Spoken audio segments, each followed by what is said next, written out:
There are many races in this world, and there are people who know how to improve themselves. There are different types of werewolves, such as spiders or bats. And also demons are intelligent beings with their own powers and orders. Anyone can become a celestial being and achieve unlimited possibilities. Someone will become a godmother, a celestial being, beautiful and cheerful. And the other will turn into a strong and courageous Mistress Noiva, the creator of people. You can even choose the type of creature for yourself, for example. Become a beautiful phoenix or another dangerous monster. But you can also stumble upon a strange atavism. The sun illuminated the huge gates at the entrance to the city. There nearby, people were gathered, listening to the words of the wise gentleman. And someone did not interfere and stood nearby and watched this. He easily spat watermelon seeds out of his mouth. Relaxed in a chair, wearing sunglasses, he chewed a ripe fruit, thinking about how low the threshold for becoming a celestial was. His name was Ye Changqing, and he was in a novel about celestials, but something went wrong. It was 5 years ago that he suddenly found himself in the middle of a beautiful mountain landscape. At first, the guy decided that he had traveled in time. In his dreams, with the help of the system, he will be able to arbitrarily dispose of laws and engage in obscenities with partners in Taoist practice. His eyes sparkled at these fantasies and drool rolled down his chin. Raising his hand, Changqing confidently called out to the system. But no one answered. Only the birds screamed as they took off. He fell to his knees and cried, trying to call at least someone, a boss, a teacher, contacts. It was all useless, and after some time the guy barely made it to the nearest town. Immediately, he met an old man sitting in front of a sparkling blue ball who offered to measure the root of life. Of course, Changqing wanted to check. Approaching the ball, he touched it and immediately received a small electric shock. The ball sparkled, and the old man, seeing something there, could not believe how this was possible. The guy, full of confidence, asked to quickly tell him whether he really possessed such a powerful talent. However, it turned out that there was no root of life in him at all, and people immediately crowded around, surprised that such a person existed. So Changqing began to travel around the world, but not a single clan wanted to accept him. He knocked on the doors of all the sects and asked to take him, but without the root of life, no one needed the guy. In order to somehow survive, he found a small village. Lost in the mountains and eternally covered in fog, it was called the village of Xiaoqi. There, on one of the streets, Changqing opened his own shop to earn money for food. Drawing on knowledge from both worlds, he began to teach and run a household, and his days passed very calmly. Because the guy stopped striving for anything and resting more, his creative abilities rapidly increased.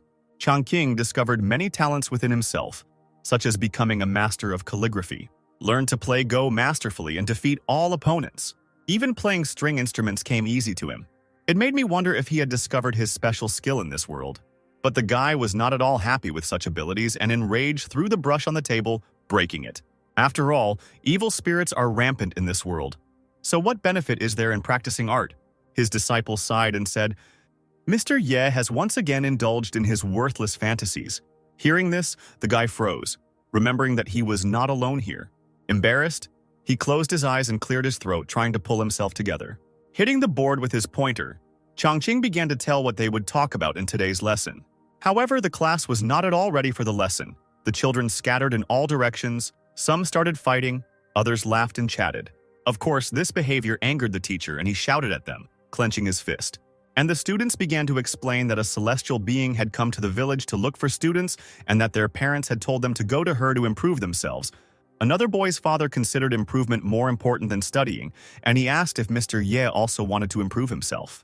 The angry Changqing shook from such rudeness, but the children immediately apologized. He understood that these little kids still didn't know anything about respect. But then someone said, "We'd rather just laugh in front of you." And the guy was again overcome with anger and a desire to scold this child. And then a cry rang out. "The celestial being is here!" The guy couldn't hold on and fell in the passageway.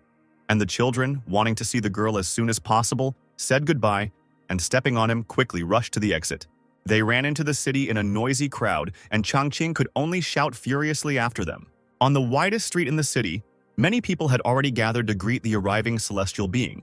She was a very beautiful girl and the main disciple from Taishuan Shrine, and her name was Lu Wu Shuang, and behind her was another beautiful younger girl, her fellow disciple Wang.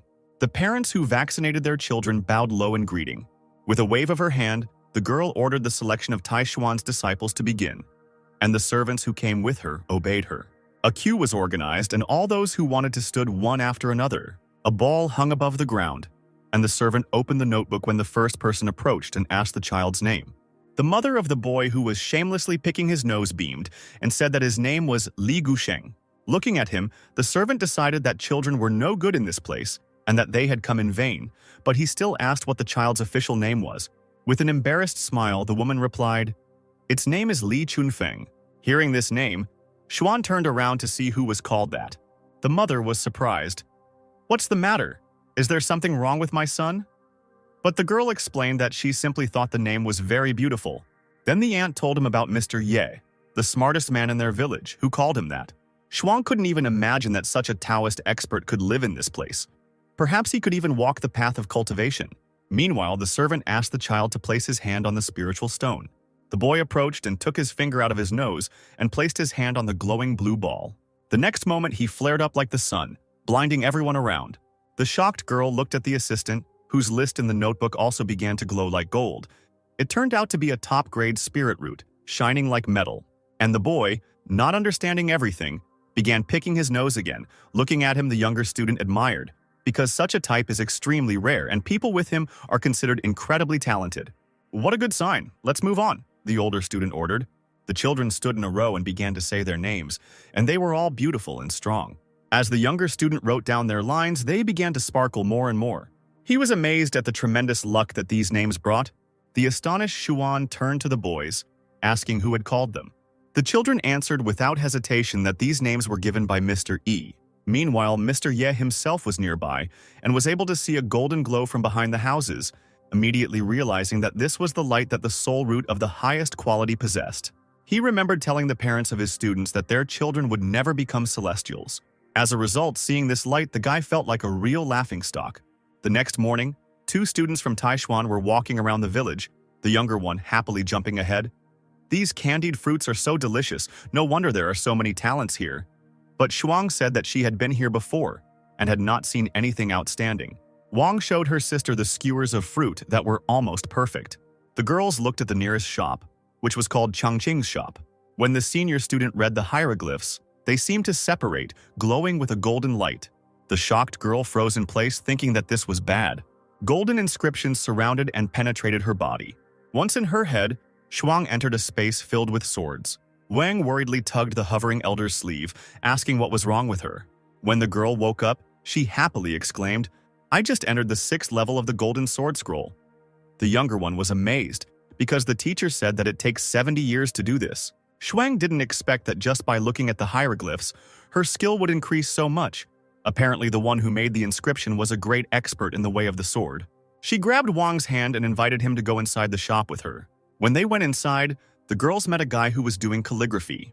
Coming out from behind the table, he greeted his guests and the senior student admired his taste. However, she felt that this person was not perfecting any skill and thought that he was ordinary. And Chang Qing, seeing her elegant clothes and makeup, realized that she served the Celestials and decided that such rich clients would definitely give a lot of money. And he said, "Look around, dear guests. The things here are beautiful. The prices are modest. We are not deceiving anyone." The girls walked around the store, and then the older student noticed something. There was a stunning painting hanging there, a portrait of a young man. An incredible power emanated from him, aiming at Shuang. Feeling that this was not good, she grabbed her sword. Blocking the powerful force of this picture, the girl could not resist it. And then the energy of the sword began to penetrate her body and fill her mind. Xuan closed her eyes and froze in place, her body trembling. Suddenly, she realized that she had advanced in cultivation again. The older student ran up to the shop owner and grabbed his hands, asking, "Who painted this picture and what kind of person is depicted in it?" The guy saw her happy face and decided that she was definitely going to buy the painting, and was even interested in the author. Smiling happily, he realized that it looked like he would be able to sell his self-portrait for a good price today. "I'm embarrassed to admit it, but the author of this painting is me, Ye Changqing," said the owner. Stunning the girls, he confessed, "This drawing is just a self-portrait, a sketch on which I am practicing." However, Xuan was so delighted with the painting that she couldn't believe it. After all, the sword spirit and fire on it are not at all the level that an ordinary practitioner can achieve. The boy was sad and apologized for disappointing the 2 beautiful fairies. The younger student upset him even more by saying, "It's just superficial, the hair, the clothes, just something not worth paying attention to." Xuan tried to object to her younger sister. Since she was still young, she did not understand the true meaning and was talking nonsense. But this only made the guy wonder if she really didn't understand. And the girl thought, this man is young and has an attractive appearance and energy, so why does he have an infinite sword spirit in the picture? She was interested in Changqing, who did not feel spiritual energy. He could deliberately suppress the power. Otherwise, why in the shop even a self-portrait helps to rise? Bowing low, the beauty introduced herself. I am a disciple from the sacred place of Taishuan, Lu Wu Shuang. I ask you, senior, to forgive my ignorance. However, the boy admitted, Madam, I am just an ordinary mortal. Don't call me senior comrade. But in his heart, he wanted to stop this false respect, not intending to bargain. The girl was incredibly surprised that having so much spiritual energy, one could call oneself a mere mortal. And then she realized that since the respected elder had such abilities, his solitude here had a deep reason. She was afraid to say the wrong thing and reveal the secret, because it would certainly irritate him. And Changqing was thinking, why is this girl so polite to him? Does she really want to use the store for free? Whereas for the girl, he was a strong personality with whom one had to communicate carefully. And she said, you know, I've been into painting since I was a kid and your work has inspired me, so I want to use the word senior. These words made Mr. Ye delighted. He may not have had spiritual strength, but when it came to art, it was simply beautiful. He asked the girls not to be shy and to enjoy the walk, showing them the various assortments of the store. The younger student had many questions about the branches in the pot, which were bonsai, and the dry and sticky fruits in the jars, which were actually homemade snacks. She also came across a naked, armless female sculpture, and Changqing said that it was the most beautiful woman in the world. Xuan also approached the statue, and at first glance this image seemed offensive to her. But inside she saw indescribable beauty. The girl realized that it was impossible to achieve the ideal even if the limbs were restored. She was fascinated by the understanding of the world of sages and hermits. The many questions from curious ladies irritated the guy, since it was unclear whether they were going to buy something. But then Wang approached him with 2 wooden hairpins, asking how much they cost. Then, Mr. E raised 3 fingers, connecting his thumb and index finger. The girls said they understood, but Changqing didn't care how much they paid in 3 silver coins or 3 spirit stones. He would still end up in the black. The students looked at each other and began to think that for such an incomparable person to exchange treasures for worldly things would be an insult. For Shuang, the guy's gesture seemed to represent an infinite number of laws, and the 3 fingers pointed to the levels of life, while the circle, a symbol of fullness, had the shape of a coin. Everything became clear to her. He just needed to give him the coins. And the girl handed the stunned seller 3 copper coins. At first, he didn't understand that this was the entire payment, but soon it dawned on him that he had only been given 3 coins. The upset boy, who would now have to feed on air, considered the cultivators to be incredibly stingy, and the senior student was only glad that she did not let her sister use spirit stones and hurt the higher beings. Pointing to the painting, Shuang wanted to buy it, and Changqing could only smile. His hand holding the coins was shaking with anger because he had painted the portrait with such skill, and they were unable to truly appreciate the art. The guy had a hard time enduring it, because relationships are important in spiritual practice, but he put together a picture for his girlfriend. Looking at him with admiration and wanting to hear the master's wisdom once again, she said, Senior, will I be able to come to you for advice in the future? Mr. Ye had to agree, although he did not want such a woman to leave him without payment again. When the 2 lovely ladies left the shop, sunset was approaching. Smiling, Shuang hummed something to herself. Surprised, Wang asked why she was so happy, and the senior disciple replied, I just reached the 7th level of the Golden Sword Scroll. This amazed the younger sister, and at first she thought that the girl was joking, because if the 6th level requires 70 years, then the 7th level requires at least 200 years. She asked, is it because of that handsome shop owner? And Shuang confirmed that this senior was indeed an outstanding person. With a heavy sigh, the girl said that this man possessed no small amount of strength. Stroking her younger sister on the head, she added, I don't know if it's good or bad, but I'm under his influence. Then a light appeared under the girl's feet, and a whirlwind of air swirled around them. Flying up on the sword, Shuang said, Let's go. First, let's take the disciples to the sacred land to take part in the test. I have to think about how to inform the master and elders about this. And Changqing was already walking home, thinking about how these students were all getting the attention of the gods, and the painting was sold for pennies. He made everything even worse, and now he would have to wait for it all to end. On the way, he stopped by Wei restaurant as usual. The owner greeted the guy warmly. asking whether he would have the same 3 dishes for dinner again that day. But the upset Mr. Ye changed his order. "I didn't earn much today. Just 2 appetizers and a jug of wine will be enough." Then the owner hugged Changqing, saying that thanks to him, their Wei family became successful. Such politeness surprised the guy, and he immediately thought that Li Leng had already left. And Mr. Wei, pouring wine, said, "Yes, all the children in our town left," and the teachers praised their choice of names, especially Li Leng. Sitting at the table, he continued the conversation.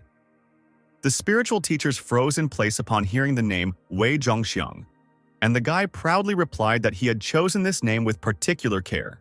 The man patted Mr. Ye on the back, assuring him, "Even though you don't have spiritual strength, you do have culture." Of course, the guy was very grateful for such words, and the owner ordered the teacher to be served a chicken thigh. Changqing was already about to start eating. Taking the fragrant meat, he was about to put it in his mouth, but then a strong blow landed on his stomach, causing him to drop his hip. Visitors looked at the large black-tailed dog in surprise. The guy straightened up with difficulty and couldn't believe what had happened. A dog named Black Emperor looked at him, wagging his tail and holding meat in his teeth. The restaurant workers came out to look and asked, "Is this the dog that got lost last year?" The guy confirmed this, and the dog began to lick the owner's face. Covered in drool, he fought off the happy dog with difficulty. 2 years ago, Changqing picked up this small black dog of an unknown breed and named it Black Emperor. He fed him scraps, which the dog didn't like at all. After some time, he disappeared, making a hole in the wall, and the guy thought that he had already become a snack for wild animals. Now all of Mr. Yi's pants and boots were covered in drool. He irritably called his pet a licking dog, but he still looked at his master with the same devotion and barked. Upon entering the house, the dog immediately rushed forward. He sat down next to a huge painting of a dancing dog, which surprised Changqing. The dog was shaking terribly, and the boy remembered that he had been just as afraid before and wanted to examine the canvas. Before going to bed, Mr. Yi warned the dog, "Your kennel is in place. Don't keep looking at the painting, otherwise you'll get scared again and shit yourself." The pet watched attentively as the door closed behind its owner, and then a golden aura flared up around him. The emperor's body began to show bulging muscles, and he stood up on 2 legs. The dog did not expect that after being tempted by the fox, he would be able to return to his master. He recalled with anger how the vile fire demon had teamed up with others to return him to his original state. Suddenly there was a knock from behind the door. The dog was afraid that demons from the southern mountains had come, but Changqing's hand appeared from there, holding out a bowl of food, and he said, "There's still some food left. Eat it, and then sleep." The emperor, who was incredibly happy, regretted leaving his master and promised to be the best dog and never run away. And the guy, lying in bed, thought about how his pet had spent this year away, even though his stately figure and cowardly nature had remained unchanged.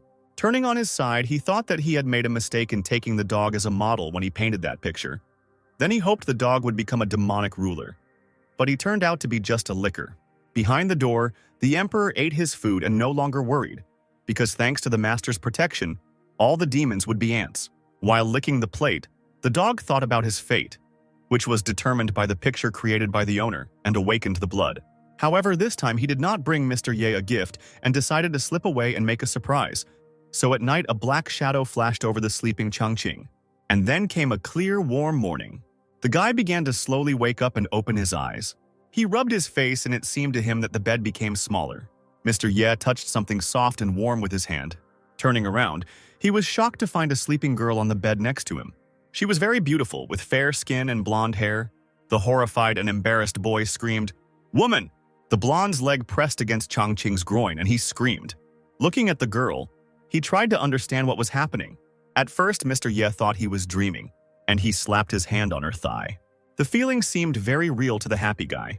But then the 9th Princess Yang Yingxing woke up after feeling the blow. The shocked girl looked around, realizing that she was not alone here. Changqing sat next to her, smiling, and greeted her. However, she did not wait for his words and waved her hand, slapping the guy with all his might, leaving a mark.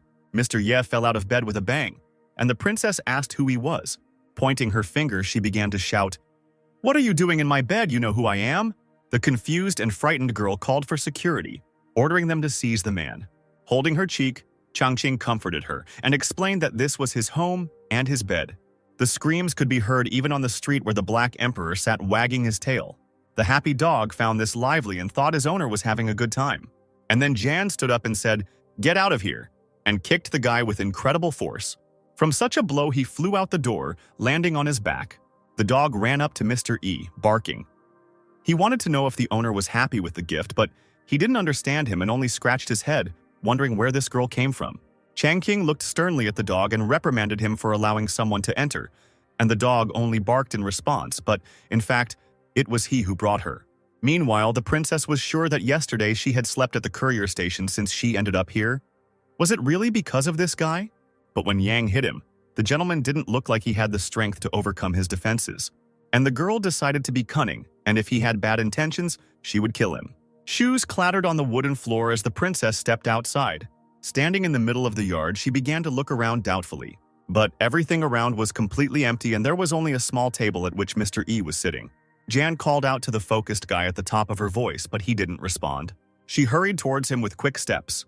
The girl didn't expect that the thief would still be here, and even playing chess in a cultured manner. She reached out her hand to smash his go board, but her limb began to tremble, and the princess froze, not understanding what was happening. A strange light emanated from it, and she had to cover her eyes. The energy of this party was incredibly huge. It seemed like Jan's head was going to explode, and she called for someone to help. Finally, Changqing noticed that someone had approached. He looked at the girl's twisted face in amazement. She had slept all night, and now she was like this. Was she really trying to deceive him? The dog also noticed the strange behavior of the guest. But he knew that his master's party was covered by countless streams of energy, and not many could withstand it. And yet it was his gift, and this time he decided to help. Meanwhile, in the illusory world, the darkness began to crack. From there, breaking through the darkness, a huge black dog burst out. The girl looked at him in horror, not expecting anyone to break through to her. She realized that it was the dog who helped her deal with this trap. However, this was not the end, and Yang began to fall into the dark infinity. From fear and strong spiritual pressure, she lost consciousness. The Black Emperor rushed forward, realizing that her soul and body were separated. But the real god here was Mr. Ye, and by easily moving the pieces, he helped the girl get out. In reality, he was simply playing a game. Concentrating on the game, the guy was glad that he was finally able to solve this game. Finally waking up, the princess fell to her knees, exhausted. She was shaking. She felt her soul leaving her body, as if through the gates of hell.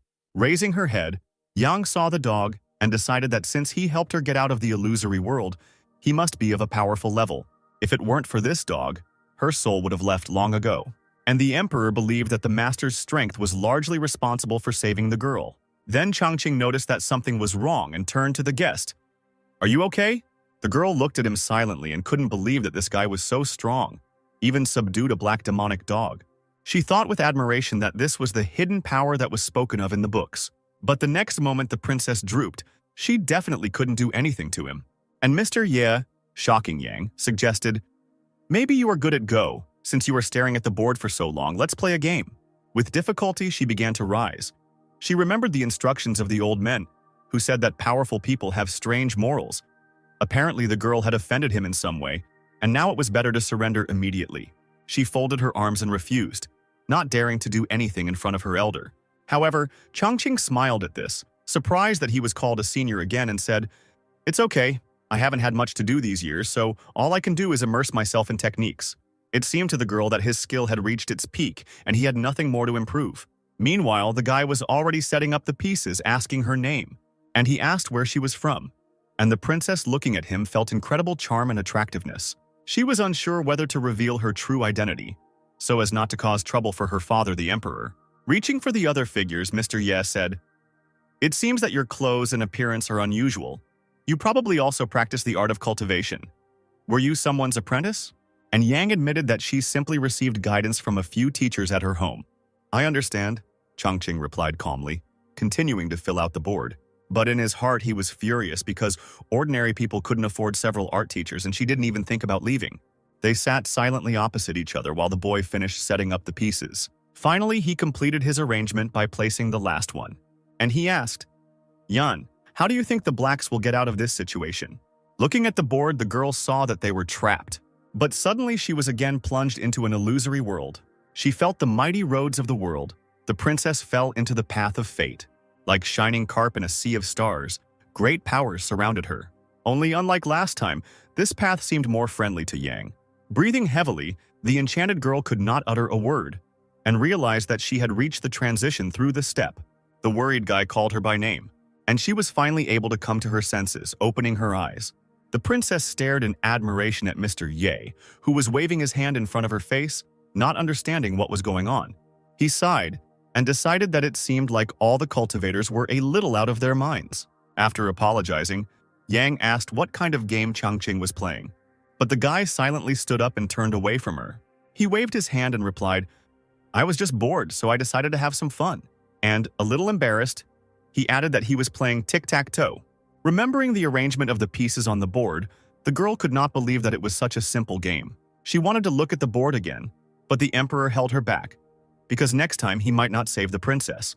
However, she still reached out, wanting to know the truth. In the mountains of this world, one could also see Taishuan, the sacred land of the Tao Paths, and on a high hill, the Gifeng Temple could be seen. There was a crowd inside. Someone was shouting, "Your temple must be excluded." The tall elder, Saint Guifeng, Chang Xuan tried to calm his younger brother, but Hezui Quirin continued to assert, "My subordinates are mainly from lands where spiritual energy has been depleted, so for several hundred years, no good recruits have been found. Today, Mount Taishuan has reached its weakest state." The smiling man, Juyu Mo Ren, said not to panic, because this was the ascension site of their old ancestor. Another cultivator, Qin Hong Zhenren, also spoke up. "That's right, why don't you look for the reasons within yourself? Have you been seriously cultivating? Haven't you been in the bottleneck stage for many years now?" An angry Hezui said that he had closed himself in meditation 2.5 years ago, and the saint kept trying to reconcile them. But the two men continued to mock the younger brother, causing him to flare up with anger. Suddenly, someone called the teacher. They came to report about the situation with the new students. The sect leader patted Hezui on the shoulder and said, "Let's hear about the new disciples first, and then we'll talk." A guy in a long gray robe entered the room. The young man was very handsome and bowed and reported, "Li Changming, the outstanding one, the most handsome in Taishuan, presents himself to the teachers." However, the elders did not want to listen to his praise. The embarrassed young man cleared his throat, getting ready to continue the conversation. Unfolding the parchment, he began to list that this time he accepted 180 disciples, 100 of whom had a low spiritual level. The elder from Gifen was delighted that all the strong children were from his area, and another cultivator congratulated him. Lichen also said, 72 people with average spiritual roots, and Zhenren gloated, because they surpassed last year's figures in Zhangfen, and in the town of Hezui, there was no one at all. The cultivator was furious at this suggestion. He instantly grabbed the sword, intending to draw it. Lightning flashed. The man's aura forced the cultivators to retreat. Hezui was about to raze Shaoqi town to the ground. Meanwhile, the guy continued to talk, provoking the elder even more, about the super high level of 1 person and the high level of 7. But the next word, Shaoqi, caused the cultivator to break abruptly. He turned around, not believing what he heard. Hezui happily asked again if the high spiritual root was really from Shaoqi. Having rolled up the scroll, the young man congratulated his older brother on receiving talented students. The other cultivators didn't believe that such a thing was possible. How could so many talents suddenly appear from a small town when there had only been a single disciple with a middle root in the last 300 years? Of course, Hezui angrily exclaimed, "Is that so? Then only you can have disciples with high spiritual roots?" And the others began to ask the Lord to double-check everything. Only Chang Xuan stopped them when he saw something. He had a list of names in his hands, and the elders looked at it as the leader explained. The new students were previously called porridge and dogs, but after training their names were changed. They looked with surprise at the prominent names of each child. The most striking was Wei Zhongxiang, who had a Confucian spirit about him, and the cultivators thought that one of the religious teachers was teaching them. All the names were different. Some were refined, others were masculine or religious. Now the men were sure that the man who inspired the students was certainly an outstanding master of Confucianism and Taoism. Throwing up the list of names, Hezui was sure that this was a blessing from the gods. But Zhenren realized that his elder brother was silent, which meant he must have felt something unusual, and Changshuan confirmed it. He was worried about how he had raised so many talents in a small town in just a few years, and the man thought about it for a long time. And I came to the only conclusion it could only be the progenitor. Maybe he returned to Shiochi and blessed these children. Hezui was happy and laughed and shouted that he was saved. But his brother still had doubts and wanted to see the results of the heavenly ladder test. The master agreed with him. This is a true test to check the student's qualifications. Even the possessor of a great gift needed 7 hours to reach the top. Changmin beamed as he corrected them, finishing in 6 hours and 3/4. Genren argued that if Hezui's disciples couldn't even touch the ladder, they would be useless, but he was sure that they were just jealous of him. And then someone appeared at the door with a message. The elders went outside where the senior disciple Lu Wu Shuang appeared before them. She bowed to the respected teachers, introducing 7 new students who were completely calm, and one was even picking his nose. The head of the sect came forward, scolding the girl for interfering with the test. However, she kept her head down and did not dare to break the rules. And she said, "I just came here and found that these new students had already passed the ladder test and were waiting here." The teachers were shocked by this news and froze in place. A little time passed and the already dressed children bowed before the teachers, saying their names. Hezui even shed tears from such good manners. The elder called the first child, Chunfeng, and the boy approached him. Chang Xuan extended his hand and placed it on the disciple's head, intending to probe his spiritual roots. And then a bright blue aura flared up around. The master was stunned, because it was the embryo of a soul that was fed only by ancestral roots. Xuan, who was observing all this, became interested in what the innate energy rhythm and subsequent spiritual roots are. The head of the sect told the girl that when a student reaches the highest level in his practice, he can interact with the Great Path and cause energetic radiance. And the subsequent spiritual roots are extreme. And they only arise when from an early age the student receives an innate energetic influence. The man finished. He recalled how, 1,000 years ago, the saints had united to create a place of innate energetic influence, but it had ended in failure. And so it was amazing to find these energy fields in a small town and 7 at once. The cultivators thought about how strong the man in Jeochi was and how great it would be to see him. But he probably didn't think their holy land was important since he didn't come to them. And Xuan was also amazed by the power of her predecessor, who turned out to be a creature that even the holy head fears. Chang Xuan ordered his brother to take the girl with him and take the children to Mount Linjiang, and Hezui agreed with a smile. Turning around, he abruptly waved his hand, intending to leave. The man called the children to come with him and walked forward with a confident gait. After a short journey, they finally arrived at Mount Linjiang. The elder immediately began to drink tea. "You're glowing. The visit to that town was a success, wasn't it?" he said to the girl, handing him the cup. He began to drink, and Xuan, with a bow, assured him that she did not dare deceive the teacher. And then she shocked the teacher by confessing, "I have already reached the 7th level in the Golden Sword Scroll." Hezui couldn't understand how she had advanced so quickly. Grabbing the student by the shoulders, he asked what had happened. The confused girl tried to calm the master down so that he would listen to her. The man moved away, cleared his throat, and came to his senses. He turned around to check with Shuang if she really met that great man in the small town. Wiping away the sweat, the student admitted that she had indeed accidentally stumbled upon his hiding place. She pulled out a rolled-up parchment from her sleeve and said, "We also received one of the master's works."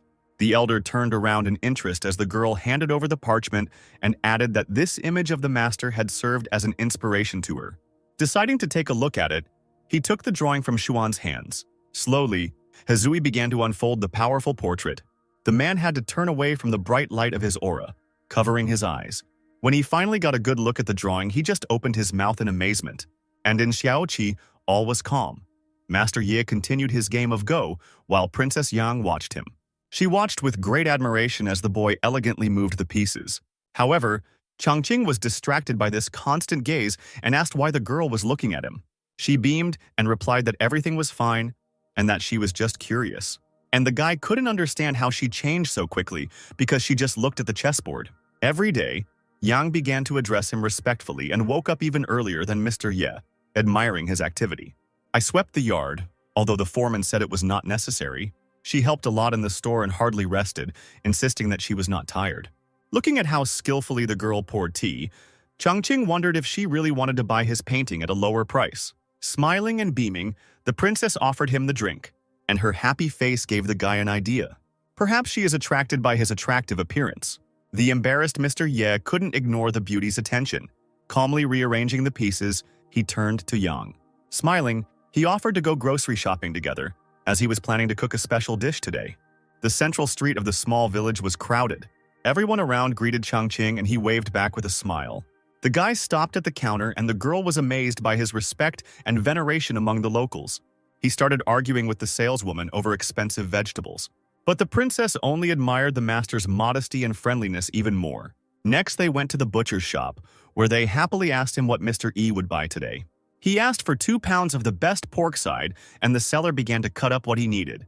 When everything was ready, he tied the meat beautifully, tightening the bow. While handing over the goods, the man asked, "Have you brought your wife with you today?" The embarrassed girl blushed, realizing that they were talking about her. But Changqing corrected the salesman. "You are mistaken, Lady Yang is my guest." The man added in a whisper, "My neighbor told me that there was a lot of fuss in your house a couple of days ago. Take care of your health." And the guy, knowing that the princess would soon return to the capital, justified the residence so that she would not be offended. But the girl did not even pay attention to this. Irritated, Mr. Ye hoped that she would leave soon, because his hut was not able to support anyone else. And Yang, giggling, was already trying on the word wife. And somewhere on another street a strange group was walking, from which all the people ran away. They looked like bandits, with pointed ears, fangs, and upturned noses. One of them sniffed, drawing in the air through his nose, and he said, "Boss, I felt the breath of the Black Emperor right in this store." Their leader was especially pig-like, intending to bring this Black Emperor back and please the Fire King. The robbers laughed, rejoicing that the Emperor had received serious wounds and had returned to his original state. Approaching the shop, they kicked down the door. Right at the threshold, they were met by a black dog, and the bandits shouted at him to get out of there. "Today you will die, and you will have no peace," the leader cried furiously. The dog was calm. "Stupid pig, did you really dare to follow me?" However, they were confident that the Emperor now meant nothing, and they got down to business, preparing to attack. And suddenly, a golden aura flared up around the dog, turning into a huge monster, and he said, "On the master's land, even the red fire means nothing. I didn't intend to commit murder, but you crossed the line." From the store came plaintive cries. "What's going on, brother? Save me, my demon pearl is broken." But in the holy land of Taishuan, everything was calm. The sect leader spoke to Chang Ming. "You are a disciple with a high chance of becoming the next saint ruler.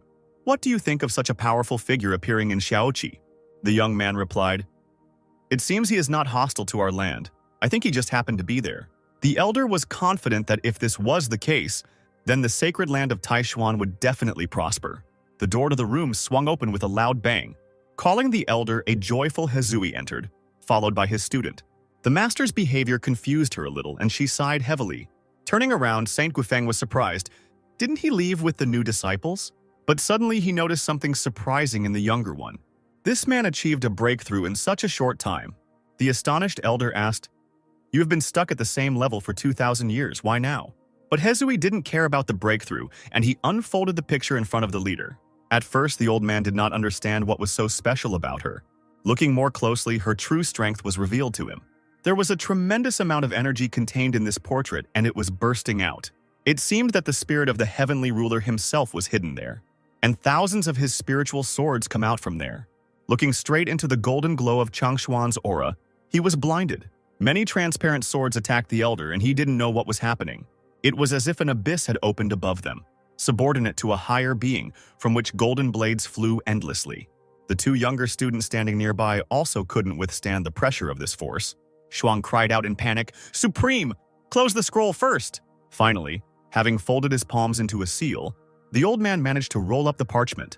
Shocked, he breathed heavily, trying to come to his senses. While the elder was clutching the painting tightly in his fist, everyone noticed that the light from it was gradually beginning to fade.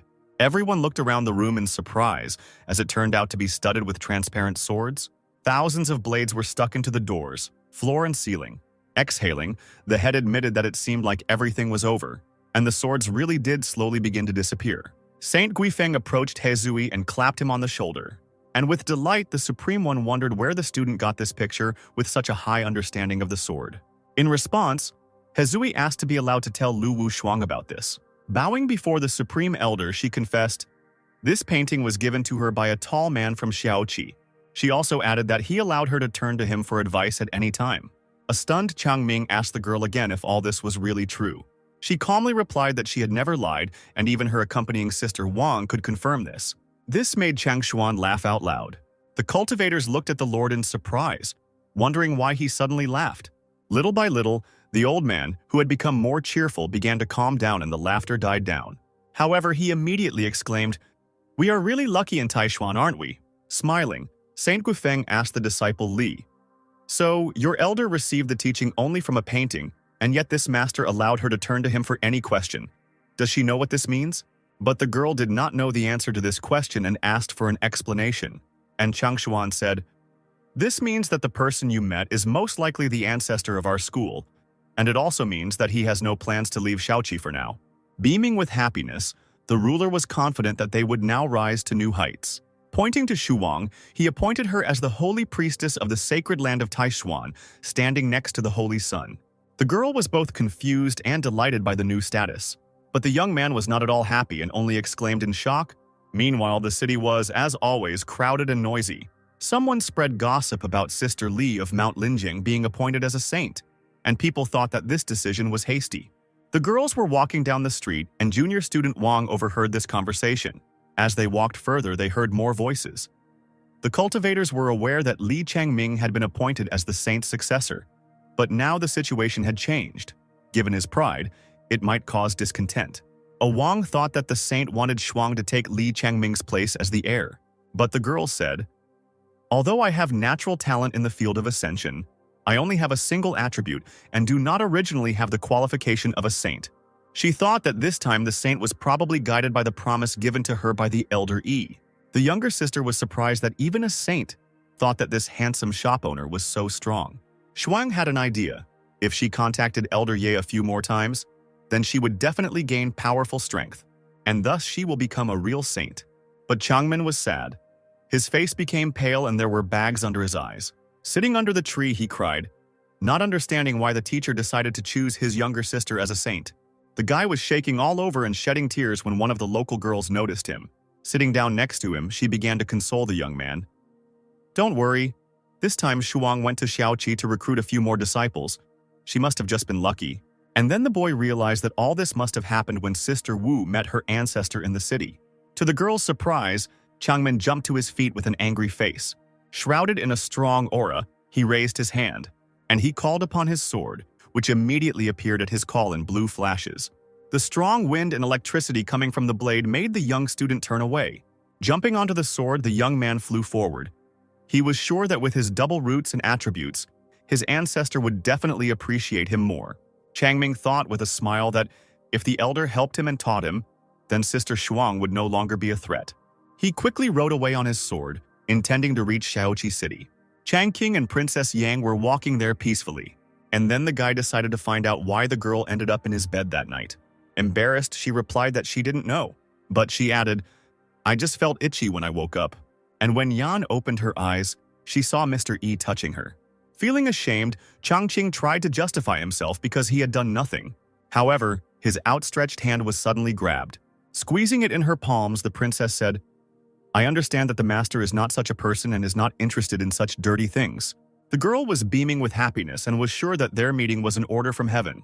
The confused guy thought she had misunderstood something. After all, he was not a celestial being and he was interested in all these dirty things. But suddenly, a tear ran down his cheek and his lips curled. Changqing was terribly sorry that he did not have enough strength and was simply afraid to take on the matter. And then his gaze fell on something unusual. It was a strange young man who walked on tiptoe down the street as if trying to hide. The alarmed boy couldn't believe that this was possible. In his panic, he couldn't believe that there were such monsters in this town. Just a quarter of an hour ago, Changming was flying towards the small town of Shaoqi. There in the mountains, a strange energy flow was felt, and the cultivator remembered what his teacher had told him about it. As he approached quickly, he felt this stream under a small pond in the village. The energy led him to a small shop. Having flown up to her, the guy stopped with his foot on the ground. In this place, the energy flow was the densest. He noticed a sign above the doors, and when he read it carefully, he realized that it was not at all ordinary. He cried out in shock as the power enveloped him. From there, a sharp sword flew towards Changmin. He passed through the young man's chest like a golden arrow. Sweat was running down his face. Even if the guy had not trained in sword art, he could still feel the enormous power contained in this place, and he realized that this was probably where Shuang got her chance. He sighed, hit his fist against his palm, and bowed, greeting the elder. "Tai Xuan, the inheritor of the sacred world, Li Changming, I ask you to grant a meeting with the ancestor." But no one heard his high-flown words, and there was silence all around. Raising his head, the cultivator saw that the door to the shop was open and immediately wondered if the ancestor had left. And he went inside, although he thought that it was not good to break into the ancestral home like that. But Changmin left the house without the teacher's knowledge, and he didn't have much time. This time, the guy really wanted to achieve something. With this attitude, he confidently stepped inside. Seeing someone inside, he immediately introduced himself as a disciple from the Holy Land. There, in the center of incredible energy and dead bodies, sat a strange creature with black fur and a tail. When it turned around, the dog's eyes flashed scarlet. The monster stood on its hind legs and incredible power emanated from it. The young man opened his eyes in horror, not expecting to see something like this here. Unable to stay on his feet, he sat down on the floor, hitting his tailbone. After all, he trembled and didn't know how a demon lord-level beast appeared in this village. But suddenly someone's hand fell on Changmin's shoulder. He turned around and screamed, because it seemed to him that there was a monster standing there too. However, the next moment, a smile blossomed on the face of the man who appeared, and he asked, "It seems you were scared. Is everything okay?" Stuttering and shaking with fear, the boy pointed inside the store, claiming that he saw something there. Mr. Ye wondered what could be in his shop. In shock, the young man asked again if this was really this man's store. Having put down the basket of vegetables, the guy stood up, confirming that this was indeed the case. While he was talking with the guest, Princess Yang was already approaching them. Despite Changmin's warnings, the boy went to see if there was anything strange inside. Opening the door, he looked back, calling the Black Emperor. But then Mr. E noticed something unusual. There were many wild boar bodies scattered around the shop, and suddenly an idea came into the guy's head about how this happened. He gave Miss Yang a basket of groceries. Then turning to the frightened young man, Changqing began to explain, thinking that the young man had misunderstood. The stunned cultivator wondered what they could have told him, and the shop owner said, "Although I sometimes collect mountain goods to sell, I have never collected mountain boars." But the guy looked at him with a completely uncomprehending look. He wondered what this man meant, and he decided that this gentleman probably wanted Changmin to help him remove the demonic bodies. Suddenly, the Black Emperor interrupted Changqing with his barking. Seeing the dog, the young man froze in horror, his eyes wide open. In an instant, he jumped back to the very exit. Pointing his finger at the dog, the guy shouted, "It's him!" However, Mr. Yes smiled brightly and grabbed the dog by the scruff of the neck, saying, "This is my pet. He's a little stupid. Don't be offended." And in the eyes of the young man, this dog with a strong aura was a bloodthirsty monster. He was truly horrified that someone would keep the Demon King as a pet.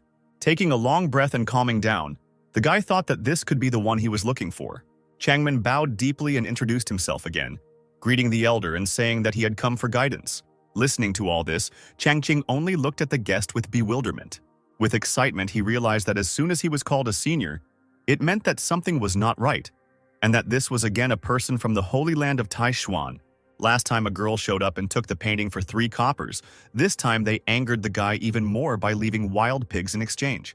He thought angrily, "Were all cultivators so greedy?"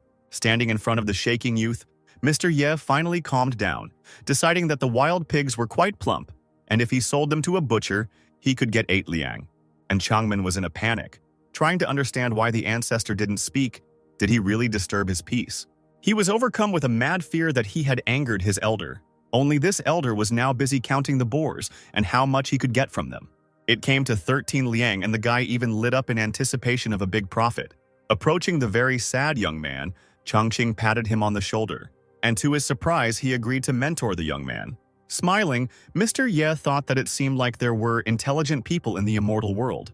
He asked happily, "Have you also come for a painting or calligraphy?"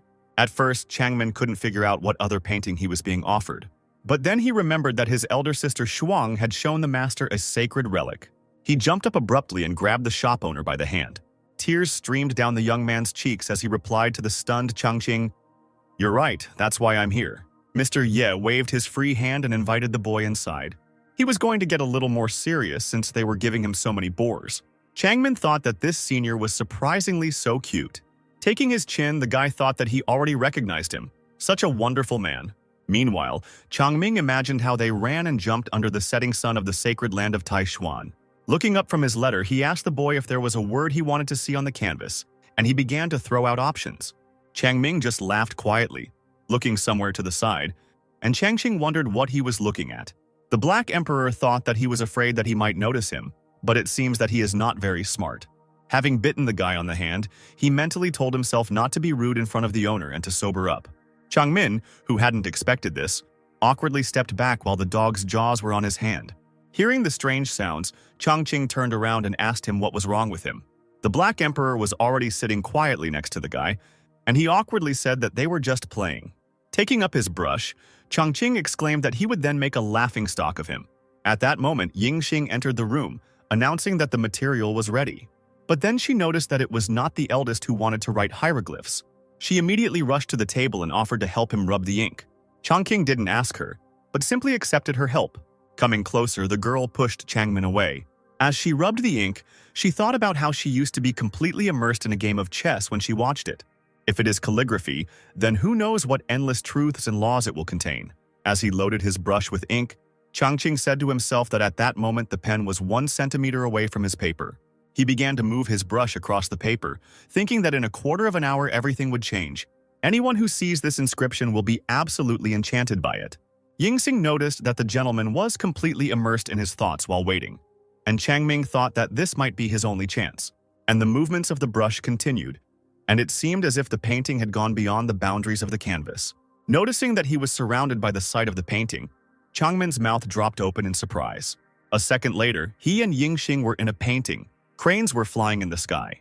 Looking at the sky, Yingxing said that when the elder wrote vigorously, his aura seemed to transport one to the scene. Standing on one of the mountains, Changmin noticed that he could feel it. Tears welled up in his eyes and he said that he could feel true intention and purity in Senior Ye's movements. Suddenly, a green flame began to glow around him, and he exclaimed that it was the rhythm of the sword. And the next moment, the hieroglyphs entered his head in a stormy stream and shone in the sky. Changqing put down his brush after finishing the painting. After stretching his shoulder, he noticed that he had done well. Hearing some strange sounds from the side, he turned around to look at their source. It turned out that it was Yingxing and Changming who were shaking and making strange sounds. Moving behind their backs, Changqing placed his hands on their shoulders, bringing them back to consciousness. Looking at the guy, he said that he had already had 2 or 3 attacks today, and if he was sick, then he needed treatment. Changmin then folded his hands together and bowed to the elder, telling him that he had achieved the highest level of skill, and that he too had learned a lot. Chongqing replied that these were all trivial skills unworthy of attention, and he himself thought that finally there was someone who understood. Approaching the table, he began to roll up the canvas, and then he handed it to the guy. Changmin extended his hands to receive it and thanked the elder. And then the guy asked him to name the inscription. Chongqing thought for a moment and said that it was created as a token of gratitude for his generous gift. It immediately struck him and he exclaimed that it would be called generous gratitude. Changmin thought that generous meant generosity and the ability to accept everything, and gratitude symbolized mutual respect. It dawned on the boy, and he thought that the elder was truly a great master, capable of ascending to the higher world, since he was able to say such profound words. He thought that he was following the path of longevity, and that this inscription contained the highest harmony of the sword. Suddenly he realized that perhaps the teacher was hinting to him that all his previous training had been wrong. It's no wonder then that his skill hasn't progressed all these years. It seems his true goal must be related to the art of the sword. Changqing waved his hand and said that he couldn't help him any further and that he should deal with it himself when he returned. Changmin thought excitedly that the teacher was hinting to him that he should understand himself and choose a path. Following this, Changming, sobbing, flew out of the room in his place, exclaiming that giving up the path of longevity meant giving up the title of a holy son. He needed to think about it. Looking after him, Chongqing quietly asked what he had said. Not understanding anything, he said that he simply told the guy to do the paperwork himself. Meanwhile, Chaixuan was calmly drinking tea. Suddenly, Changmin burst in on him, jumping off his sword. He fell on his knees before his teacher, exclaiming that he realized that he had been wrong all these years. He asked the teacher if he noticed that he could not cope with the role of the holy son. Changshuan shed a tear as he thought about how he had always been raised as a future holy son. Now suddenly the Holy Virgin has appeared. It must be very difficult for him. Changshuan, without saying anything, only walked closer to his disciple. He moved down and grabbed the guy by the shoulders. The man told him not to be discouraged. Up until that moment, he had not hidden anything from him. Changmin waved his hand and said that he didn't mean it that way. Changshuan stood up and said that he didn't know. But the senior mentor who lived in Xiaoqi village had a great interest in the peerless blue eye socket and was willing to support her at any time. Changmin waved his hands in an attempt to get the teacher's attention, and the teacher continued to talk about how difficult it was for him to make this decision. The man said that he hoped he understood, and Changmin shuddered at his tone. The man turned around and put his hands on his shoulders again, saying that he was guided by wise aspirations. The The boy in response exclaimed that he understood everything, but he needed to speak out. With a sigh, the teacher told him to speak. Changmin beamed and said that he had actually met this senior earlier today. Suddenly, a tense silence filled the room, and Chang Shuyan froze. He hit the guy on the head with his fist, exclaiming that he was a fool. Changmin grabbed his bruised cheek and asked the teacher why he was hitting him. Cold sweat ran down the man's face as he said that since the ancestor had gone into seclusion, he clearly did not wish to be disturbed. He exclaimed that he had been rash in going where he was, and that he might have angered him, which would have led to trouble for the whole clan. Changmin responded by exclaiming that the elder had not shown any emotion, but on the contrary, had given him a painting, and he had reached into his sleeve to get it. Chang Xuan turned around abruptly, ordering his disciple to show him the painting, his eyes wide open. Chang Ming, with tears in his eyes, handed the painting to the teacher, saying that in this painting the ancestor was giving them a hint. He felt that his path of practice had changed. Chang Xuan began to examine the painting without daring to touch it, and he thought that it was too modest for a peerless painting. He thought that the rise and fall clearly indicated that the ancestor was pretending to care, and the boy fell for it. He asked the guy if he was really so stupid as to believe all this. Is he really so stupid as to believe that he can and should follow the highest path of practice, the path to eternal life? Changmin wanted to object, but the teacher immediately stopped him. Taking the painting from his hands, he said that the ancestor would give him an incomparable painting that contained the essence of her practice. Opening the scroll, he said that this painting was nothing more than just a piece of paper. While examining the painting, he told the student that his ancestor had clearly deceived him. But suddenly, a bright light poured from the painting straight into Chang Shuyan's face. Energy burst out of the painting, immersing the man in its world, and hieroglyphs were clearly imprinted on his head. Tears began to flow from the man's eyes.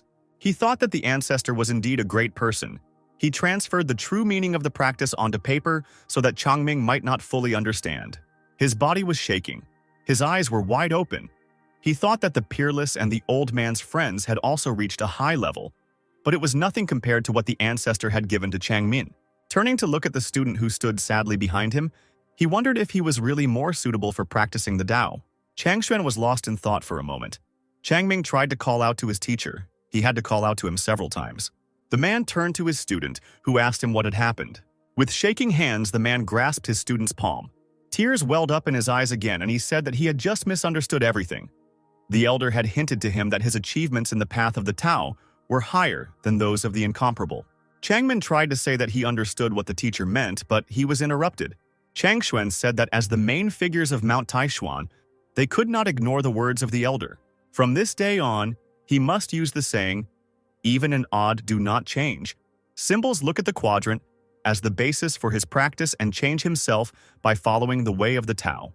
The man told the student to go, and he bowed politely, saying that he obeyed. Pushing off the floor, Changmin once again flew up into the sky on his sword. Chang Xuan stood at the door, watching the boy leave. As he went outside, he told his student with tears in his eyes to always remember the great hopes he had for him. Already flying high in the sky, Changmin replied that he understood everything. After some time, Hezui, Mo Ren, and Zhenren came to Chang Xuan. Zhenren asked the head teacher why he was in such a hurry to gather them all here. Chang Xuan sat on the sofa, bursting into tears, and he could barely mutter that his only disciple, his only inheritor of the path of immortality, Tai Xuan, had lost his way. Not understanding anything, Zhenren asked him what happened, to which Mo Ren replied that he did not understand, and Hezui said that perhaps he had failed in his practice last night. Finally, Chang Xuan stopped crying and stood up from the sofa, coughing awkwardly. In his usual elevated tone, he told them all to calm down, and then he said that today he had two things that he would like to discuss with them. He said that firstly, a few days ago he already said that he wanted to appoint the peerless holy maiden Taishuan, but it was not in order to infringe on anyone. The goal is to strengthen the bond with that elder from Xiaoji village. Secondly, in a month the 10-year tournament between Taishuan and Zining will begin. The young masters of Zining will arrive with their leader Shu Jitian to fight them at Mount Taishuyan. At this time, everyone should carefully supervise their students and encourage them to practice diligently and not allow them to be lazy. Zhenren noted that in previous years, the head teacher and their students had performed in this tournament with varying success.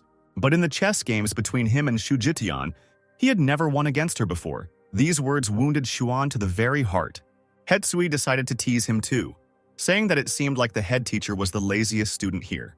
The others noticed that every time he lost, He lost at least one medium valuable relic and a 1,000-year herb.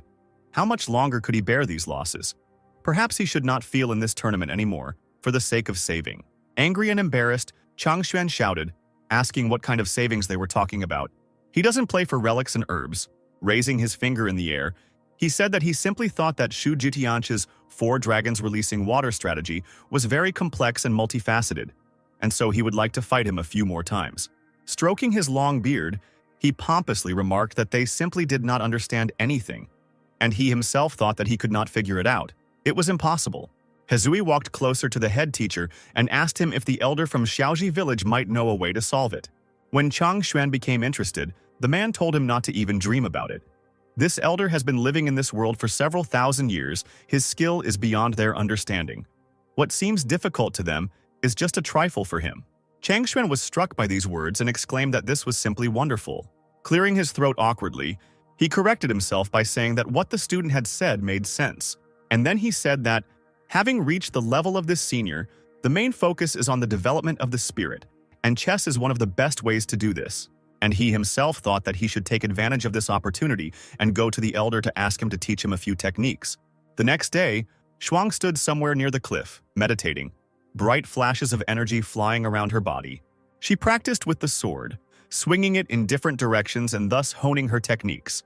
Having approached the tree, she cut the tree trunk without much difficulty. With a sigh, she landed on the ground and sheathed her sword. Suddenly, there was a clapping sound from behind her. Hearing this sound, Shuang immediately turned around, thinking that she didn't even notice that there was someone behind her. As it turned out, it was Chang Xuan. He told the girl that it was incredible. He didn't expect that she had already mastered the 7th level of the Golden Tao so well. Shuang told him not to overestimate her, because it was all thanks to his instructions. Stroking his beard, he said that he and the elders had decided to hold the official Holy Maiden initiation ceremony immediately after the conclusion of the Taishuan and Xening tournament. With her hands folded in a polite gesture, Shuang said that as a student, she completely obeyed the head teacher's decision. Following this, the man turned around, leaving the girl looking at him in confusion. Suddenly, he asked her about the character of the elder who lived in Xiaoji village. Shuang replied that this elder had an incredibly high level of skill, but in dealing with people, he was still very humble, polite, and friendly. Chang Xuan laughed and remarked that she was still young and would not accept the true meaning of high achievements. Apparently, the elder had noticed her abilities and therefore treated her with sympathy. Blushing, Shuan asked the man again whether the elder man really liked her. Chang Xuan said that he had already prepared generous gifts and intended to go to Xiaoji village to visit the elder. He told Shuang that he wanted the tables just in case she was with him as an intermediary. Shuang was happy about this and thought that she didn't expect that they would meet again so soon. Chang Xuan told the girl not to call him teacher in front of her elder, so that he would violate the hierarchy, but simply so that she would consider him as an elder relative. Shuang bowed respectfully again. Meanwhile, Changqing was sitting at the table in the courtyard. He clenched his hand in annoyance as Yingxing noticed the ground next to him. However, she did it so ineptly that all the dust flew straight at Changqing. Unable to bear it any longer, Changqing turned to her and told the girl to go and rest. Yingxing exclaimed that she was not tired at all. Changqing reached out and grabbed the broom in her hands. Tearing her out of the girl's arms, he, trying to keep a smile on his face, told her to go and rest. Yingxing thought that the elder was so kind to her, and her heart began to beat faster. Turning around, she went into the house, saying that she would then prepare dinner. Even more frightened, Changqing exclaimed for her to just sit somewhere. This time, Yingxing did not resist and replied that she would do so. Changqing made a dissatisfied face and thought that she, like a real princess, did nothing, but cooked dinner first. However, unfortunately, he cannot get angry with her. Even if he is angry, he can only smile. An irritated Changqing slammed his brush on the table, causing drops of ink to fly everywhere. He thought that it would be good if she was already about to leave, because even the landowners did not have so many resources. Meanwhile, a group of people appeared at the entrance to the village. The girl waved the amulet at her master, saying that the amulet showed that the 9th princess was somewhere in this village. Then in response to this gentleman went forward, commanding the others to follow him. Entering the village, they passed through a barrier that they did not notice. Suddenly, that same girl looked at the amulet again and her eyebrows rose in surprise. She noticed that the amulet suddenly stopped glowing. The man said that Xiaoji village used to be the holy place of Taishuan, so there must be some restrictions in place. And he thought that he felt that there was a lot of great Tao energy around. But then one of the guys told him that as far as he remembered, the spiritual energy of this village had been depleted for hundreds of years, so why wasn't there so much here? The man replied that he didn't know either. But they didn't have time for that now. The ninth princess had been missing for more than 2 weeks. They needed to find her. He sternly said that this was their main task, otherwise they would face severe punishment. Following this, he took a deep breath, inhaling the Tao energy from the air. He clasped his palms together, tensed up, and streams of energy poured out of his body. He began to spread his arms to the sides and a small ball of energy began to shine between them. And then some golden energy became visible in the air, leading its flow somewhere. The man ran forward, saying that this source of spiritual energy could be useful. As it turned out, this energy trail led them to some house. The man stopped, noticing that this house was the source of energy in the village. He stepped forward, motioning for his subordinates to explore the area. But suddenly something quickly flew right into the place where the man was standing, but he managed to jump away. As he landed on the ground, he noticed 2 people walking towards them. Changsen noticed that the person in front of him must be Liu Changhe, the head of the palace guards of the imperial family of the Yan state. Changhe stood up and bowed to the man, saying that it was unexpected to meet the Supreme Master Taishuan here. Suen said that their presence in Taishuan lands today violates the non-aggression treaty. Changhe immediately exclaimed that they didn't want to break the treaty, but they had to come here to find the missing 9th princess. Changshuan didn't believe it and shouted in annoyance, asking them how their princess could end up in such a place. But suddenly someone called out to Liu Changhe and everyone immediately turned around. As it turned out, Yingjing came out of the house door. Still holding the broom, she asked the man why he was there. Changhe asked the princess why she was dressed like that.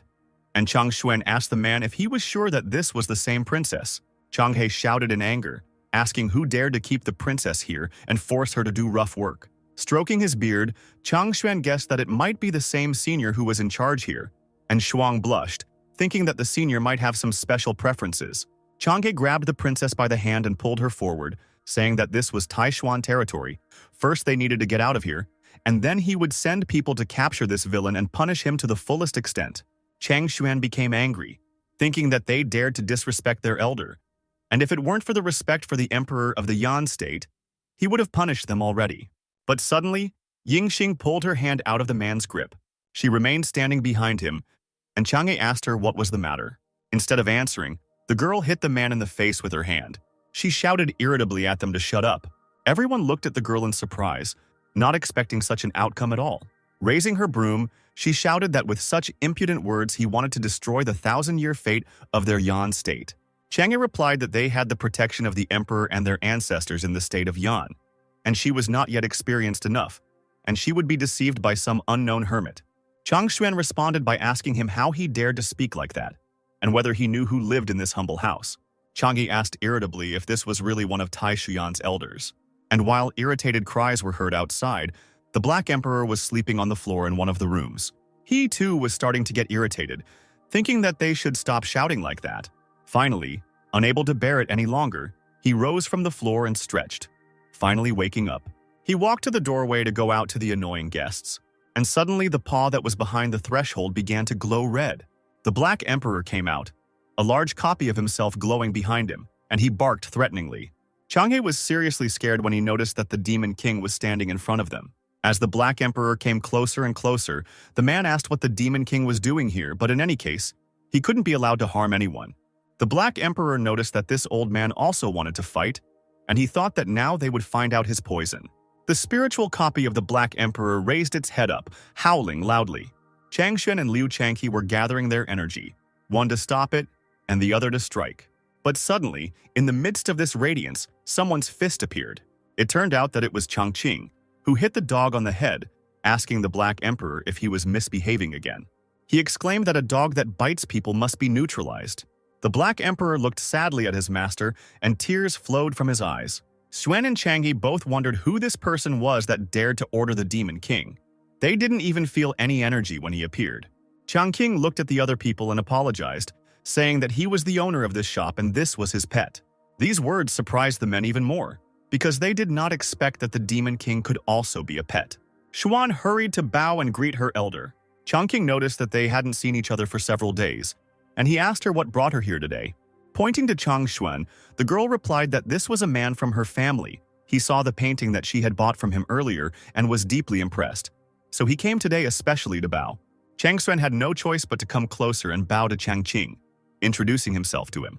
Changqing asked him to stand up immediately, and he himself, taking out a fan to hide his smile, thought that although he had no spiritual roots, his skill in painting was excellent, so he was worthy of being called elder by such a noble elder. Looking at Yingxing, Changqing asked her who the person next to her was. Chang'e was about to introduce himself, calling himself an old servant of the Emperor of the Yan state. But the girl interrupted him, saying that his name was Old Chen, and he was the manager, and he came here to find her. Suddenly, to the girl's surprise, Changqing walked past her straight towards the man. He grabbed his hand and with tears in his eyes said that he had finally waited for him. Leaning towards him, Changqing whispered to the man whether he had come to pick up his mistress, to which he replied in the affirmative. Then Changqing went to his shop, telling them all to come in and have some tea. Chang Xuan immediately became happy and loudly thanked the elder. After passing through the shop, the guy led the guests into his yard. The girls walked through the doorway with ease and the men followed them. But suddenly, taking a step forward, they came across some kind of barrier and bumped into it with their faces. Chang Xuan asked if this was the legendary defensive barrier technique that created itself. Chang'e said that only ancient artifacts could create a barrier of such strength. Chang Xuan said that Shuang and the 9th princess had low cultivation so they weren't pushed back by the barrier, while their levels were too high so they were delayed. Chongqing turned to the men and asked them what was wrong and told them to come in quickly. And then, driven by the wind, a single leaf flew through the barrier. The leaf broke the barrier, causing Chang Xuan and Chang He to fall inside. They fell awkwardly and heavily on their faces on the ground, and Changqing asked them what was wrong with them. The men quickly raised their faces from the ground, their noses bleeding, and awkwardly replied that they were walking unsteadily. Changqing did not dwell on this any further and led the guests on. Suddenly the men froze again, stopped in their tracks, and opened their mouths wide in surprise. As it turned out, they noticed that inside this house there was a Demon King black dog, and next to him, in the form of an ordinary tree, was an ancient demon. They noticed that everything in this house was imbued with Tao and ritual energy. They exclaimed that it seemed like they had ended up in some incredible place. Changqing told his guests to sit down while he went to get some tea. The guests obeyed the host, and all four sat down at a round table. Chang'e, startled, asked Chang Xuan what he thought this elder was. Chang Xuan also shuddered and replied that he knew this person was great, but he didn't expect his level to be so high. Looking at the ancient demon, Chang'e said that usually such demons were only found in places with great dances and opportunities, and now he lived in this small courtyard. Clutching his chest, the man noticed that just sitting on this bench he could hardly breathe. Chang Xuan also placed his hand on his stomach and said that this was just a test for them. But suddenly he noticed something on the table that was standing nearby. Chang Xuan slammed his hands on the table and stood up with a jerk. He laughed and walked to another table and said that he had expected so. He smiled and happily noticed that Elder Yi was also studying chess. Yingxing called out to him, telling him to be careful. However, he did not hear her, and so he came even closer, and suddenly the board lit up with a bright light. The man exclaimed that this chessboard wanted to teach him something. The board continued to glow, and its energy filled the entire space. And suddenly, in Chang Xuan's head, the word sounded, "The army has no permanent position. Water has no permanent form. The sun has its short and long days. The moon has its phases." Chang Xuan was moved by these lines. Tears flowed from his eyes and he exclaimed that he understood everything. Meanwhile, Changqing came out of the house with a tray in his hands, apologizing for keeping them waiting. And the guests all moved to the chess table, crowding around it, and Changqing asked them what had happened to them. Chang Xuan rushed towards the elder, asking him if he could find out what kind of chess game this was. Changqing didn't quite understand the question, so he asked again, but then replied that it was a draw. The unknown word startled the men, and they opened their mouths wide. Smiling, Chang'e said that draw was a good name. Although it looks like a confrontation between black and white figures, it contains the path to peace, the path to the obstacle, the path to harmony and life. Chang Xuan beamed and exclaimed that opposition is balance. It is harmony. This game of chess is so deep that it is rare in this world. Changqing didn't understand what these old men were talking about. He thought that a draw was just a draw where no one won. What was there to analyze? He quickly changed the subject, saying that there was nothing special about his house, and then asked them to try his homemade tea, and Chang Xuan and Chang He gratefully accepted this as well. Chang Xuan thought that a legendary figure like Ye Changqing was making tea, which meant he had knowledge in this matter. Their clan just happens to have a tea cake made from insight leaves left by their ancestors. He might like it. The insight leaves are a sacred item for cultivation. Even if they are fragments, they are priceless, and it can bring him closer to the elder. Chang King placed a small box on the table from which strong energy emanated. Covering his eyes with his hand, Chang Xuan wondered what it was. And then, to everyone's surprise, Chang Qing used tweezers to take out a whole sheet of insight from the box. Chang Xuan and Chang He thought that this was the first time they had seen whole leaves. Could this luxurious style really be the master's style? Chang Qing began to brew tea, and Chang Xuan thought that when the insight leaves were first brewed, all the spiritual energy on the surface of the leaves would dissolve in the water. The men smelled a scent that was incredibly clean. But then, the guy poured the tea into a glass and poured it behind his back. Noticing the strange expressions on the men's faces, Chang Qing asked them what had happened. When they both pointed to the puddle behind him, the elder replied that it was just some washing tea. Nothing special, just to wash away dust. Having already thoroughly brewed the tea, he poured it into cups and placed them on the table. Taking the mugs in their hands, Chang Xuan and Chang He thought that they were a little scared to drink this tea. The girls thought that just by smelling the aroma, they already feel how their level rises.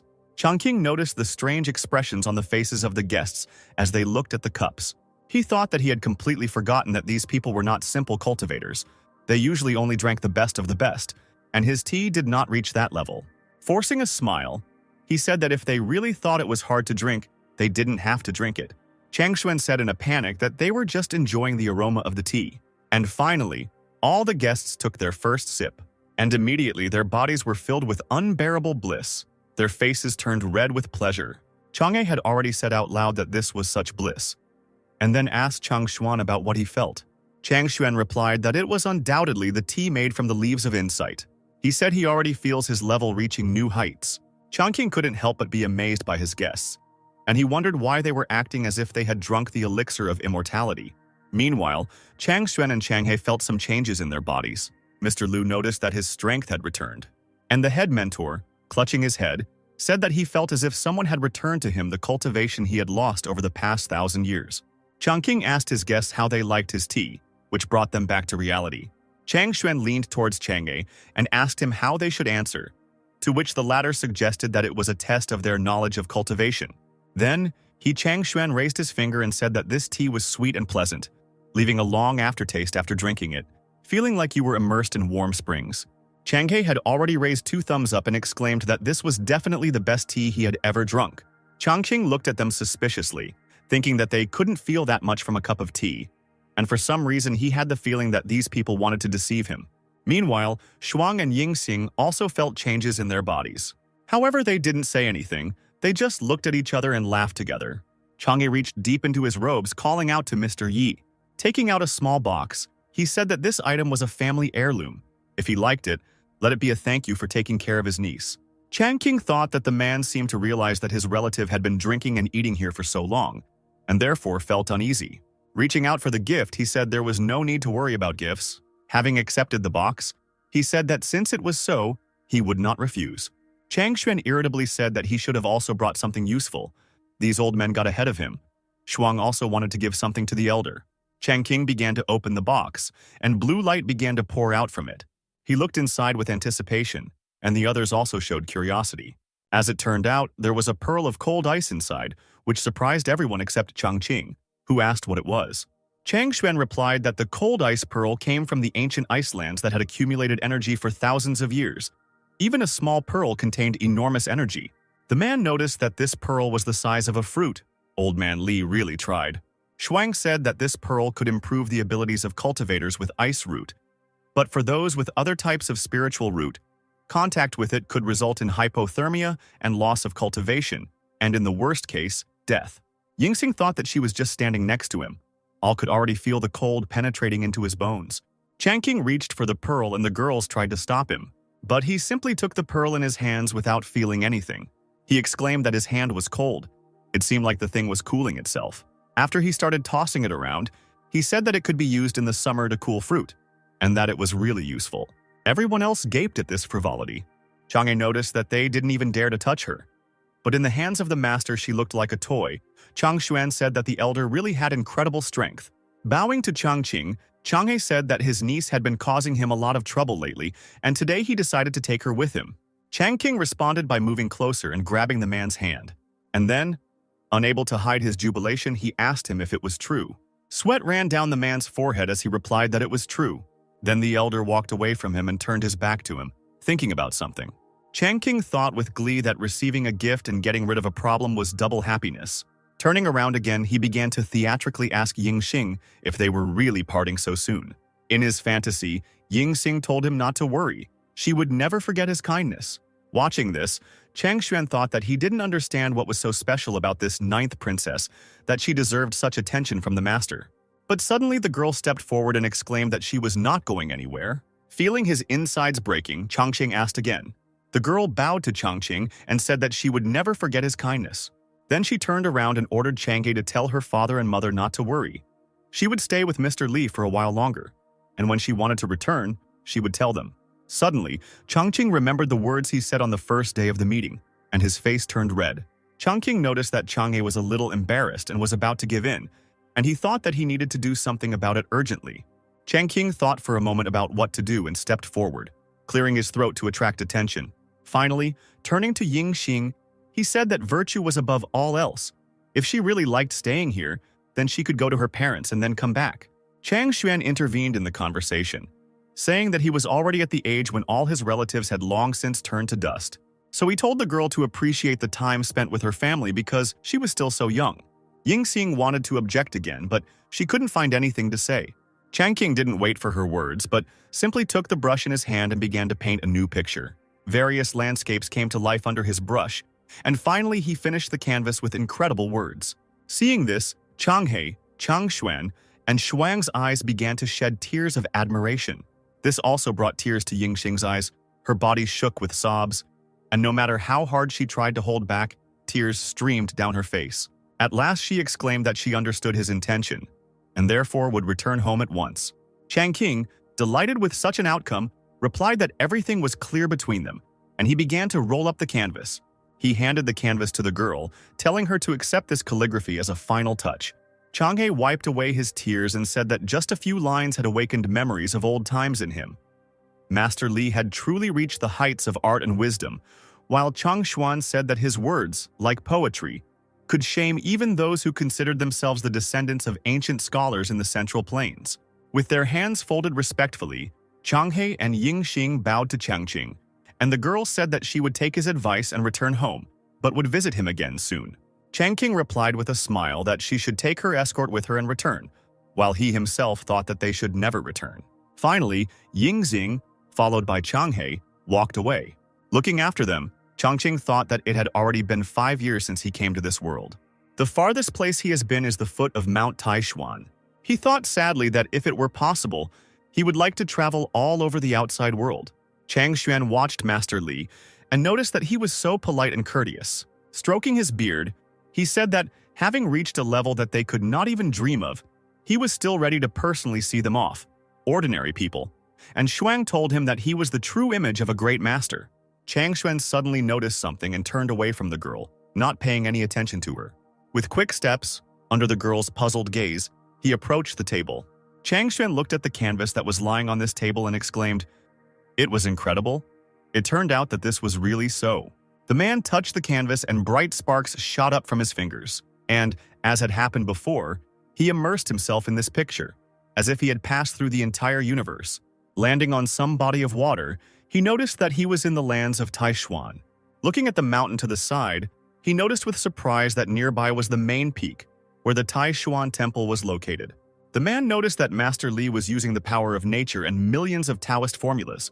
He exclaimed that all this was for the sake of protecting their sacred land.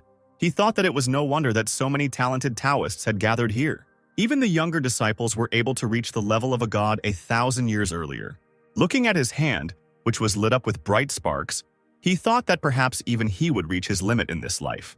Shuang approached the sect leader and asked him worriedly about what was going on.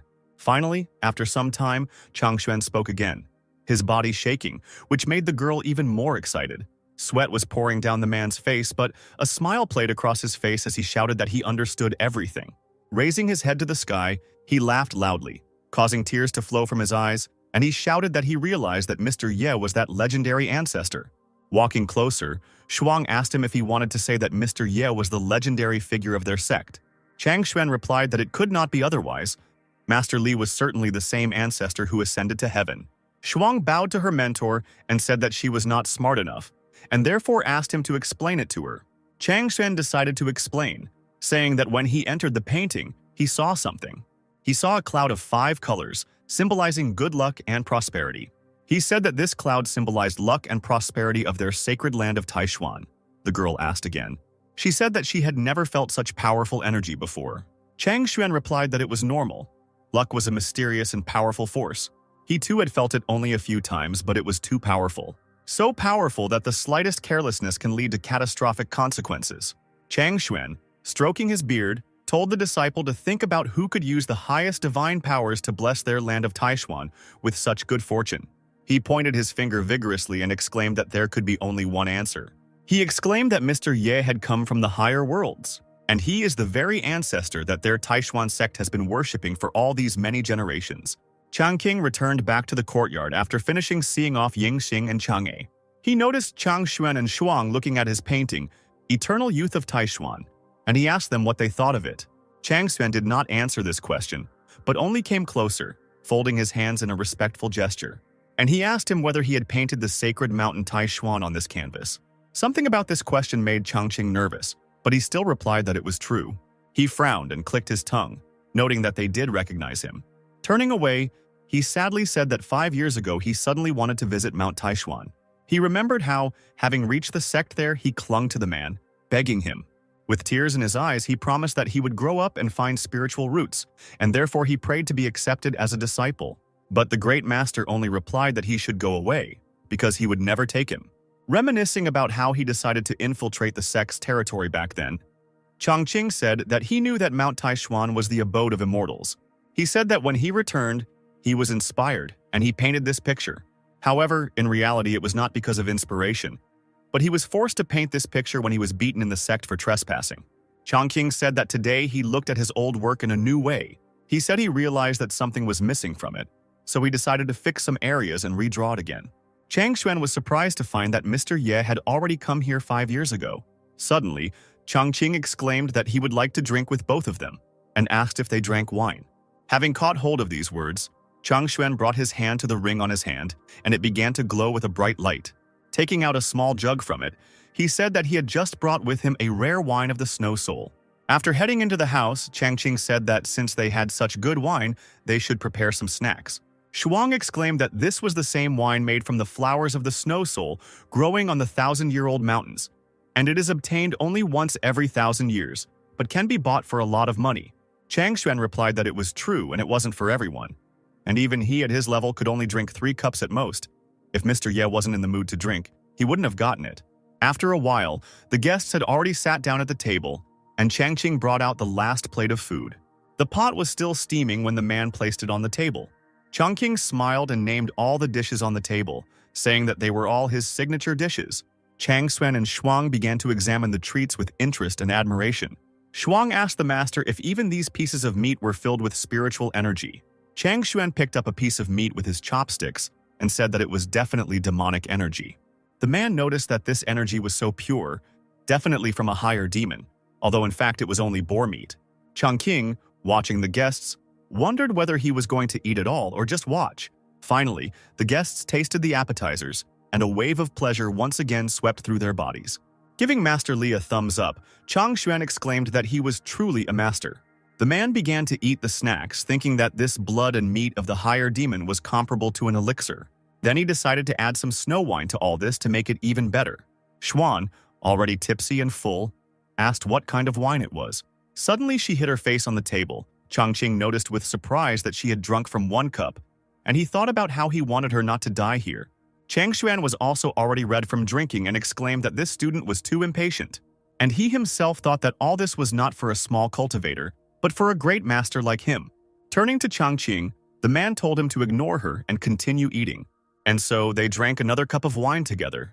After emptying the cup, Changqing noticed that the wine had a grassy aroma, and he asked it whether it had a health-promoting effect.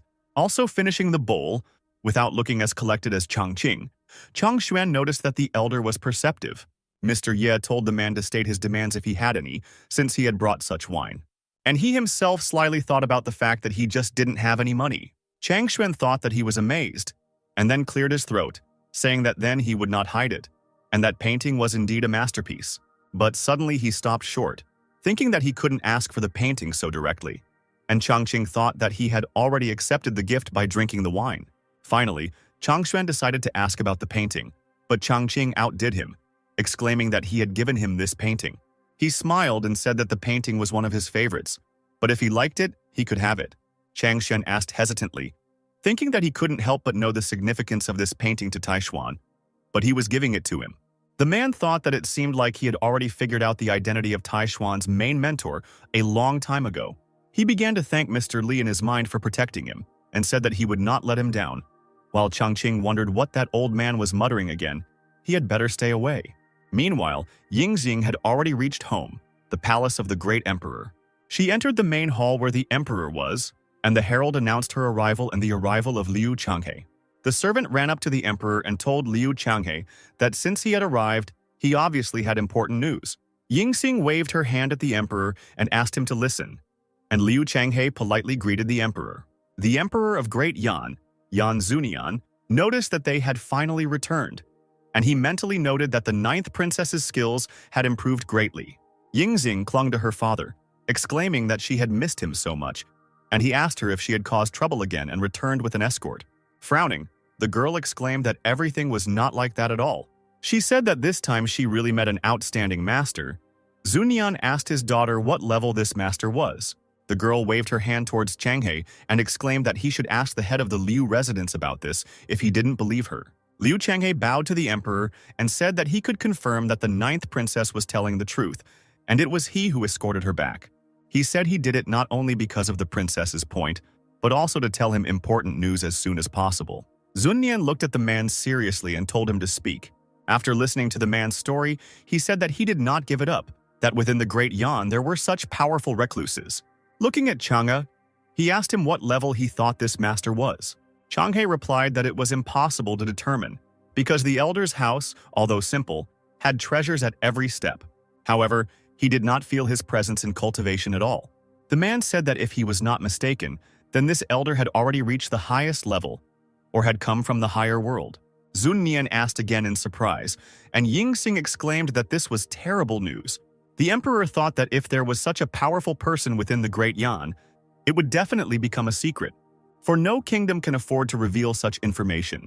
Yingxing thought that Master Li was a powerful recluse, but not a celestial being from their higher world. Suddenly she thought that if he was a celestial being, then what was the connection between him and her?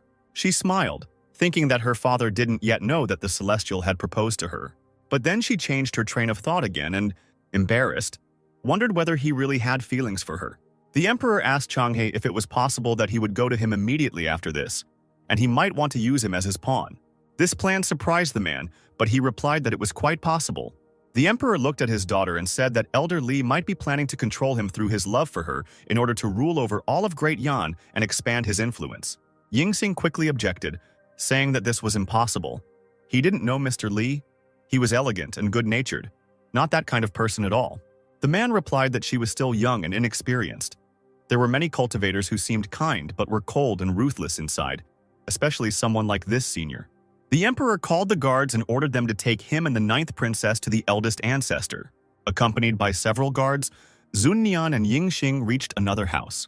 The girl continued to defend Changqing, saying that he was not like that. The emperor said that he did not want to harm him. He just wanted to make sure she was safe.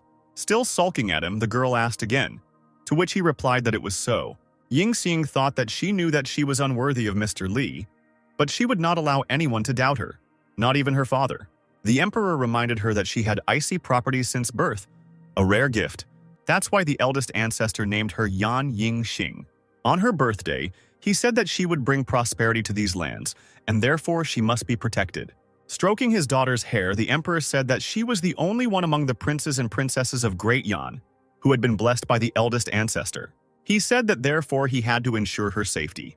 The girl asked him if he really wanted to put her in an awkward position, to which he told her that it was time to go. The emperor and Yingxing entered the dimly lit chambers. The girl immediately raised her hands, folding them in a polite gesture. She and her father respectfully greeted the eldest ancestor by bowing to him.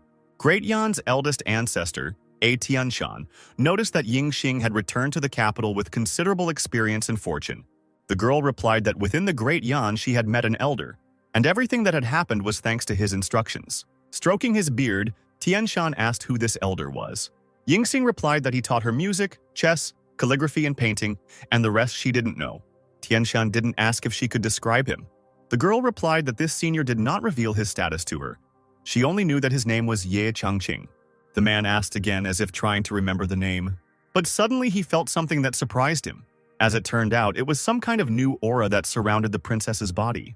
He said that this name was not familiar to him, but in the princess's body he felt another source of energy. Obviously she received it from him, and therefore from a very powerful one. The emperor said that the head of the Liu residence also met with this elder, and Tianshan told him to tell him more details.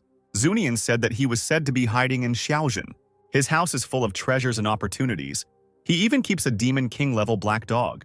Tianshan asked whether there was such a person within Taishuan, and the emperor replied that he was worried because by sheltering Yingxing, he could use her to manipulate the Great Yan and him, the Great Ancestor. After bowing, Zunnian asked the eldest ancestor to check on Yingxing to ensure her safety. The eldest ancestor told the princess to come closer, and his fingers glowed with a bright light. With these two fingers, he touched the girl's forehead, and the light became even brighter. And suddenly, new energy came out of the girl's body and began to fly around the room, illuminating everything around. The emperor asked his ancestor why there was such strange energy here, to which he only noted that it was the nature of ice. And now the energy had two sources of energy. Yingxing looked at her new energy in surprise, not knowing about its existence before. Tianshan asked if this elder was able to awaken her second source. Yingxing asked if she now had two sources. The great ancestor cried out, asking the princess to tell him more about this man. The girl replied that, as her father had said, this elder was indeed powerful, but if he wanted to use her to control the Great Yan, it was impossible. The emperor asked his daughter why she was so protective of a stranger, to which she replied that it was not so. Lord Ye had taken her in without knowing her identity. He was simply teaching her different things. But now she understands that it was because of the energy in that place, and the instructions that she had a second source. Tianshan told the girl not to speak thoughtlessly. She knew how difficult it was to grow a spiritual root with external force, let alone a second one. The emperor agreed with him, saying that then everyone would have two roots. The girl exclaimed that she could prove it. She would immediately bring them his calligraphy that he had given her. Meanwhile, Changqing and Changshuan were still drinking wine. Changqing volunteered to pour another cup for Changshuan, in response to which Changshuan began to stop him, saying that one more cup and he would definitely get drunk. Mr. Ye said that he would drink it anyway, but he thought that this old man was such a weakling that he couldn't even drink half a cup. Changshuan said that he noticed a chessboard with a very complex arrangement in his garden and believed that he had achieved mastery in chess. As he emptied the jug, Changqing replied boredly that he knew little. Seizing the opportunity, the man said he had a rare chess problem and asked him if he wanted to solve it. Changqing replied to show him, and he immediately took out a scroll. Unrolling the scroll, Changshuan said, "This task is called 4 Flowers Underwater." The man began to watch Master Ye as he began to study the scroll, thinking that old man Ziking had given him hundreds of years to decide. After some time, he exclaimed that he was asking for instructions from his elder. Changqing muttered that this was a rare chess problem. But then he asked, discouraged, if that was really the whole task. Changshuan exclaimed that he had not been able to solve it for decades. Changqing twisted his face and thought that this was an elementary task for beginner chess players, but cultivators called it an incredible task. He wondered what they usually did then. After bowing, Changshuan asked him if he could show him how to solve it. Looking at the scroll again, Changqing thought with disappointment that he now realized that there were no strong chess players in the cultivation world. Scratching his chin, he grinned mysteriously and exclaimed that it would be impressive. Following these words, he quickly jumped up from his seat, placing the scroll with the task on the table. Walking out from behind the table, he waved his hand at Changshuan, telling him to follow him. The man obediently followed his elder, who stopped next to the board. Suddenly, the hieroglyphs on the board began to glow with a bright light, radiating energy. The words, "Every move is filled with life force," sounded in Changshuan's mind. Changshuan exclaimed that the elder's chessboard was definitely the sacred artifact, Divine Machine. Looking at the problem on paper again, Changqing said that this chess problem required various solutions, of which the most difficult and significant were 12 moves. He told Chang Xuan that he would teach him the 4 most important moves today. He started to say that he would have to learn the other 8 on his own, but Chang Xuan immediately understood what he meant. Chongqing just nodded his head, thinking that this was all his carelessness. Otherwise, how could he forget about such an important aspect? Meanwhile, Yingxing had already brought that very calligraphy of Changqing to the great ancestor and her father. Tianshan began to read lines from this calligraphy. Zun Nian, listening to these lines, thought that by visiting the eldest ancestor, firstly, he wanted to ensure Yingxing's safety, and secondly, he wanted to use his power to determine the level of this person in order to develop an appropriate strategy. The emperor noticed that the great ancestor's hands were shaking, and he thought that just the calligraphy from this elder seemed like a real treasure to the elder ancestor. A shudder ran through the body of the man who was reading this calligraphy as he read the last line. Tears ran from his eyes as he said that he had been cultivating for several thousand years, first seeking immortality and long life, then well-being for the great Yan and peace for the whole world, but he had forgotten about those around him. While folding the calligraphy, he said that this elder had put his Taoist meaning into the calligraphy, and it brought him back to his roots of cultivation. Cultivation is self-improvement of not only the body but also the soul. The emperor thought that the elder ancestor understood this on an emotional level. The eldest ancestor called out to Yingxing, who was standing next to him. Pulling the calligraphy back to her, he told her to thank this elder for it if she had the opportunity. Stroking his beard again, he said that calligraphy alone had broken down his internal barriers, and if nothing changed, he would soon be able to reach a new level. Zun Nian asked his ancestor in surprise if this was true. Yingxing asked her ancestor if he wanted to thank him so much, then why didn't he visit him himself? Tianshan turned his head sharply to look at the girl and asked her what she was talking about. The girl happily reported that before she left, Mr. Ye had already agreed for her to come back and visit him again. Intrigued by this, the elder ancestor asked her if this was true, to which the girl replied that it was. The emperor hastened to intervene in this conversation, shouting that this should not be done. It seemed to him that there was something in this. He asked if there was such luck in the world that this man had such power, because he not only gave Yingxing the second spiritual root, but also agreed to accept them at any time. He said that usually powerful beings would use moments like these to manipulate events, so he was worried that he was using Yingxing to lure them all into a trap. Tianshan interrupted this monologue by shouting loudly for him to stop, and he asked the emperor how he could be the emperor of Great Yan, being so narrow-minded. The eldest ancestor exclaimed in annoyance that this elder had presented the Great Yan with a real treasure, and he dared to doubt his intentions. It was simply ridiculous. Yingxing quickly defended her father, saying that he was not that kind of person at all. He only cared about the Great Yan. Tianshan replied that if this were not so, there would be no point in the position of emperor. Addressing the emperor by name, Tianshan said that he had not yet reached the required level and therefore did not understand everything. He said that using weakness to manipulate is the approach of those who have been stuck at one level for thousands of years and cannot break through further. This elder one has definitely reached the highest point of perfection. As the saying goes, the great art is in simplicity. Such elders, instead of being players, prefer to remain hidden in everyday life, observing the world with a smile. Zun Nian immediately fell to his knees and began to bow, shouting that he realized his mistake. He exclaimed that if the eldest ancestor was going to visit this elder, he would prepare worthy gifts later. The elder ancestor replied that it was fine if he hugged, but people like Elder Li probably did not attach importance to material things. Therefore, it is necessary to organize a reception for the elder in the capital. And the emperor immediately gave the order to prepare for this reception, and therefore the construction of pavilions began. The construction of a statue of the elder Yi was in preparation. The news spread through the streets that 3 days later, on September 6th, all the subjects of Great Yan were to gather at Jade Hill for a ceremony, and the people were immediately in a state of talk. Someone said that the whole city had to build pavilions in 3 days, and it looks like it was called the Changzhong Pavilions. As it turned out, someone was secretly watching and listening to all these conversations. This man thought that something suspicious was going on, and therefore it was necessary to return and report to His Majesty. Sometime later, this man left the Great Yan and reached his state. Someone informed the advisors that many Changzhong pavilions were being built within the Great Yan, and he asked who knew what they were. The advisors turned their heads, wondering what Zun Nian was planning and whether this was another trick by old Yan Tianshan to confuse them. One of the advisors approached His Highness and asked him to increase the number of scouts to find out the truth. Meanwhile, this news about the construction of the pavilions reached the state of Guten, Emperor Guten slammed the table, shouting that these spies were useless if they couldn't get information. The advisor tried to calm him down by saying that although they didn't know the identity of this senior yet, such honors were clearly not intended for an ordinary cultivator. The only one who this can be is a great Taoist who is on the threshold of ascension or an already great person from the higher worlds. The emperor asked his advisors what they should do. The advisor said that in his humble opinion, it would be necessary to send more scouts to thoroughly investigate this matter. 3 days passed like this, and Zunnian was already standing near the new pavilion. He said that Senior Li's pavilion was almost completed, and then asked Senior Ancestor to inspect it. A maid approached the emperor and said that the eldest ancestor was on the verge of a breakthrough, so he should be careful and not be careless. The emperor replied that he understood, while 2 spies watched him. One spy told another that His Majesty was right. Yan Tianshan was indeed on the verge of a breakthrough.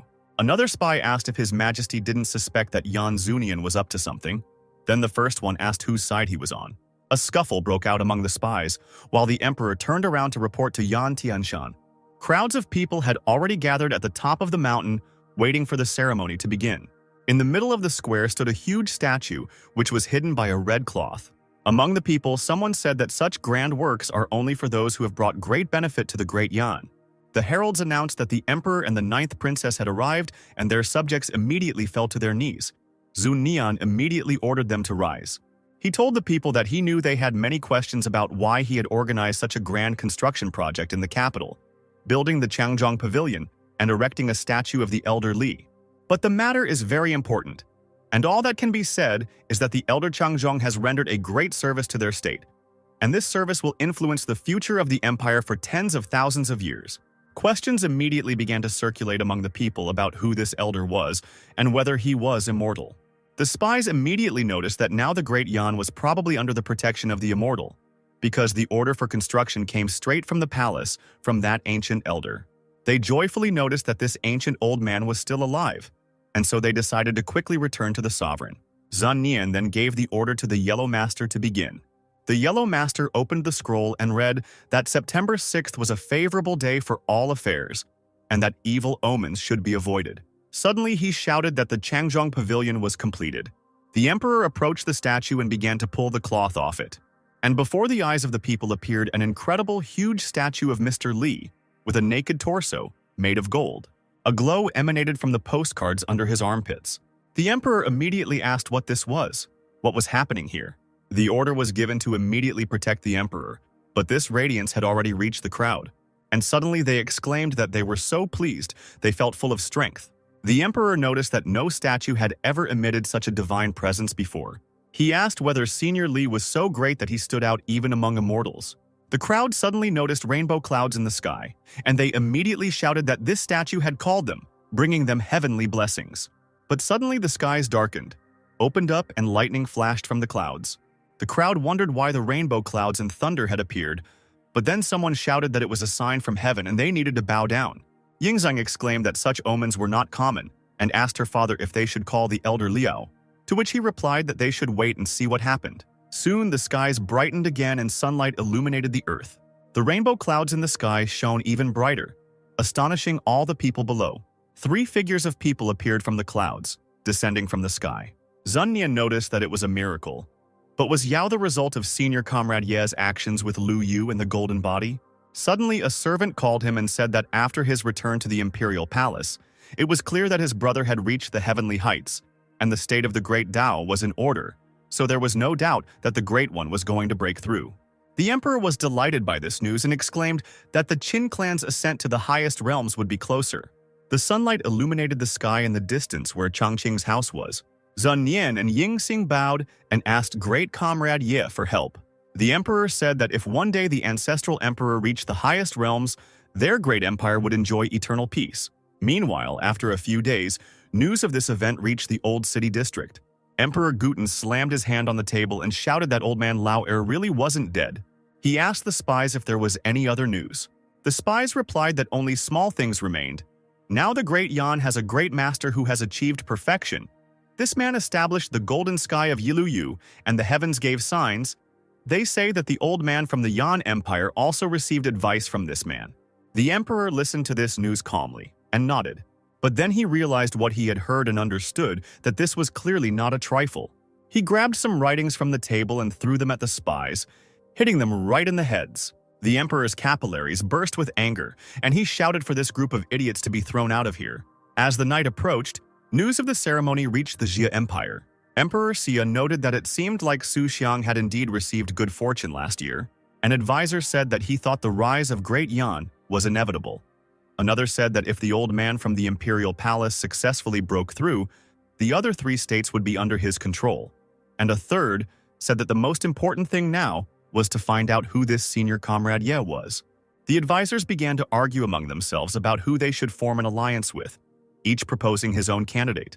Emperor Xia listened calmly to these disputes, frowning more and more. Meanwhile, Changqing had a dream.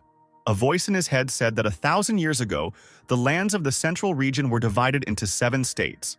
An age of chaos and upheaval arrived, and then a man of exceptional strength appeared. He took charge and established order, and thus 4 great states arose.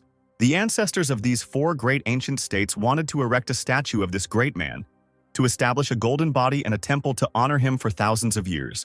But for some unknown reason, he died without illness. Upon seeing the news of his own death, Changqing jumped out of bed, exclaiming that he did not want to see it. He sat up in bed with a jerk, his breathing rapid and heavy. Scratching his cheek, he noticed that the wolf's answer was too beautiful. He even dreamed that they erected a statue for him and brought sacrifices to him, and suddenly he became a great man. Getting out of bed and stretching, he said that if he didn't have common sense, he would believe it. As he approached the door, he noticed that sleep had really helped him. It seemed he was sleeping better. As he walked out into the yard, he thought that the old master had already left a month ago. Sitting down at the table, he thought that he was wondering if he had found out anything about the 4 dragons that release water. Frowning, Changqing remembered that he had only taught him 4 methods. After looking through the gifts that were sent to him, he sighed heavily. There was a stone and a tablet on his table, and Changqing wondered who could have sent him such a thing. He noticed that someone had sent him a stone and an amulet, but he hadn't even shown himself. He remembered how he taught Chang Xuan the playing techniques while constantly scolding him. He wondered why it was so difficult to understand the basics of this school. Changqing sighed and said that in the great mystical book, there is a place for those with strong spirits, those who move forward without looking back. He exclaimed that if he had a strong foundation and high intelligence, he would have long ago become an unrivaled master of the entire cultivation world. Following these, Changqing waved his hand, throwing the amulet aside. Putting the stone on the table, Changqing sadly said that he was now his rival. Humming something to himself, Changqing stood up from the table and walked away, and suddenly small cracks appeared on the stone. The cracks became larger and larger, and a bright light began to shine around the stone. Changqing entered his office, his notes illuminated by the sun.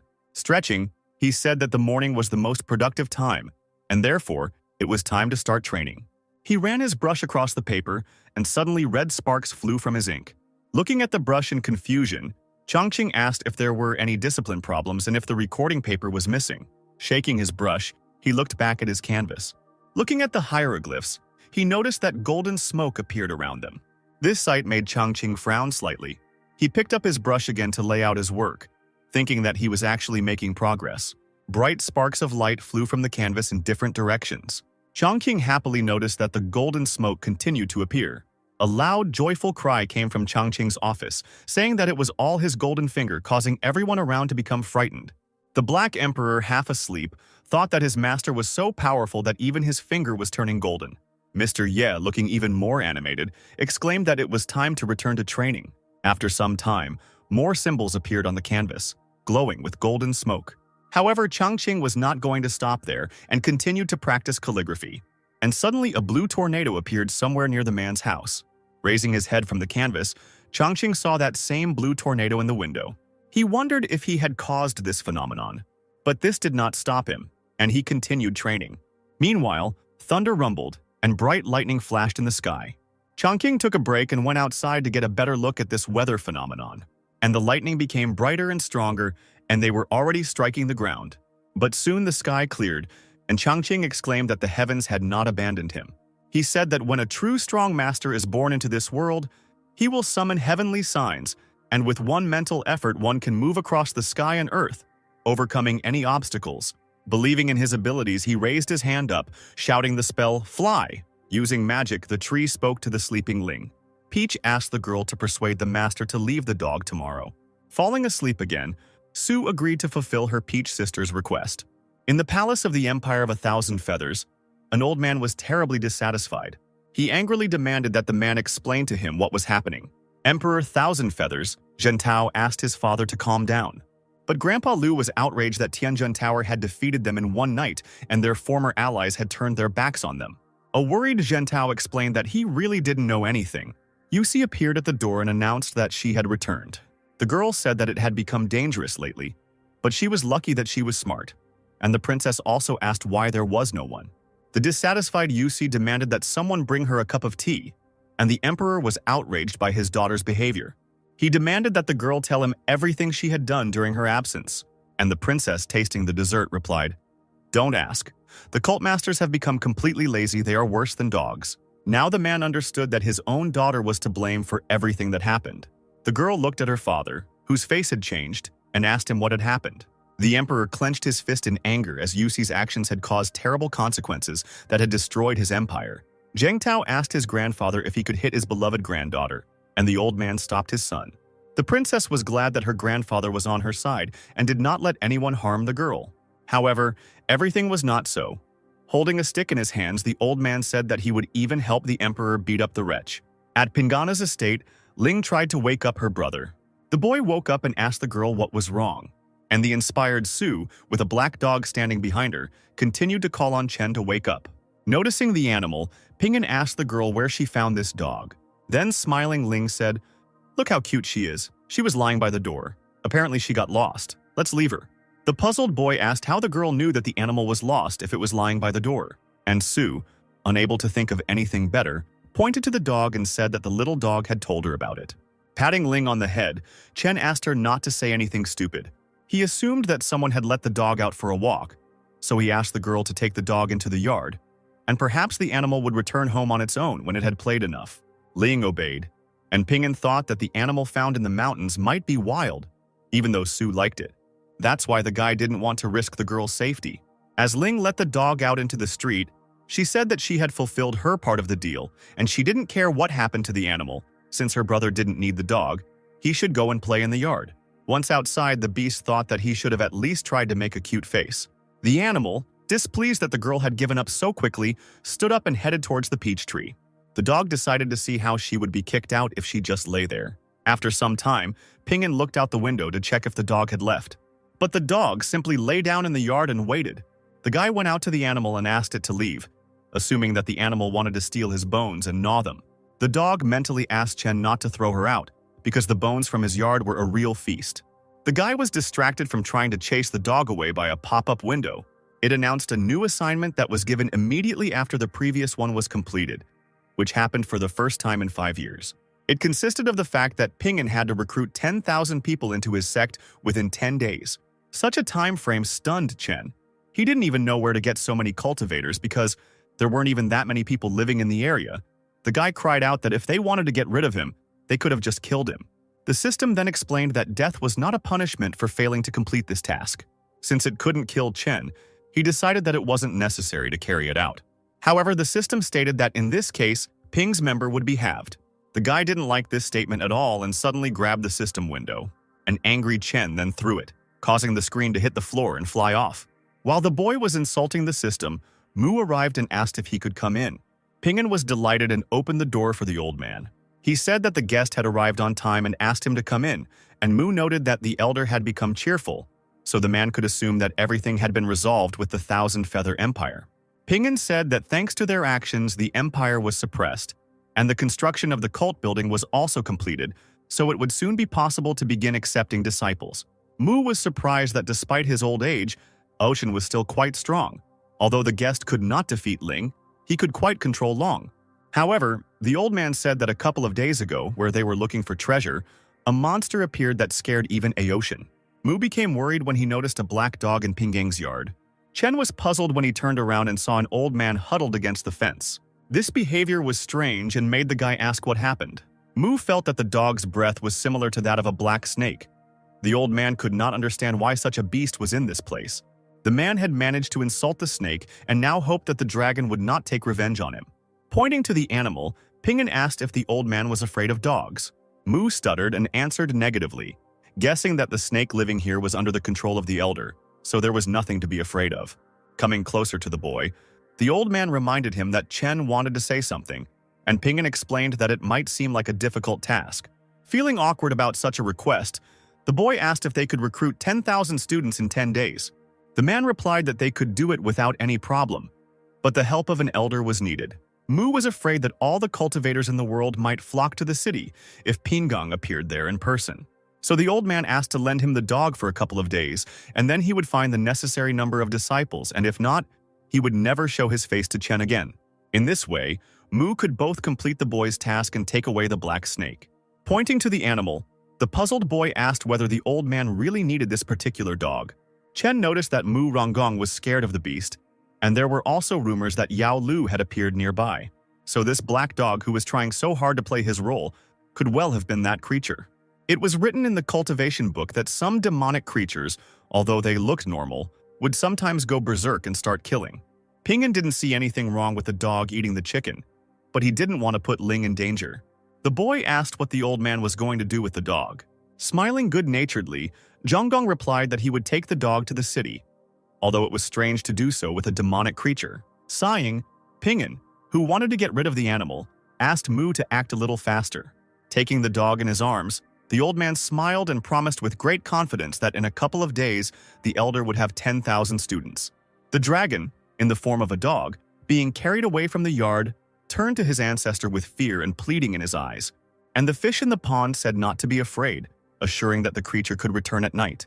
Ping'an watched as Zhonggong left his domain, setting off on a celestial journey. The guy didn't know whether Mu would be able to handle the task, and Chen himself wanted to take part in the recruitment. He was sure that thanks to a bug in the system, he could attract a whole crowd and feed his ego at the expense of people's jubilation. But Ping'an hasn't yet confirmed whether his aura works the same way on everyone. If not, then other people would simply consider the guy a weakling and a madman, so all hope was only on Zhongun. The man brought the black snake into the building of the Hengzhong cult. The dog bared his teeth and asked if the old man understood that he had deprived her of the opportunity to become stronger. Zhonggong became nervous and asked the demonic creature not to be angry, claiming that he was trying to help. The man explained that Chen didn't like greedy people, so he would have kicked the dog out if it was an eyesore. And the old man brought the beast into the cult of the elder and promised that after helping Ping'an, he would send the snake back with recommendations, which was quite fair. The dog admitted that the guy really wanted to drive her away. Bowing down, the beast admitted that the man had secretly helped him, and now the animal was in debt. Since they were in the elder's sect, the dog decided to try even harder. Using her magical power, she created a protective cult formation. The beast said that it had imbued it with spiritual energy, so the formation could withstand an attack from a cultivator even at the peak of the Mahayana realm. Throwing out various artifacts and coins from her spiritual storage, the dog said that she could not use this trash. So now all of this belonged to the sect, for which Zhonggong thanked the creature. Using internal energy, the dog began to return to its original appearance. Once again becoming a black serpent, the dragon said that this was only a small part of what he could do. Mu noted that he had not seen the creature for only a couple of days, but it had already managed to change its form and, apparently, thanks to its ancestor, it had changed so much. As he walked away, the man declared that from now on, recruitment into the Hengzhong cult would begin. Once near the Ping'an sect, Aochin discovered the Mahayana Dragon Mountain Protector Kingdom formation. The man thought that the elder had given them this formation by accident, but then Long stopped short, because Chen, in his opinion, had thought everything through to the smallest detail, so he couldn't be wrong, which meant that everything here was not so simple. Then Aodian realized that this was a divine test of the three. The first test was the Empire of 1,000 Feathers. The elder knew that they would be arrogant and despotic, but he gave them a chance, and unfortunately they did not change. The second test was Lon himself, since he, under the command of Ping'an, saved the people of the mountain cult, offering to destroy the Empire of 1,000 Feathers on his own. The man passed the test. And the third test was the mountain cult. Obviously they also coped, so the elder gifted them with a formation. Everything was going as it should. The elder could calculate everything. And this terrified Aochin. Calling over his hiding subordinate, Lon asked the man to find him an excellent gift. The man in the robe was ready to carry out the task, but he did not know what kind of gift was needed. Aodian then explained that he needed something suitable for living at the peak of the continent. In just half a day, Zhonggong was able to complete one of Ping'an's assignments. The system window notified that the task was completed, and along with it, a free lottery ticket was received. Chen was surprised that Mu was able to fulfill his request so quickly and decided to load him up more next time. The guy asked to start the drawing and a text popped up in the window, "Draw a ticket." Ping'an noted that he had always had bad luck, such as with the sword he had picked up on the mountain and which had turned out to be useless. The weapon was outraged to hear such an opinion. Finally, it was announced that the ticket had been successfully drawn and the winning system awarded the lot, moving it through the portal. The reward, a heavy bag, fell right on the lying guy's stomach, causing him pain. There was an inscription on the bag, after reading which Ping'an realized that he had received fertilizer. Chen was lucky because he just wanted to grow something in his yard, and he thought the fertilizer looked good, so the effect should be amazing. The guy called Ling, who seemed to want more watermelon, and offered to buy her some seeds. The girl was delighted and agreed with her brother, after which they got ready and went to the city. At the city market, when Ping'an was buying watermelon seeds, an unknown boy was watching him from around the corner. Returning home, the boy began to cultivate the land and make beds on it, and Ling helped him, placing the seeds in the holes. When the sowing was finished, Ping'an scattered fertilizer over the garden. Su and Chen, who was wiping sweat and dirt from his face with a towel, looked with satisfaction at the fruits of their labor. The boy was glad that they were finally able to finish planting Ling's favorite fruit.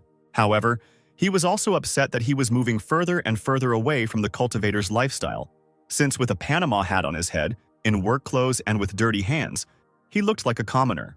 Chen was distracted from these sad thoughts by Su, who asked her brother to look at something. Looking at the garden, the guy was shocked that the first sprout had already sprouted. Ping'an realized that these fertilizers accelerated the growth of plants. He exclaimed that he had finally come across something normal and not trash like before, which outraged the fish in the broom. The knife lying on an improvised board in the kitchen was also dissatisfied with this statement. The happy girl asked Chen if they would soon have watermelons, and the boy answered negatively, since the fertilizer, although it was good, had to be used wisely, so it was necessary to wait at least 2 weeks. Leaving the upset Su alone in the yard, Ping'an said that he would go change his clothes and start cooking. Looking at the bag of fertilizer, Ling decided to take matters into her own hands. Having poured the plant food into the necessary container, the girl began to scatter it throughout the garden. She fertilized each plant generously to achieve the desired results. The sprouts actively increased in size, quickly passing all stages of development. Suddenly, the girl's actions were interrupted by Ping'an, who returned to the yard and asked what she was doing. Hiding the bowl of fertilizer behind her, Su pointed to the garden and said that the watermelons had already grown and were now ready to eat. Seeing the fruits, Chen was surprised. This magic fertilizer was stronger than he thought. After using such a small amount, everything sprouted to the last stage. But then the guy looked at the girl suspiciously. Behind her, he noticed a bag that was a third empty, and asked Ling to explain what had happened to the fertilizer. Su replied that she didn't know that and assumed that it was just a breeze that blew away some of the fertilizer. Of course, Ping'an didn't believe such nonsense and asked if the girl really loved watermelons that much, and there was a boy standing outside the door to the yard and watching them. He heard Chen tell Ling to wash her hands, and the girl obediently went to do so. Having collected the fruits, the boy brought them into the house, washed them, and began to cut them. However, cutting the watermelon was difficult, and the boy wondered if the fruit was really edible. He thought he should try a piece before the girl came running. However, Ping'an didn't have time to do this. Ling was already standing in front of him and devouring the pulp of the fruit. The worried boy asked if everything was okay and if she was feeling well, and Su replied that the watermelon was very sweet. She urged her brother to try the fruit. Chen asked the girl to eat more slowly because no one would steal her watermelon. But Ling continued to quickly eat the pieces of fruit, saying that her brother could give the fruit to the boy outside the gate. Looking at the courtyard door, the boy asked, "Which boy?" Ping'an decided to test Su's words and opened the gate, holding a piece of watermelon in his hand. There he actually came across a fair-haired boy with a yellow bow on his head. Nervously, he stood frozen in place, seeing powerful energy everywhere. Confused, Ping'an asked the boy what was wrong, but the child stood in a stupor and remained silent, and Chen assumed that he had frightened the stranger. The guy asked the boy if he was a cultivator, but there was no answer. Now the owner of the house was sure that the bug had frightened the guest. Even Old Man Lon was scared, and here was such a child. The boy remained silent, and Ping'an assumed that this child was stupid, which made the guy feel sorry for the boy. Chen gave the young guest a watermelon without inviting him inside, and the child accepted the fruit with trembling hands. The guy asked the boy to go home and not make his parents worry. Then he closed the door, leaving the child alone. The boy, having calmed down a little, put his hand on his chest and said, "How scary." Suddenly, the door opened and the owner of the house concluded, "So you say." As he closed the gate again, Ping'an wondered why the cultivators in this world were so strange, not a single normal one. This made the child turn away from the house in horror. Still holding a piece of watermelon in his hand, the boy began to run. There were too many treasures in the yard, and for the first time the child was so scared that he could not even utter a word. He never thought that such a strong man would live on the outskirts of a small town. The boy was sure that Chen had noticed him on the street. The child was glad that the older one did not scold him. Having run far enough, the boy sat down near one of the trees, getting ready to taste a watermelon. As the child bit into the pulp, he suggested that Ping'an did not want to be disturbed, which was why he lived on the outskirts. After swallowing the fruit, the boy was surprised to feel his level increase. From the 5th level of Dan, he moved to the 1st level of divinity. The child assumed that Ping'an was giving him a chance. The boy underestimated the elder who was distributing such amplifiers. He guessed that it was because of Chen that the neighboring cult had risen so high. Taking out the artifact needed for communication, the child told his grandfather that this cult was not as simple as it seemed, so he needed to prepare a better gift. At that moment, Ping'an thought that next time the door should be bolted. The resulting fertilizer was a real artifact, and if it had been discovered, there would have been a lot of problems. Walking around his yard, the guy wondered how Sue knew that someone was behind the door. He approached the girl and addressed her, intending to sort everything out. Chen asked Ling to answer honestly whether she knew the basics of cultivation. Hearing this, the girl became nervous. She was good at pretending to be mortal in order to please her elder. It was a mystery to her how the boy knew that she was not human. Smiling slyly, she admitted that she did indeed know the basics of cultivation. Ping'an was shocked that even Sue had cultivator abilities, but he didn't. Trying to lie, Ling said that she was very weak compared to other people. Surprised that the girl had kept it a secret for so long, Chen asked what level she was at. Sue was nervous, trying to find the right words to make her lie sound believable. Looking behind Chen, she saw the Peach sister holding a tablet and replied that she was at the level of gathering key energy. Noticing the girl's strange behavior, the guy turned around. However, behind him there was only a tree and nothing else. Then Ping'an asked Ling when she became a cultivator, and Sue continued to look somewhere past her brother. Reading the Peach's sign, the girl replied that it happened not so long ago. At this moment, Chen turned around again sharply, trying to understand what was happening. However, there was no one behind him. And the boy wondered why Ling was looking behind him when she said something. It looked like someone was prompting her. The elder was puzzled. Because there were only the two of them in the yard, he did not know that the human form of a peach was hiding behind the tree. Picking up a plate of watermelon pieces from the table, Ping'an said that the girl had done wrong. Chen said that if Ling didn't tell him everything, he would take the watermelons, and Sue screamed that it wasn't her fault. She admitted that it was Sister Peach Tree who taught her, and asked not to take the watermelons. This answer puzzled the guy even more. The cultivation book said that any living thing that had existed for many years could become immortal, and these spirits could take on human form and even speak. Even though Ping'an received the tree sprout from the system, he didn't notice anything strange. Chen began to suspect that the sprout, like the fertilizer, was unusual. Standing behind the tree, the peach was outraged that the girl told everything for a couple of watermelons. Suddenly, a system window appeared in front of the girl, which required the tree to find a solution to the problem. Otherwise, it knew what awaited it in case of failure. Peach saw only one way out of this situation. She used magic and directed a beam straight at the girl's head. Ling shook, which caught Ping'an's attention. She reported that her head suddenly began to spin. And not only the peach tree spoke to her, but also the clouds and even the watermelons. An alarmed Chen ran up to Sue and asked what was happening to her. The girl started sweating and said that she was very hot. Looking at the garden, the guy thought that this was a side effect of the fertilizer. Ping'an took the sick girl in his arms and was indignant that even at that moment he was thinking about his own, and not about the child. As he carried Ling home, he asked her to be strong. Somewhere in the forest, Aoshin sat in the lotus position and meditated, trying to improve his level. At that moment, there was a sudden explosion that scattered several trees and rocks around the area. A certain man appeared before Lan, whom he called a vile old man who dared to attack an immortal. This man said, "I heard that you have become stronger now." Bai Gufeng asked if he couldn't even say hello now. An angry Aochin found this method of greeting questionable. Bai thought I used the strongest move using Qi energy, but Aochin dodged it so easily. Apparently, Chun wasn't lying. This old man was able to break through to a new level of cultivation with the help of his elder. Long said that he was too lazy to argue with anyone at the peak of the Mahayana realm. And he also asked if Gufeng was not ashamed to yell at an immortal. Aodian continued to say, When we last met, you were also at the peak of Mahayana. Can't you level up? Indignant Bai answered him. You at least know what you are talking about, so shut up already. Don't open your mouth about Mahayana Peak if you don't understand anything. Pleased with himself, Lon noted. Then you became scarier than me. In response, an angry Gufeng insulted the man by showing him the middle finger. Ling lay in her bed with a wet towel on her head, suffering from the fever. Worried, Ping'an still couldn't figure out where this fever came from. It wasn't the watermelon that was the issue, as Chen had eaten it too, but he was fine. Then the guy assumed that the problem was that Ling was a cultivator. Someone opened the gate, asking if the elder was home. It was Mu, whom Ping'an happily let in with the request not to ask every time if he could come in. Once in the yard, the man was amazed by the changes that had taken place. Just a couple of days ago, there wasn't even a vegetable garden, but now it contained a multitude of watermelons. Moreover, they contained more spiritual power than the most powerful medicines. Watching Zhang Gong look at the garden, Chen guessed that he liked the watermelons. The guy suddenly remembered one thing from the book. When using too much spiritual energy, a fever could appear. Ping'an asked the old man if he thought that these watermelons had become elixirs with energy. He himself did not understand anything about cultivation, but he assumed that with the help of magic fertilizer, it was quite possible to create a potion.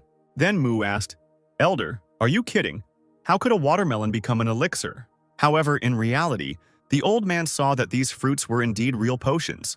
Hearing that the fruits were not elixirs, Chen breathed a sigh of relief, as he still knew little about cultivation, so it would be difficult for him to explain why Ling had a fever that turned out to be quite normal. Zhang Gong said that today was the school's opening day, so he came to call the elder with him, and Ping'an replied that Su had suddenly fallen ill, so he needed to stay and look after the girl.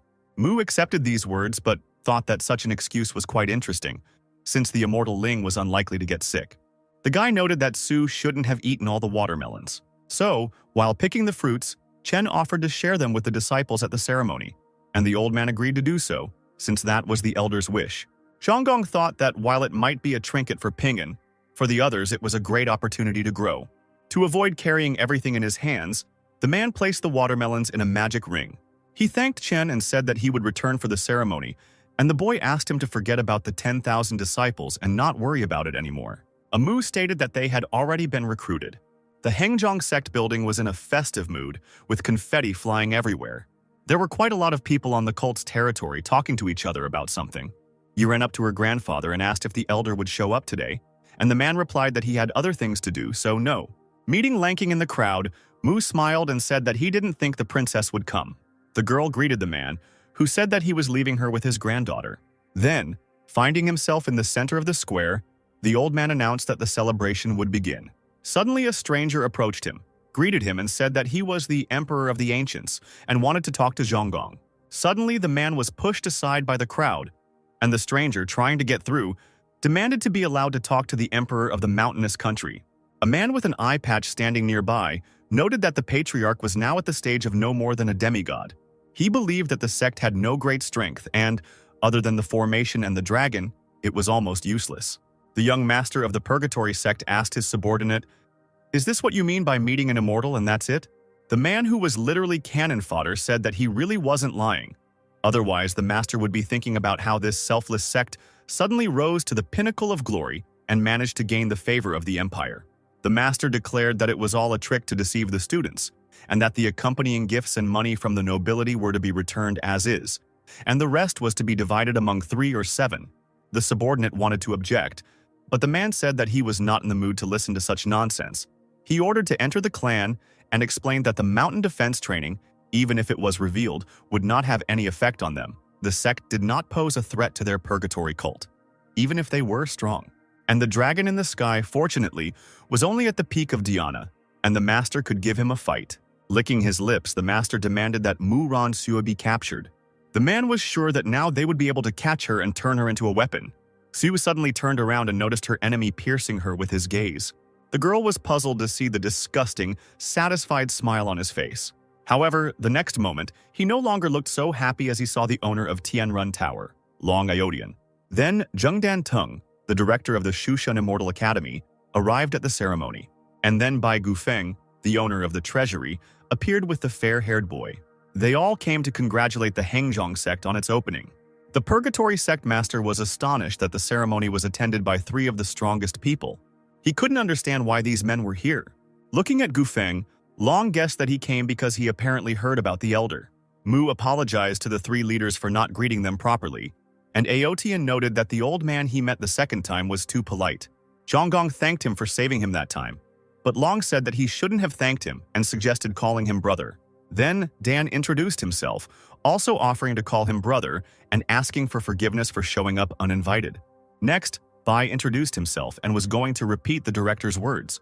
However, Aochin interrupted him and told him to call Gufeng a moron, which angered the cultivator, who began to insult Long. Nervously, Mu assumed that these people came because of the elder and asked them to pass. However, Ten, opening a small chest, asked to accept a modest gift from him.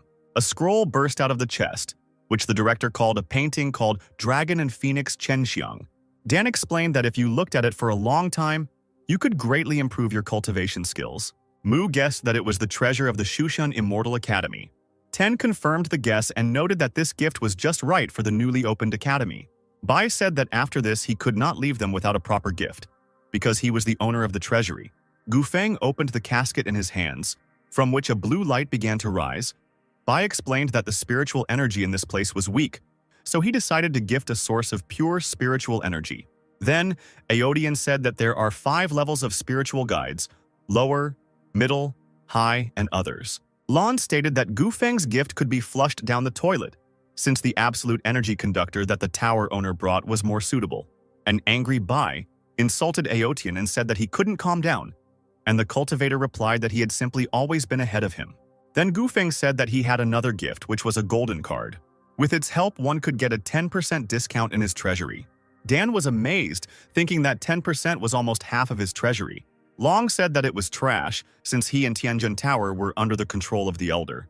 He also considered it insulting to take money from Pingana. Then Bai grabbed the fair-haired boy and said that his grandson would be studying in their academy, and from today on, he was a member of the Hengzhong cult. This statement without the child's consent puzzled the boy. An indignant Aotian demanded that Gufeng stop pretending, since he had originally planned to send his grandson here. And Bai replied that if the cultivator wanted, he could have sent his grandson here as well, and also called the man a 100-year-old virgin.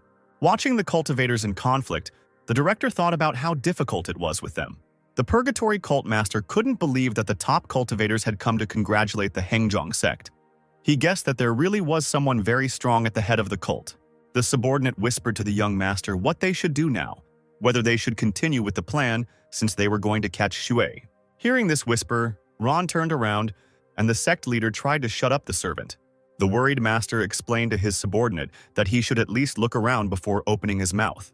While these two were arguing, the girl approached the 3 strongest and, pointing to the master of Purgatory, said that these people were plotting something. The dissatisfied men asked in one voice who dared to do this. Approaching the potential enemy, Aochin placed his hand on his shoulder.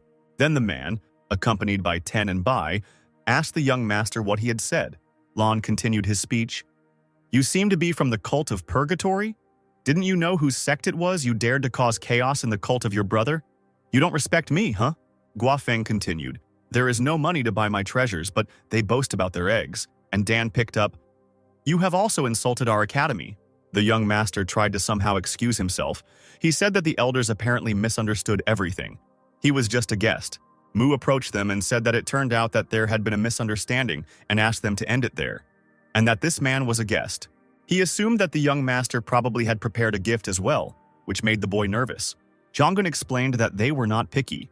Even if the gift was bad, you could always give more to make up for it. After some time, the master of Purgatory gave the men everything he had. They didn't even think that there would be so many items. The young man was angry, but he could only clench his hand into a fist in an attempt to contain his anger. He promised himself that he would kill all his offenders. Long and Mu walked away from him, walking as if they were friends. Aochin said that he lived on the hill nearby, so he was going to come over from time to time. The black snake hovering in the sky suddenly received a strong blow. The massive damage forced him to give in and take on his dog form, after which the animal fell onto the square near the sect building. Once at the bottom, the exhausted dog hurried to find Jungun. The worried man asked the dragon's sister what had happened, and she replied that she had been unable to defeat the man in the sky. Looking up, the men saw a floating immortal named Chen Yangming. He had no hope that his visit to this cult would be so fruitful. Yang Ming said that the dragon had not completely absorbed the essence and would not be able to become a full-fledged dragon in the future. The immortal sternly demanded that those below listen to him carefully. Mu became wary, feeling the pressure on himself, and Yang Ming said that if they didn't want to die on the spot, they should destroy the formation and hand over the dragon to him. Zhonggun explained that this beast did not belong to him or the cult, but to another person, and if the immortal wanted to take it, then he should contact the owner of the creature. This statement outraged Yang Ming, and he decided to give the pathetic man 3 seconds to think. The immortal began the countdown, making everyone present nervous. At the last second, a golden sword appeared behind the ill-wisher and asked what Yang Ming intended to do. Turning around and seeing the golden feather, the immortal became alarmed and asked what the weapon was doing here. The guy replied, "Do I really need to report where I am and what I am? You should be ashamed. I am defending this territory and you are wasting the resources of the immortal kingdom." Yang Ming couldn't understand what was going on here and why the immortal weapon was protecting the mortal cult. Seeing the enemy's aura, the immortal guessed that the sword was incredibly strong. Yang Ming understood that if he entered into battle with him, he would inevitably lose. Not wanting to die, the immortal decided to escape from the protector of humanity.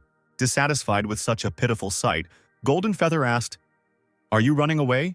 Having caught up with the scoundrel?" He asked the question again. "Did I give permission?"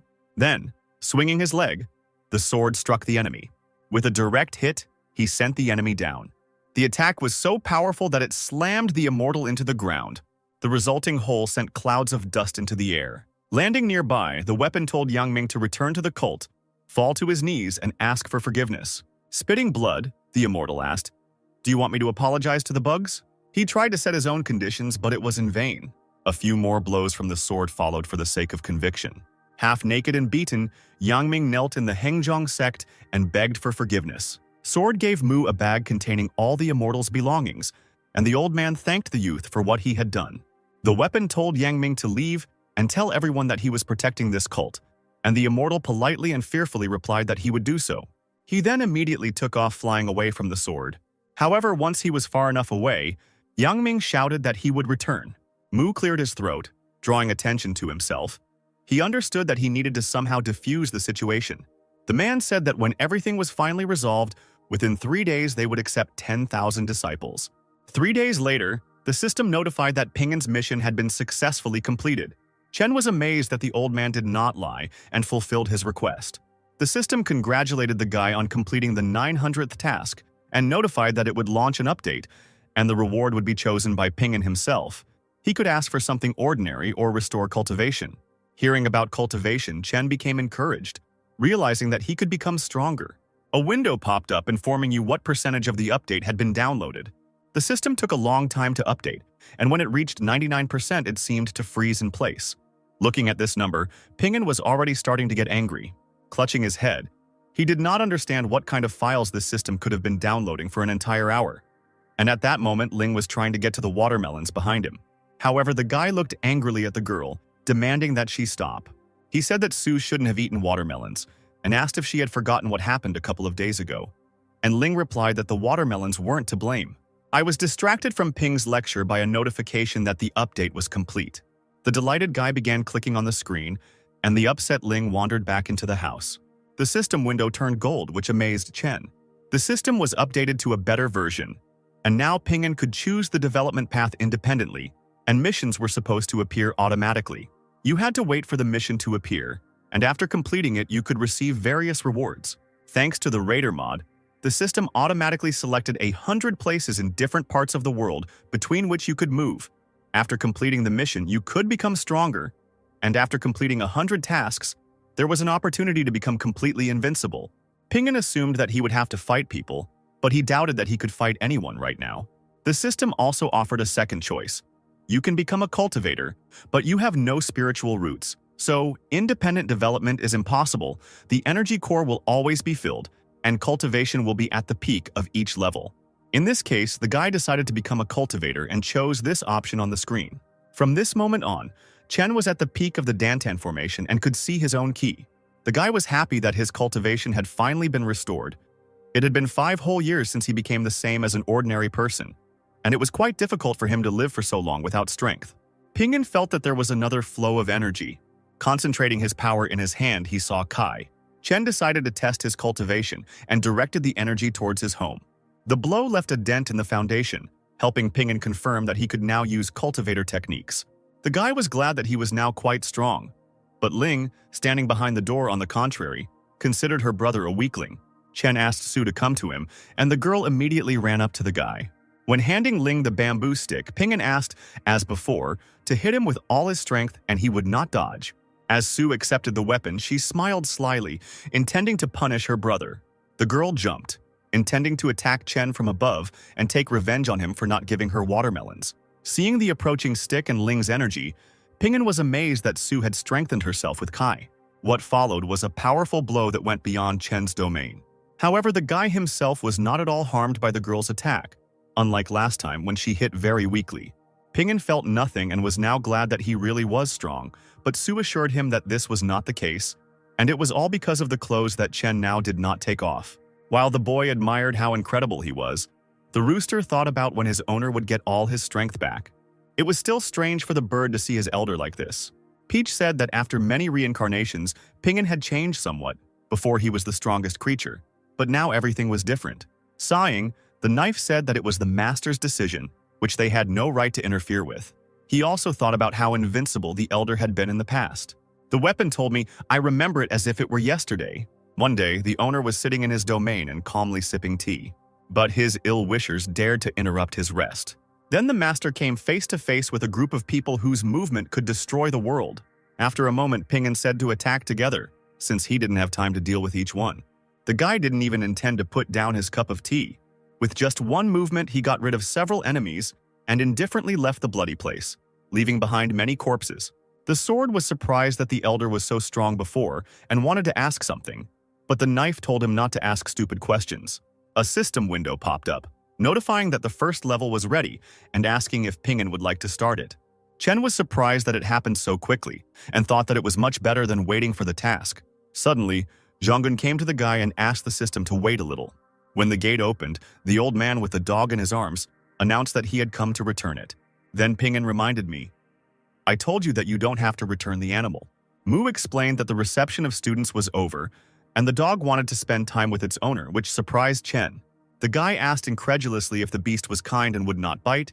Ping'an became a cultivator and also received the root of Qi energy, so he thought that he had nothing to be afraid of. The old man said that the dog was very strong, but the elder did not have to worry about an attack. The dragon was a Buddhist, so he would not kill or maim people, and Chen found it strange that the demonic creature kept a fast and believed in Buddha. The guy still looked at the animal with apprehension, not believing that it could be so kind. Ping'an decided to test this, so he sat down on the ground opposite the animal and gave the command to sit, and the animal obediently followed it. The boy then asked for a paw, and the friendly-looking dog obeyed again. The elder called her a good girl and said that from now on her name was Smole, and she could accompany him everywhere. And Mu, watching Ping'an hugging the dog, thought that only the elder could play with the dragon without any problems. Turning to Zhonggong, Chen said, I want to ask for something. Can you lend me some 3rd or 4th level pills? The old man was surprised by this request. He did not understand why the elder needed such trash. He noticed that Ping'an had suppressed his ki to the 1st level of Doesnt and wondered what the boy was planning. Taking the ring off his finger, Mu explained that it contained everything Chen was looking for. Putting the item in the elder's hand, Zhonggong asked him to take the thing and said that he could go to the cult and bring stronger medicines. He also explained that there was no need to return anything, because the property of the cult was the property of Ping'an, so he could take whatever he wanted. The boy thanked Mu and said that this was more than enough. Even though the cult belonged to Chen, he thought that he had already taken a lot from him, so he wanted to repay the sect in full when he became stronger. Ping'an asked how the old man was enjoying the watermelons and whether he wanted to take a couple more, and Zhonggong asked hesitantly whether they were really okay to take. The guy replied that it was just a couple of watermelons. Ling couldn't eat that much on her own, so Mu could easily take some fruit.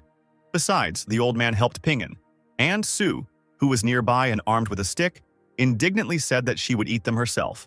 Ignoring the girl's discontent, Zhonggong agreed to take the watermelons and thanked the elder. The old man decided that Chen was giving them a chance to develop, since he exchanged such valuable fruits for some pills. Mu assumed that Ping'an had no reason to give them watermelons, so he used the pills as an excuse. As he left the boy's domain, the old man thought that Chen had been very kind. But to Ping'an, on the contrary, It seemed that 2 watermelons were nothing compared to the pills, which made the exchange unequal. He assumed that Zhonggong was embarrassed to refuse, so he agreed. Looking after Mu, the guy considered him very kind. Chen thought that with the help of Smoly and these pills, he would quickly pass the first level. But he still lacked a weapon. At first, the guy wanted to use a cleaver but decided that it wouldn't look very good. Entering the house, Ping'an noticed a dusty golden sword. This is what he decided to use as his weapon. Taking the blade in his hands, the guy noticed that it had become sharper. However, there was no sheath for the sword, which was not very convenient for Chen. Suddenly, the blade began to glow, and something began to materialize around it. Ping'an was amazed when the scabbard appeared by itself. Now he understood that the magical weapon was worthy of being such. While attaching the sword to his belt, Chen called the dog to accompany him. Also, when setting off on his journey, the guy told the system to get ready. The dragon was upset and asked where they were going, since she had just returned, and the sword told her that the dog should go and keep quiet. When the system window appeared in front of them, the beast and the weapon became alarmed. The system has notified you that your power was hidden, so be careful not to reveal yourself. It is enough to show a bit of power. The sword felt a strong pressure and now understood what the knife was telling it. Somewhere in an unknown place, Ms. Duan sat on a blue computer chair and behind a transparent blue keyboard. She didn't think there would be so many obstacles, but she was finally able to enter a new stage. In her opinion, she spent too much time on this. However, the girl was sure that they would meet soon. Meanwhile, Ping'an arrived in the northern region. The guy noted that it was quite lively here, although this was typical for a big city. When the system said that there were tasks in different parts of the world, he thought that he would end up in the forests. But it turned out that the missions were located in separate kingdoms. The system window announced that in this kingdom he would be known as Long Aochin. The task was to make everyone in the kingdom know about it. And the reward was an increase in the level of qi, all of which raised many questions in Chen. Ping'an thought for a moment and decided to test his theory first. He turned to one of the passers-by and asked, "Brother, do you think I am different?" In response, the disgruntled man called the guy crazy. Now, a confused Chen realized that the system error did not work for everyone, so cheating would not work. Suddenly, a stranger came up from behind, put his hand on Ping'an's shoulder and said, "You are different, very different." The man said his name was Wen Dagui, and Chen surprised him greatly. He guessed that the guy was a genius of cultivation and would become a worthy person in the future. Throwing off the stranger's hand, Ping'an called the man a merchant, and Wen tried to explain that he was not selling anything. He just wanted to ask if the guy would be willing to join their team for the tournament, which piqued Chen's interest. Dagi explained that the guy was new here, so he might not know about it. The Jiangwu kingdom valued martial arts very much, so a martial arts tournament was held on the prince's birthday. The team was supposed to consist of 5 people, but so far there were only 3. Wen saw that Ping'an's cultivation was at the first level, and he was not yet 30, so the man asked him about it. Chen considered participating in the tournament a great opportunity, because if he got any place, he would complete the task and test his skills on people. But he had to act extremely carefully. The guy told Dagi that he had thought about participating, but was busy with something else for now. Wen asked Ping'an to think about it carefully and come to a tea shop that was located nearby. Watching Chen leave, the man sighed in disappointment. Returning to the tea house, he said that he had apparently been refused, and the girl drinking the aromatic drink told Dagi to find someone else. Walking along the city streets, the guy noticed a crowd of people gathered near one building. One of the crowd called someone a scammer, backing it up with the fact that all 5 bets made had failed. He wanted his money back, and Li Shua, standing at the table with the spheres to whom all this was addressed, asked the Taoist not to be angry, since luck had simply turned away from the man, which was not Li's fault. Smiling, Shua said that since the accuser was just an evil newbie, it was not permissible for Li, with his level, to hit him. He took a blue card out of his pocket, put it on display for all to see, and asked, "What if this is the case?" Everyone was shocked to learn that this young man was already a 3rd-level master, and no one dared to argue with him anymore. People shamefacedly apologized and began to disperse, unable to do anything. Noticing Ping'an, Li decided to treat him as well, so he asked, "Brother Taoist, you're so surprised, maybe you want to try it." But Chen replied that he was only interested in the way his spheres worked. Shua said that everything was simple. There were barriers under the domes. The first was a protective barrier from the times of Anidia, and the second was an integrative defense of the external environment. Li offered to pick one and try to destroy it to get 10 times his bet. It sounded easy to Chen, and he was also tempted by the fact that he could make some money this way. The only problem was that he didn't have any soul stones. Taking out a level 3 pill, Ping'an asked how many times it could be played. Shua replied that one of those cost about 60 soul stones, but he was willing to make an exception for the guy and let him play 11 times. Smiling, Lee thought that in front of him stood a stupid rich man whom he wanted to rob. Shua was curious about what Chen would choose, but he knew that the guy would still lose since none of the domes would even crack. With his eyes burning with excitement, Ping'an drew his blade from its sheath. Seeing the golden sword, Lee became worried. At first he thought that the guy was holding some kind of low-level sword. However, the air around the weapon was a little strange, and Lee felt like he had seen it somewhere before. Shua remembered how the immortal weapon destroyed the sleeping formation before his eyes. It was in the form of a golden-haired boy with amber eyes. Lee couldn't believe that Chen was holding that same golden sword in his hands.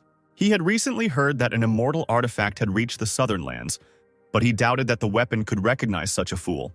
Since Ping'an had paid anyway, Shua decided to increase the dome's protection to maximum just in case. Lee believed that even if he used all his strength, the boy would not be able to win.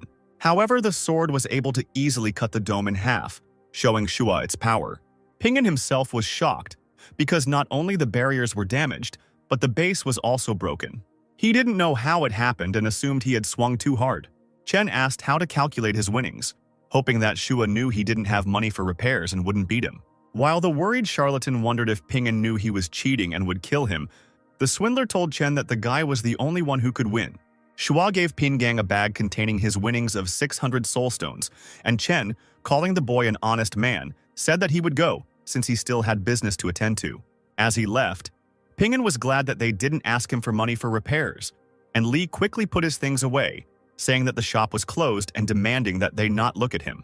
Lee felt relieved that Chen wasn't angry, but he remembered that the immortal weapon once said that it would protect its master from anyone, even an immortal.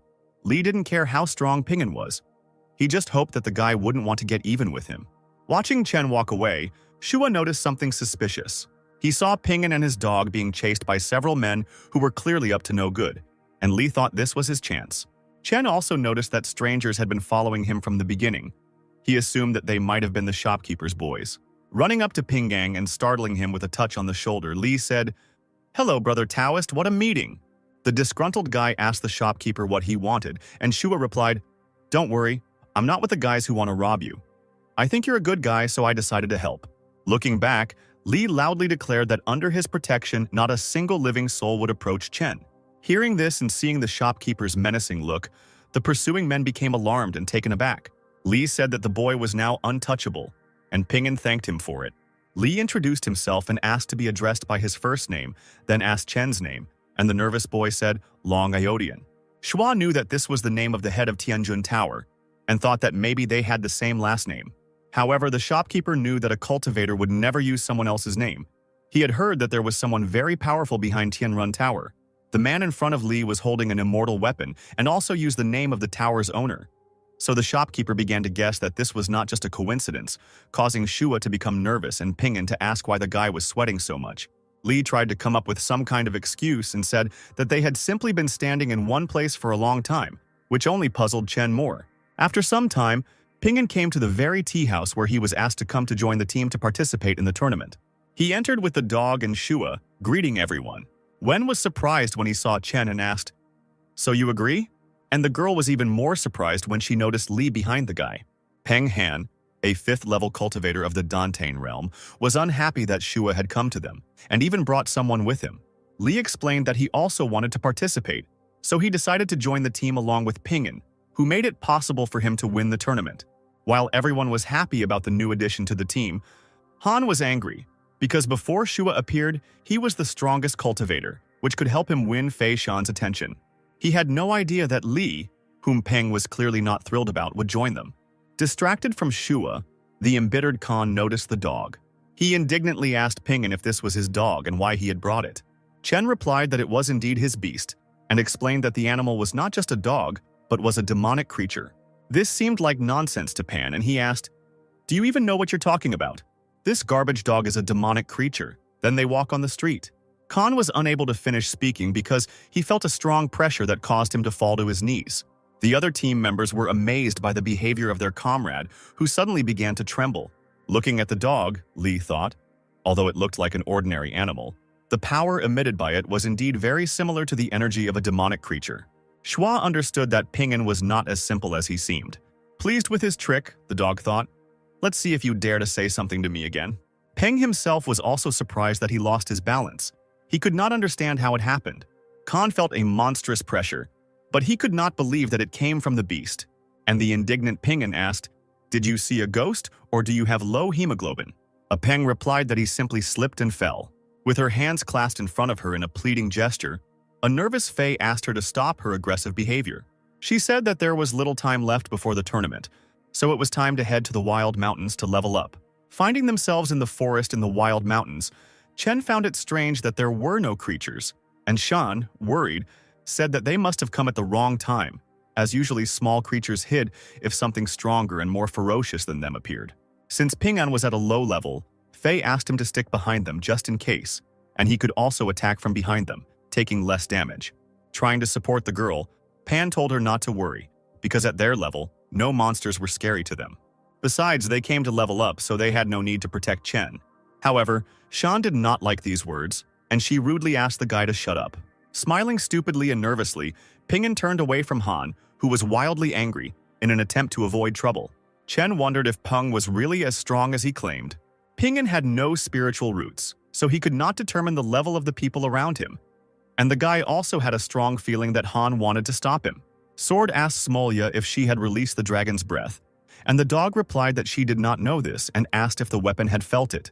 Golden Feather replied that he had more cultivation than the dog, so even if she released a dragon breath, he would hardly notice. However, if she did show her energy again, then they would not encounter a single monster. After such an explanation, the dragon still decided to allow the team to train. First of all, she decided to set some monsters on Pan. Somewhere in this same area, one bear suggested to another that they leave, or explained this by saying that on the other side of the mountain there was a very terrible beast. Dee asked him to stop panicking, because he was already at the initial stage of the Soul Realm, so no one could defeat him, and there was nothing to be afraid of. This conversation was supported by Smol, who was behind, who suggested that the bear go through and deal with the enemy. Wanting to know who had interrupted their conversation, Dee turned around. He saw a dog in front of him that was emitting ominous dragon energy. Screaming in fear, the bear grabbed almost strangling him. Dee addressed Smolly as the Supreme One and asked what she was doing there, and the dog asked them not to be afraid and explained that she would not hurt the bears, and on the contrary, she hoped that they would help her with something. After the request was made, the dog returned to the team, which had been roaming the forest for a long time and could not find anyone. Finally, Ping'an noticed someone and said that there seemed to be a monster up ahead. Pan, delighted, asked to be shown where the creature was and said that he would show him how to kill it. Wanting to make a good impression on the girl and pacify the other guys on the team, Khan rushed at the beast. In the process, he concentrated all his energy into a clenched fist. Finding himself next to the bear, the guy dealt him what seemed like a powerful blow. However, this attack did not cause any harm to the animal. Realizing that the creature was in the initial stage of the Soul Realm, Peng became alarmed. Meanwhile, the grinning bear swung its paw and struck the guy. From such an attack, Khan flew several meters and fell somewhere behind his team. As the alarmed Shan thought, a powerful monster appeared in front of them. But they only had one person at the 7th stage of the Dantain formation, who was already lying on the ground unconscious. Therefore, the girl saw only one possible option and decided to run away from the bear, who had turned on her. However, their team also included the selfless Ping'an, who rushed to protect the girl. He stood in front of Shan, blocking the beast's path, and took out his weapon. With the help of the sword, the guy managed to stop the bear's paw that was approaching him. Wen and Fei were amazed by the power Chen showed them. But Shua, who was standing calmly by the tree, fully expected such a turn of events. The bear thought that he was lucky that he held back, because if the beast had wounded this man, the higher one would have made mincemeat out of him. And Chen was glad that he was able to repel the attack. Otherwise, he would have died on the spot. However, since the boy was able to restrain the animal, he found it strange that everyone else did not fight. The entire team was hiding behind the trees, except for Li, who was encouraging Ping'an and saying that they were leaving everything to the guy. Chen guessed that this monster was very weak, so they decided to entrust the bear to him. Even though Han, who was at the 7th stage of the Dantan formation, was unconscious, Ping'an thought that the bear was only at the 1st stage, and his comrades wanted him to show his abilities, so they entrusted him with killing this monster. In this case, the inspired guy decided to try to impress the team. He concentrated the energy in his fist and struck the bear. However, such an unexpectedly weak attack puzzled the animal. Realized that he had to give in and fell on his back, pretending that he had been dealt quite a lot of damage. Chen sincerely believed that he was able to defeat the monster so easily. The guy took a running start and jumped towards the bear. In flight, he swung his sword, intending to destroy the animal. Seeing the weapon rapidly approaching him, became alarmed. Trying to dodge the attack, the bear asked, "Hi, one. Shouldn't I have just played along? Why is he trying to kill me?" And the dog, giggling nervously, replied that it was no longer her problem, which alarmed the bear. The beast thought that it was time to end this circus, otherwise Ping'an would kill him. While running away from Chen, the animal suddenly stopped and turned around. The beast decided that it should avoid the boy's attacks and kill the rest, so it headed towards the defenseless Fei. However, Ping'an could not allow the girl to be hurt. Once in front of the bear, Chen said, "As long as I'm here, don't even think about it." The animal immediately stopped and looked questioningly at the man. Then the bear simply turned away and walked in the other direction, surprising Ping'an with such behavior. At this moment, Pan, who did not understand what was happening, was finally able to wake up. The boy only remembered being thrown back. While he was trying to comprehend everything, a bear appeared in front of him. Khan became alarmed, realizing that he would not be able to avoid the bear's attacks. When the animal attacked the guy, he just screamed hysterically. When it was all over, Peng wondered why the beast only beat him, and Wen replied that perhaps the bear didn't like Han. Fei, walking next to Ping'an, admired the guy and talked about how worried she was about him. But now she realized that during the tournament they could rely on him, and Chen told her that she must be joking. Peng, walking in front, was unhappy that Ping'an was getting all the attention, so he decided that he had to publicly humiliate Chen so that he would know his place. At that moment, someone's hand touched Khan's shoulder. Thinking that Wen had touched him, Peng asked what his comrade wanted. However, when he turned around, the guy saw not a man at all, but an ape-like monster in front of him. The creature brazenly sat down on Khan, pressing him into the ground. The next time on their way, the team encountered a huge green snake, which first of all wrapped itself around Pan, intending to eat him. Once she was dealt with, the people continued to search for other creatures and came across a boar, which immediately attacked Khan, sending him flying. The guy, beaten from head to toe, did not understand why they were always beating him. Shan admitted that she initially wanted to improve her teamwork skills, but after so many incidents it was no longer worth doing. Exhausted and crippled, Peng, whose body was incredibly painful in every possible place, kept asking why all the blows were directed only at him. After moving Han onto a stretcher, Wen assured him that it wasn't that bad and that he would be as good as new in a couple of days, so he should stop whining. Doggy thought that although Peng had been pretty battered, there were no serious injuries, so it was hard to tell whether the guy was lucky or not. And Ping'an realized that he was wrong because he thought Khan was strong, but he turned out to be a real weakling.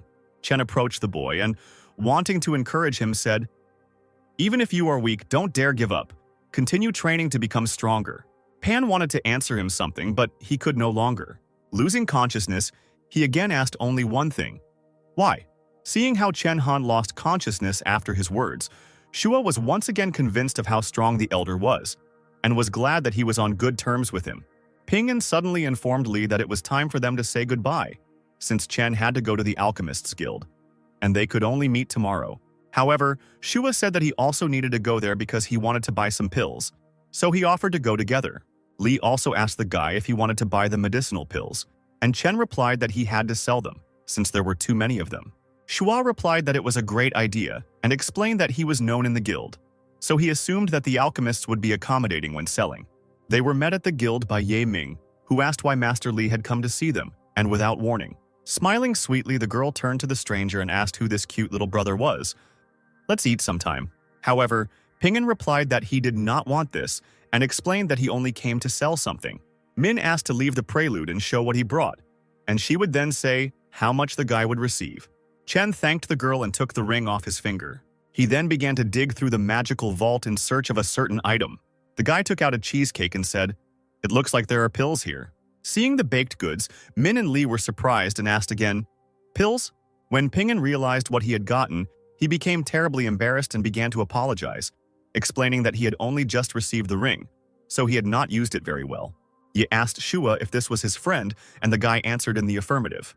Li felt a Spanish sense of shame for Chen, who had killed the Yuanyin monster and now disgraced himself for no reason.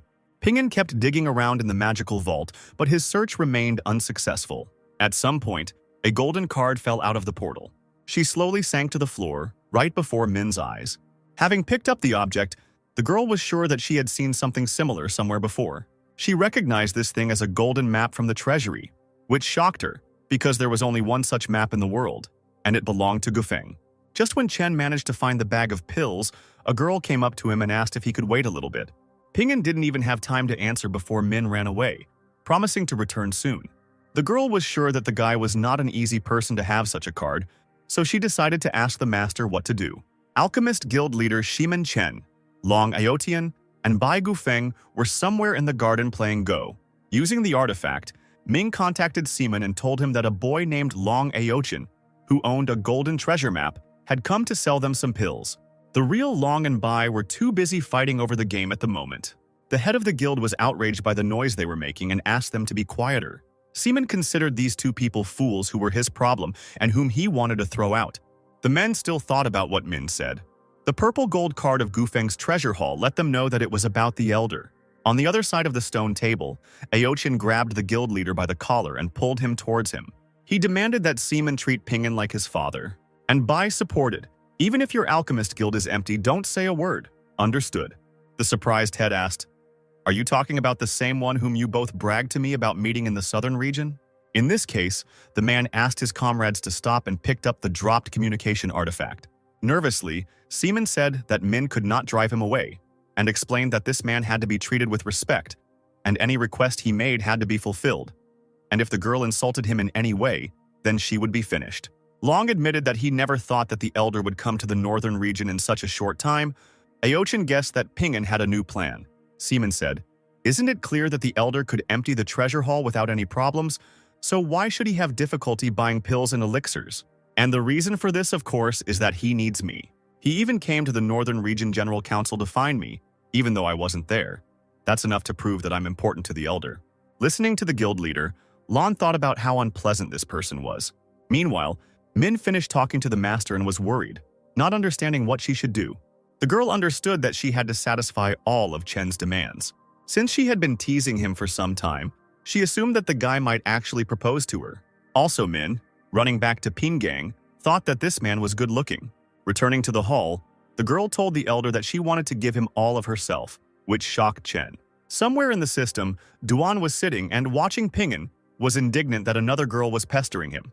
However, the guy did not reciprocate Min's feelings and simply sold the items. He didn't expect that for 10 third-level elixirs he could get many spiritual stones, and he was also grateful that Li had found good acquaintances for him. Chen not only sold the elixirs and pills, but also bought 2 cultivation manuals that he wanted to study at home. Finding himself somewhere in an empty alley, Ping'an looked around. After making sure there was no one around, he asked the system to teleport him back. While teleporting, the boy thought that the people Shua introduced him to could be very useful, but he also wondered why the girls in this world always wanted to marry him. Chen concluded that he was simply too handsome. At some point, the system reported that the teleportation was complete. However, as he fell out of the portal, Ping'an was discouraged. Since he was a few meters from the surface, he had to meet the ground face down, but the dog, unlike him, landed on his paws.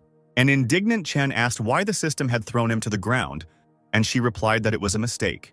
The guy told her not to look for excuses, and the dog, watching this, did not understand what was happening to the elder. Having calmed down, Ping'an thought that he had been gone for a long time, which meant that Ling must have missed him. However, the girl was lying on a sun lounger, basking in the sun's rays after eating watermelon, enjoying the beautiful days without Chen. Suddenly, the door to the courtyard opened, but Sue did not notice it. She continued to bask in the sun, intoxicated by the watermelon pulp. The girl came to her senses only when Ping'an announced that he had returned. Trying to pretend that she was genuinely bored, Ling forced out a tear. But at that moment she hiccuped treacherously, giving herself away to her brother. There was no way to stop it, and the girl said that she must be dying. And Chen, in response to this, asked how many watermelons Sue had eaten. In the world of immortals, night had already reigned, and the moon, painted in a red hue, was shining in the sky. A certain woman was in a room lit by candles and taking a bath with a scarlet liquid. Behind her sat a maid, holding the long sleeve of her robe, washing her mistress, who raised her hand, watching as something other than water flowed down. Sitting down on a couch in the courtyard, Changqing began to read the text of the technique out loud. With each word, more and more energy was released. It swirled in the air, lifting the man's hair. After some time, Changqing moved to the ground and sat there in the lotus position, truly meditating. In response to Changqing's meditation, the skies turned black again, clouds gathered, and flashes of lightning flashed across the sky. One after another, lightning began to strike the ground, hitting Changqing's house. However, the man seemed not to notice all this. His brows were furrowed as he diligently meditated, and a shining dragon circled around him. The villagers froze and looked at him, noting that she had changed too abruptly. They exclaimed, saying that there had just been sun and that lightning was so terrible. The Black Emperor, who was still sleeping, could not help but awaken from the roar of lightning. He quickly jumped up on his 4 paws and noticed that a heavenly punishment was visible in the sky.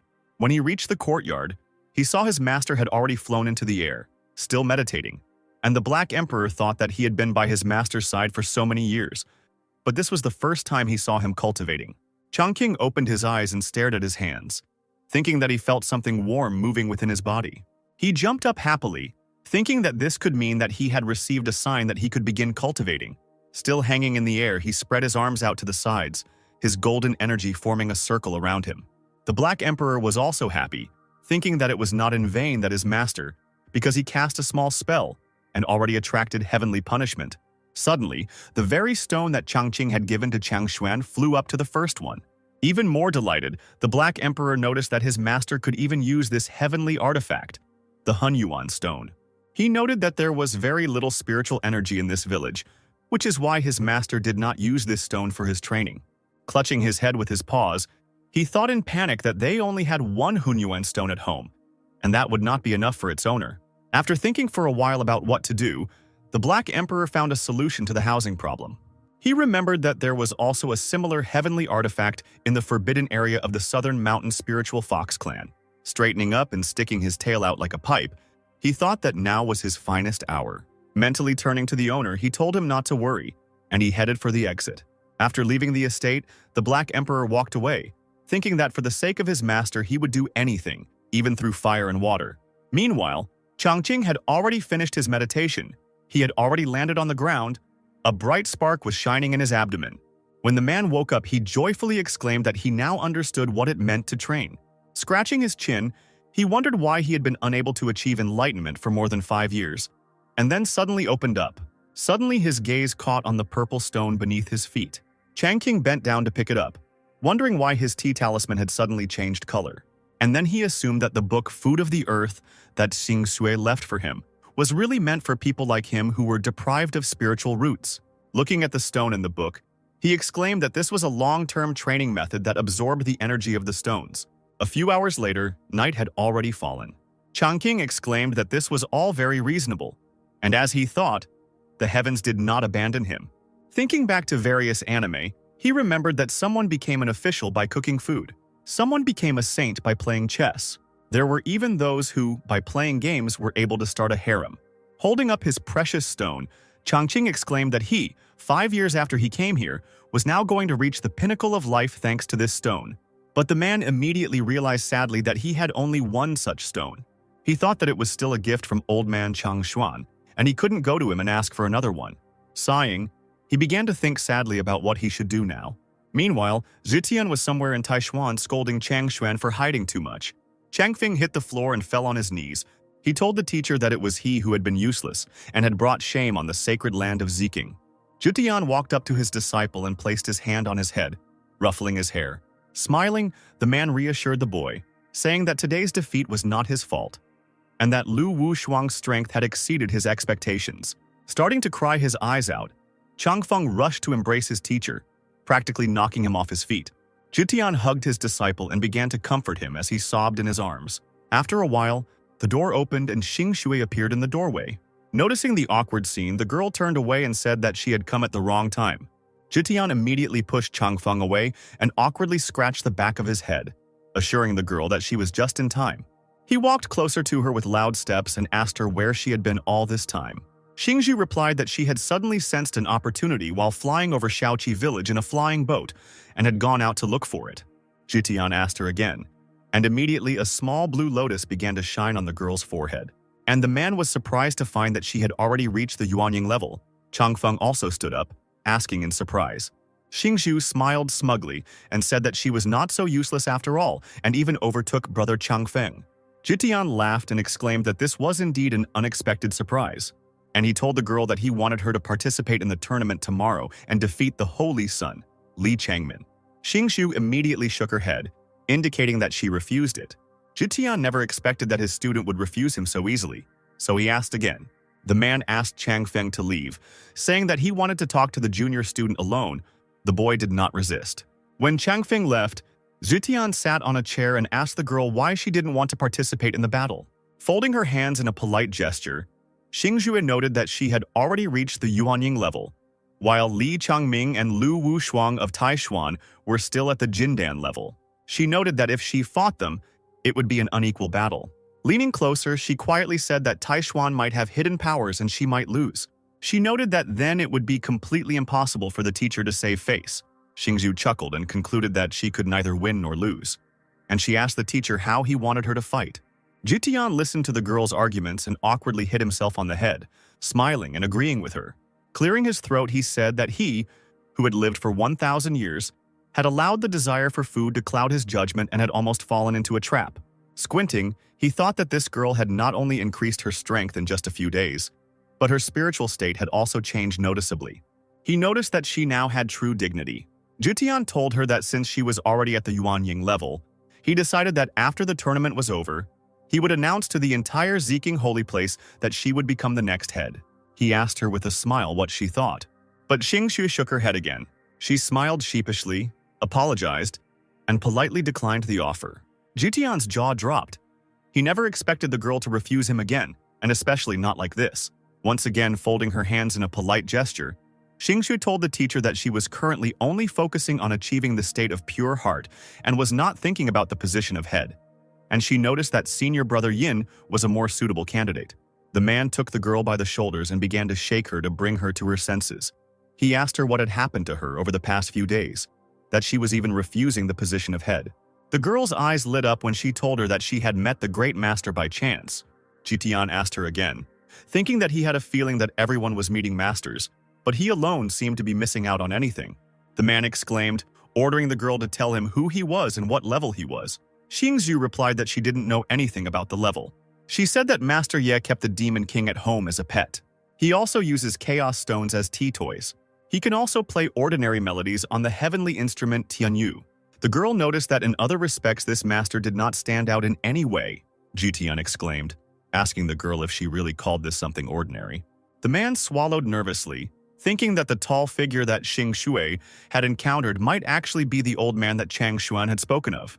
But then he wondered if such a terrifying creature really existed in the world. Meanwhile, Chang Xuan was in some unusual place. Hieroglyphs were flying around him, and in front of him was a large transparent cube. Chang Xuan said that this seal was an ancient relic of the highest quality, passed down since the Taishuan holy sect was founded. He touched the writing with his fingertips, saying that today it had already become the core of Taishuan's magic formation. Chang Xuan waved his hands and the bell that Jitian had played for him appeared in front of him. The man smirked and said that he could combine this bronze bell with the eye gift of the formation and combine it with the Taishuan seal. Then the two ancient relics would become the heart of the formation. And then their protective magical system will become impregnable, like a wall of gold and iron. Chang Sen noticed that Xu Jitian seemed to be unhappy with losing this relic to him, and so he labeled it as a magical symbol. And then he decided to use the Taishuan seal to remove this spell. Chang Xuan laughed and said that tomorrow he would be able to tease that old ghost Xu. He waved his hands, and the cauldron flew into the air, lifted higher by streams of energy. And the cauldron flew straight towards Taishuyan's seal. As soon as the cauldron touched the seal, it immediately entered it entirely, and dark sparks flew out of the seal in different directions. Chang Xuan didn't expect this outcome. He covered his eyes with his hand from the wind, asking what was going on. Meanwhile, a bright beam of light shone above the Taishuan sect, which could be seen from kilometers away. The earth on that mountain began to shake, causing all the students to ask what was going on. Suddenly, one of them noticed that the vibrations were coming from the Taishuan Hall. Genren noticed that it seemed like the hidden powerful energy was about to burst out. Moren began to wonder what their elder brother was wearing. Suddenly, a voice behind them said that given the scale of the anomaly, There was only one explanation. As it turned out, it was Shu Jiqian and his students. The man said that it seemed like old He Changshuan was using the very ancient relic he had given him to strengthen Tai Shuyan's defensive formation. Hetsui immediately understood what was being talked about and asked if this was the same bronze bell with a hint of evil energy. Gritting his teeth, Jiqian mentally asked Changshuan if he was really in such a hurry. He thought about it. He thought that he only wanted to remove the seal on the ancient treasure and the spirit of the artifact would be released. At that moment, everything was going according to plan, and he could ask that mysterious elder to intervene. But who knew that the old man would be so reckless? Jiqian was horrified to see that things could get even worse. The mountain formation might not be able to withstand the power of the day's treasure and collapse. People shouted, pointing their fingers at the Taishuan Palace, from the roof of which there was a bright beam of light. Jiqian turned his gaze there and realized that the worst-case scenario had come true after all. Morin and Hezui could barely stand on their feet because the explosion of energy was too strong. Genren turned to his brothers and told them to quickly go and protect the disciples. The three of them came together and performed the technique, and a barrier formed around them and the students. Outside the holy Taishuan temple, streams of energy raged, destroying the temple. Suddenly, a huge explosion thundered in the castle, which destroyed it. The craftsmen shouted that they might not succeed because this force was too great. Suddenly, one of the craftsmen noticed the very same bell that, having destroyed the castle, had now flown out of it. Also flying out from this explosion was Changshuan. There was a barrier around him, and he was menacingly shouting Shu Jiqian's name. Rushing across the dark sky, the man screamed that it had turned him into an eternal sinner. Changming and Wu Shuang immediately heard their teacher's voice and turned around. Meanwhile, Changshuan had already descended to the ground and entered the large barrier where everyone had gathered. Genren and Hezui immediately ran to their elder brother, asking him what was going on here. Changshuan exclaimed in horror that this bell was not an ancient treasure at all. Looking up at where the bell was already flying, he exclaimed that it was a fake, a pseudo-mortal weapon with the spirit of an artifact. Jiqian thought that the old man only realized how evil this thing was after removing the seal, and now it was too late. Folding his hands in a polite gesture, Jiqian said that since he was the cause of all this, the holy place of Ziking would not be left out. And after his words, he turned to his students to give them orders. The man shouted for her to form the great Ziking sword formation. Jiqian's disciples and his sect elders immediately responded to the order, bright energy shining around them. The other students also did not stand aside. Their energy merged into one big stream. A bright flash of energy swirled in the air, merging into one. Merging together, the energy formed a large purple dragon that menacingly cut through the air. Changshuan also decided not to be left behind and called everyone from the Great Taishuan Holy Land to listen to his order. He also commanded them to create the Great Taishuan Dragon Formation. The same thing happened again, and now, two dragons could be seen in the sky, their bodies intertwined. Raising two fingers, Changshuan and Jiqian panicked and commanded the dragons and disciples to hold the line. And the dragons, opening their mouths and baring their sharp teeth, rushed forward. They quickly approached the bronze bell, which was emitting dark sparks of energy. And suddenly a creaky voice came from the bell, shouting that it was all useless, calling the masters pathetic ants. Huge black hands immediately appeared in the air and grabbed the dragons by the necks, immobilizing them. None of the masters expected that the strongest techniques from the holy places would be stopped so easily. Meanwhile, an evil entity burst out of the bell, its body ablaze with lava and fire, and it said that after 5,000 years it was finally freed. The entity clenched its hands, breaking the dragons' necks with a loud crunch. Blood began to flow from the mouths of Changshuan and Jiqian, who were inextricably linked with these dragons. Falling to his knees, Changshuan asked how it was that the great Taishuan land was today doomed to total destruction. The evil entity decided not to stop there. It waved its hand with the fireball with it, saying that it wanted to see what they were capable of. Fiery projectiles flew down, destroying the area of the holy place, but the barrier was still able to hold them back. The masters in the barrier strained their strength to hold back the enemy's powerful attack. Then the evil entity raised its hand even higher, and the fireball began to look even more dangerous.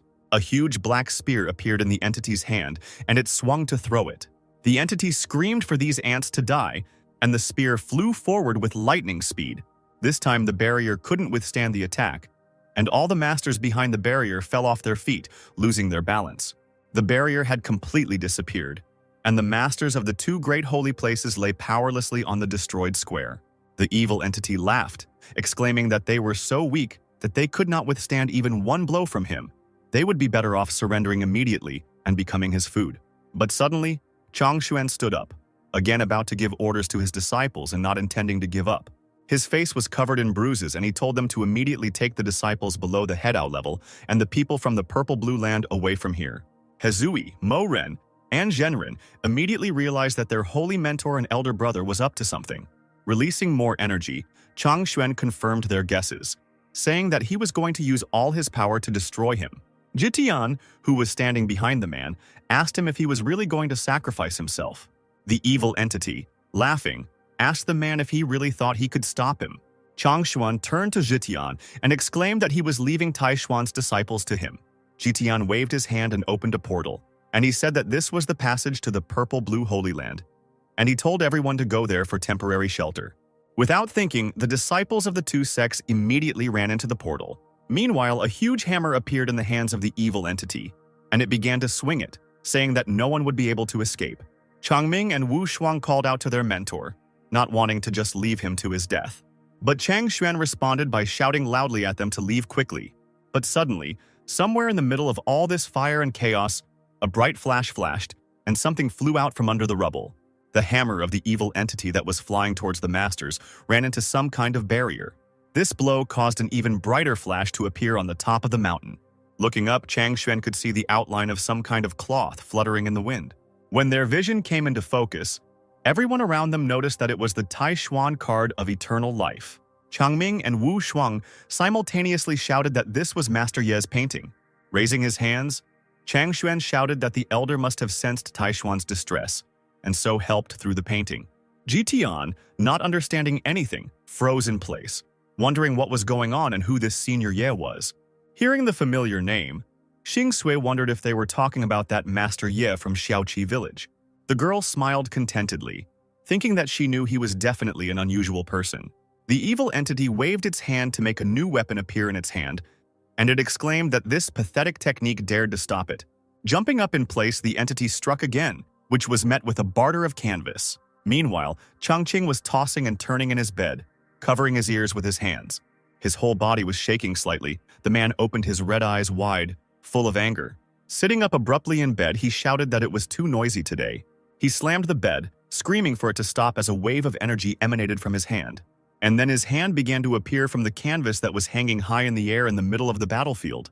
This hand became larger and larger, reaching out further and further. Changqing's huge figure appeared in the air with his hand outstretched, making the evil entity seem very small in comparison. The evil entity raised its head to look at the figure, and recognizing the danger, it hesitantly told him to stop. The evil entity was ready to beg for mercy when a huge palm struck it. The evil entity was pressed into the floor of the square. It was completely flattened. Fire and lava splashed in all directions. Instead of that huge entity, a small light appeared, which quietly said that it turns out that there is such a terrible force here. She said in horror that her recent actions seemed to have disturbed the Great Master. Firepaw galloped away, bouncing off the tiles of the square, and he said that he could not afford to get into such a conflict. Fire reached back to his bell, exclaiming that he needed to save his life as quickly as possible. And the little fire climbed back into its bell, which still radiated evil energy, but it was no longer dangerous. Jitian shouted and asked how this bronze bell was pacified. Chang Xuan fell to his knees, his hands clasped in a prayerful gesture, his body shaking, and he began to thank Senior Ye for saving him. The man began to bow actively, saying that the spirit of the ancestors had appeared, and that the heavens were blessing Tai Xuan. The disciples followed their teacher's example and also began to bow, giving part to Changqing. Jitian realized that this seemed to be the master, the one behind Chang Xuan. After such a fight, Changqing simply fell asleep, wondering who was doing the repairs at such a time. Meanwhile, the scroll began to glow even brighter and increase in size. Wu Shuang looked up at the sky and exclaimed that it was simply majestic. Chang Feng and Xing Shui also couldn't take their eyes off the sky where bright sparks of light were flying. And the scroll grew larger and larger, and now it covered the entire territory of the holy place. Suddenly, the buildings of the Tai Xuan holy place began to glow with bright light, and Jitian exclaimed that he had never seen anything like it before, and he had already lived for 1,000 years. The students who were also standing in the square were also surprised and wondered what was happening. As it turned out, Master Yi's painting restored the Tai Xuan holy place. The great master bestowed this grand scene upon them. The bronze bell also began to glow and flew towards the Taishuan shrine. Having reached the building, the bell disappeared inside, and a bright flash illuminated everything around. Changshuan happily said that it was Elder Ye who had fused the bronze bell with the seal of Taishuan, making it the center of the mountain's protective array. He noticed that even the energy leaks were completely restored as before. Changshuan was stunned, and all he could say was that it was simply amazing. Jitian walked closer to him and put his hand on the man's shoulder, saying that what happened today had opened his eyes. He asked him if he could help arrange a meeting, because he wanted to meet this master so much. Stroking his beard, Changshuan smiled at the man and said that he himself had just seen Master Ye's abilities. He told him that they could not just go to him so hastily without false preparation. Leaning closer to Zitian, he happily told him that it would be better for them to wait a few days until he had healed his wounds, and then they could arrange everything properly. Zitian couldn't think of anything to say in response, so he replied that there was only one thing to do. After bowing to Changshuan, Zitian wished him a speedy recovery, which made Changshuan think that he was being too hasty. Changshuan also bowed to the man and told him that after such a battle, Ziking's disciples were also tired, so they should rest as well. After Zitian and his disciples left, Wu Shuang ran up to the teacher and asked him if he remembered what Master Ye had said when he gave him the painting. She noticed that then Senior Ye said that he felt something special in his soul and created this painting. Changshuan immediately remembered Changqing's words, that the more he looked at this painting, the more he felt that something was missing. He wondered if it might be an atmospheric issue. Senior Ye said that at first the palaces in the painting did not look majestic enough, and the overall atmosphere was dull.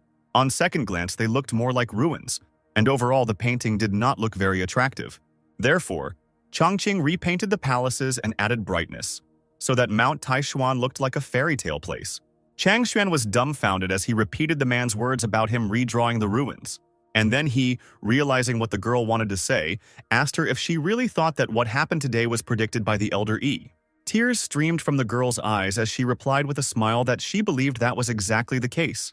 Looking back at the new palaces, Changshuan said that it was no wonder that Senior Ye had such incredible abilities.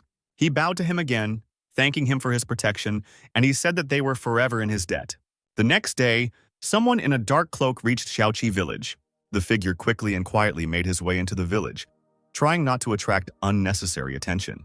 As it turned out that someone was Nangong. Walking through the streets of the village, he thought that he had never imagined that there could be such an unusual place of power on the territory of the holy place of Taishuyan. Streams of energy led him to a small shop.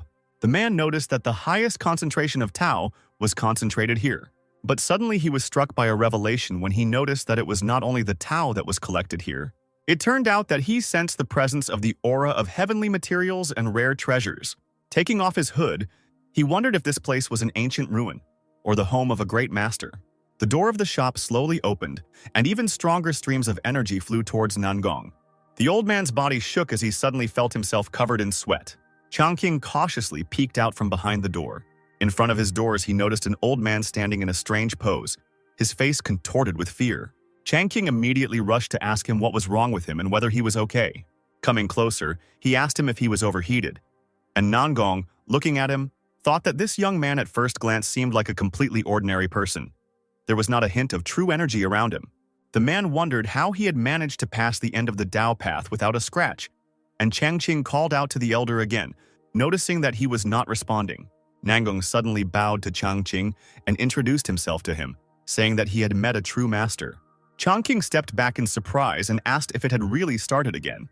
Changqing walked Nangong to his backyard. Pouring tea into a cup, he told him that he seemed to be seeing things in the heat. Having handed the cup to the old man, he continued to refresh him a little. Nangong folded his hands in a polite gesture and thanked the man. Looking at the board where the pieces were arranged, Nangong quietly muttered that this was black capture of 13 souls. White protects 12 yang springs. Hearing these words, Changqing, with shining eyes, asked his new acquaintance if he understood the game of Go. Nangong responded by exclaiming that he dare not lie to the master. He had dedicated his entire life to studying this game. In response, Changqing happily said that this was wonderful, and he had not met a worthy opponent for a long time. Nangong asked again in amazement, and thought that it turned out that his whole life had been waiting for this moment. The game began, and Nangong thought that everything in his life had led him to play with this great master. Changqing told the man that he had heard that great Go masters, when making a move, already calculate millions of possible game developments. He asked him if he thought it was true. Taking up the piece to make a new move, Nangong replied that it was correct. Looking at the board, the man thought that he could not understand this move of the master. Suddenly, it dawned on him that perhaps this master had defeated him with the help of Saint Master Taixuan. And now, by chance, he met him face to face. Changqing took a piece to make a counter move, and Nangong felt as if he was being knocked off his feet by an incredible force. Feeling incredible pressure, the man thought that this must be a test from the master. Reaching forward, he thought that if he could just grab it, it would already be an incredible success. With a sharp wave of his hand, Nangong made his 214th move. Changqing's face showed growing curiosity and mischief as he began to respond to this move. His fingers reached out to the board, making the final decisive move. In response to this move, a strong tremor ran through Nangong's entire body. He said that all his life, all people called him the holy master of the game of Go. But today, in this game, he realized that there will always be someone stronger, and the heavens are higher than the heavens. Following his words, Nangong felt something stirring in his head. He noticed that the mystery of his power, which had held him back for almost 1,000 years, was beginning to unravel. With shaking hands, the man reached over the figure, thinking that if he could hold on just a little longer, he could win. His eyes sparkled with an incredible desire to win, to unravel this mystery. But suddenly a voice sounded in his head. A tree that grew in Changqing's garden addressed Nangong, calling him an uneducated baby. Nangong stared at the tree in surprise, which told him that he was not yet ready to break through. Nangong noticed that this was a willow spirit, a 1,000-year-old demon tree.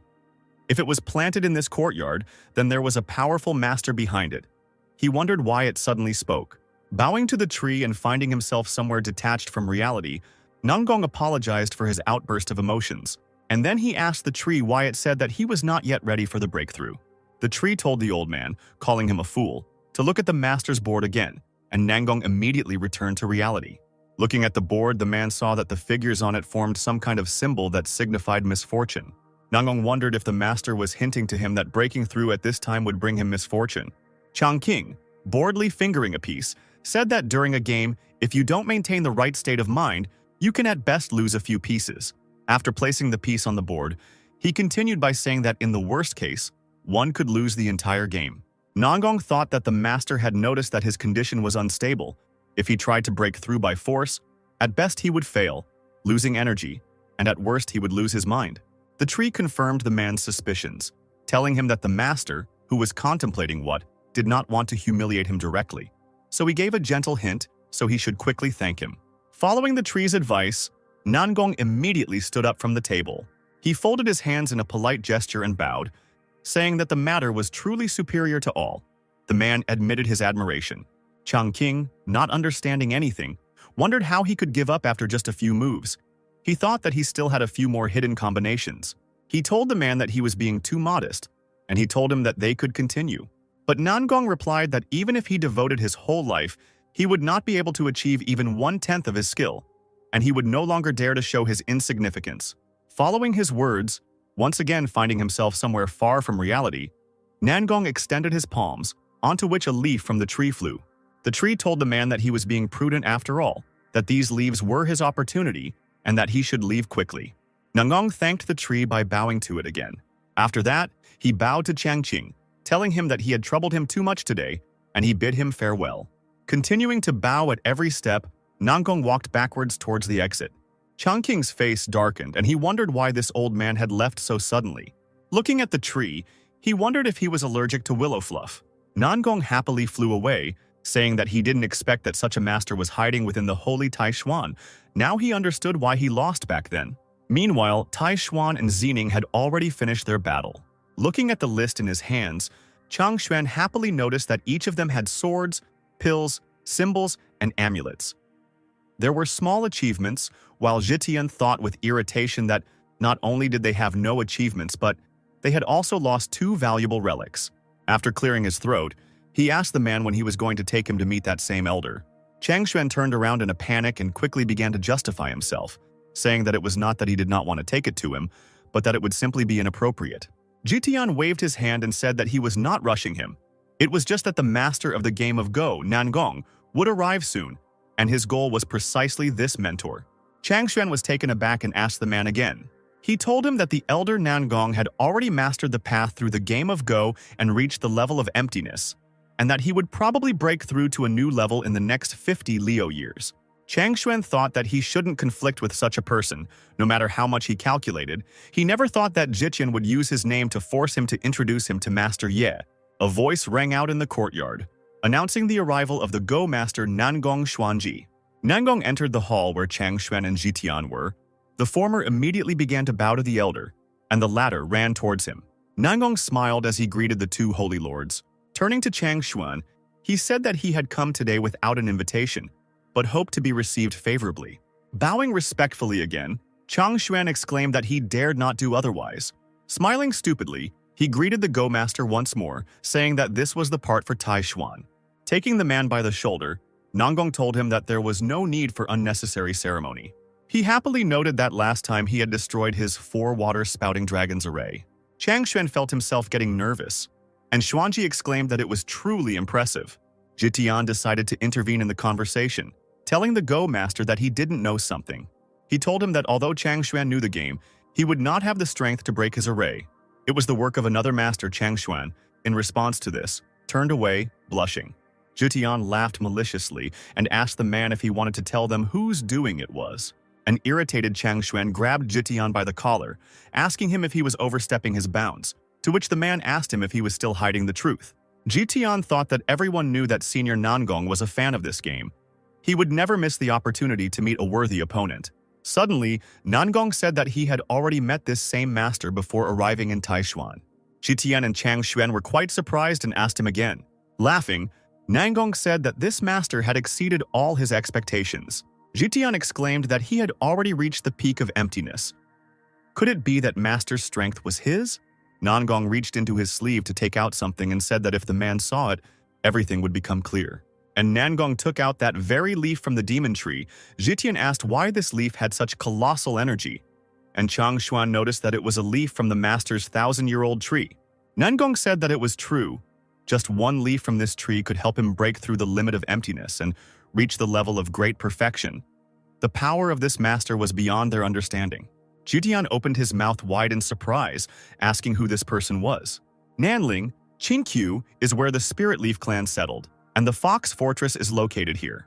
The Black Emperor reached the most prosperous region of the Fox clan after a few days. Taking human form, he said that it was not in vain that he had run for several days and nights. Hiding on the roof of one of the buildings, he said that there was probably a Hunyuan stone here, which was necessary for the master's training. Without thinking twice, the Black Emperor jumped off the roof. He was walking along the streets when suddenly a cry was heard that in honor of the engagement of the 13th princess to the young master of the Black Tiger clan, there was a sale at this market for 3 days. The girl standing at the entrance to the shop shouted that the shop was closed tomorrow. The owner was invited to a wedding ceremony. Another girl shouted that there were rare images of their ancestor in an exclusive edition. The power of the Demon Lord would guarantee their progress. The Black Emperor listened carefully to all these conversations, and he realized that the two clan had decided to marry their daughter to the Black Tiger clan. Passing by another shop, 2 young men noticed him. One of them immediately recognized the Black Emperor and called him. The 2 guys rushed to the Black Emperor and told him that the 7 great demons were currently looking for him everywhere in Nanling, and he still dared to show up here? One of them said that since he had been seriously injured then, they would not attack him, but he should surrender immediately. The Black Emperor only laughed in response to this, his energy sparkling around him. Spiritual energy burst out of his body in a powerful stream, pushing the guys in different directions. The Black Emperor raised his hand, lifting the 2 boys off the ground with his energy. He exclaimed that they were such fools and asked them how they saw that he was wounded. And he himself thought that after blessing the portrait of the Black Emperor, of his master, he felt stronger than before. One of the offenders exclaimed in panic, asking the Black Emperor if he was really ready to break through to the rank of Demon Emperor. Continuing to squeeze the necks of the offenders, the Black Emperor said that he heard that their 13th princess was going to marry Ming Yan of the Black Tiger clan, and he remembered with a grin that just a month ago he had been the head of a conspiracy against him. The Black Emperor slowly clenched his black-nailed fingers. The grip on the boys' necks became even tighter. They were practically suffocating. One of them defiantly asked the Black Emperor what was wrong with it, and he exclaimed that there would be an ancestor from the Spirit Fox clan at the ceremony, so he shouldn't even think about disturbing the order. The Black Emperor bared his teeth and noted that he had given him excellent news. Clenching his fist even tighter to break the necks of the offenders, he said that since their ancestor would be at the ceremony, he could take advantage of this opportunity to enter the forbidden lands of the Fox clan to obtain the Hunyuan stone for the master. The next day, all the townspeople were informed that the young Black Tiger Master Ming Yan had come to greet the bride. The procession walked through the streets of the city, but it was absolutely silent, which made people worried. And they started talking about the fact that apparently the Black Tiger clan did not want to recognize this marriage. Ming Yan himself rode through the city gates on a huge black tiger. He thought that he didn't want everyone to be ashamed of him for marrying a girl from another clan. He thought about how the two guards' bodies from yesterday were filled with the Black Emperor's aura. Ming Yan gritted his teeth, thinking that this bastard wouldn't dare to appear in front of him, and even if he did, he would die on the spot. Suddenly, the townspeople began to shout that the orchestra had finally arrived, and just in time. Turning around, Ming Yan asked who dared to disgrace him. As it turned out, it was the Black Emperor and several other men who were actively jumping and singing a song. Getting closer, the Black Emperor congratulated Ming Yan, saying that he had specifically asked the boys to play the Zhanghu smile. Ming Yan got off the tiger and pointed his finger at the Black Emperor, asking him how he dared to appear in front of him. A fireball glowed in his hand, and the man rushed forward, shouting that he had not kept him alive so that he could be here today. The men standing behind the Black Emperor immediately ran away in fear. The Black Emperor grinned and asked his opponent if this was all he could do, and he easily dodged Ming Yan's attack. And then he began to attack himself, waving his finger. Dark chains immediately appeared around Ming Yan's body, restricting his movements. But the Black Emperor, manipulating his chains, swung his hand downwards. And Ming Yan, led by the chains, flew straight headfirst into the ground. Finding himself pinned to the ground, he asked the Black Emperor if he had really been cultivating all this for 3 months. And he himself thought that he had been seriously wounded then.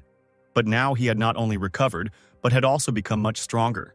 The Black Emperor smiled again, congratulating the man on his wedding with the 13th princess from the purest bloodline of the Fox clan. Still clinging to the ground, Ming Yan hissed at him to stop being hypocritical and let him go immediately. Otherwise, he would bear the consequences. The Black Emperor did not resist and snapped his fingers, causing the chains to disappear. And then he simply walked away, telling Ming Yan that they would see each other again at the wedding ceremony. Ming Yan shouted after him, asking him how he dared to interfere with him. The Black Emperor looked over his shoulder at him with a smile and said that he was not in the way. He was only a man of his word. Rising to his feet, Ming Yan spoke to the servant, ordering him to inform the Spirit Fox clan that the Black Emperor had reached the Demon Emperor realm, and to convey that the guards at the wedding were to be careful. After some time, that servant reached the Peach Hill Palace, which was the residence of the head of the spiritual Fox clan. The man began giving orders to the guards to hurry and find the Black Emperor. The palace guards fled in a crowd, and the Black Emperor watched them from above. Having taken up residence in a tree, he said that he had managed to lure the foxes out of the mountain, but they had fallen into the trap after all.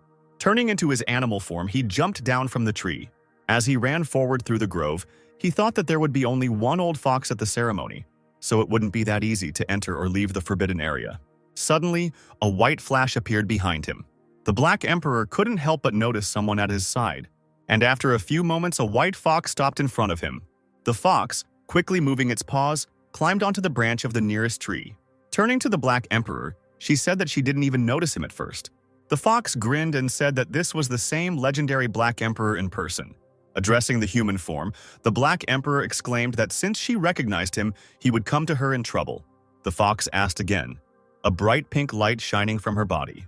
The fox also acquired her human form.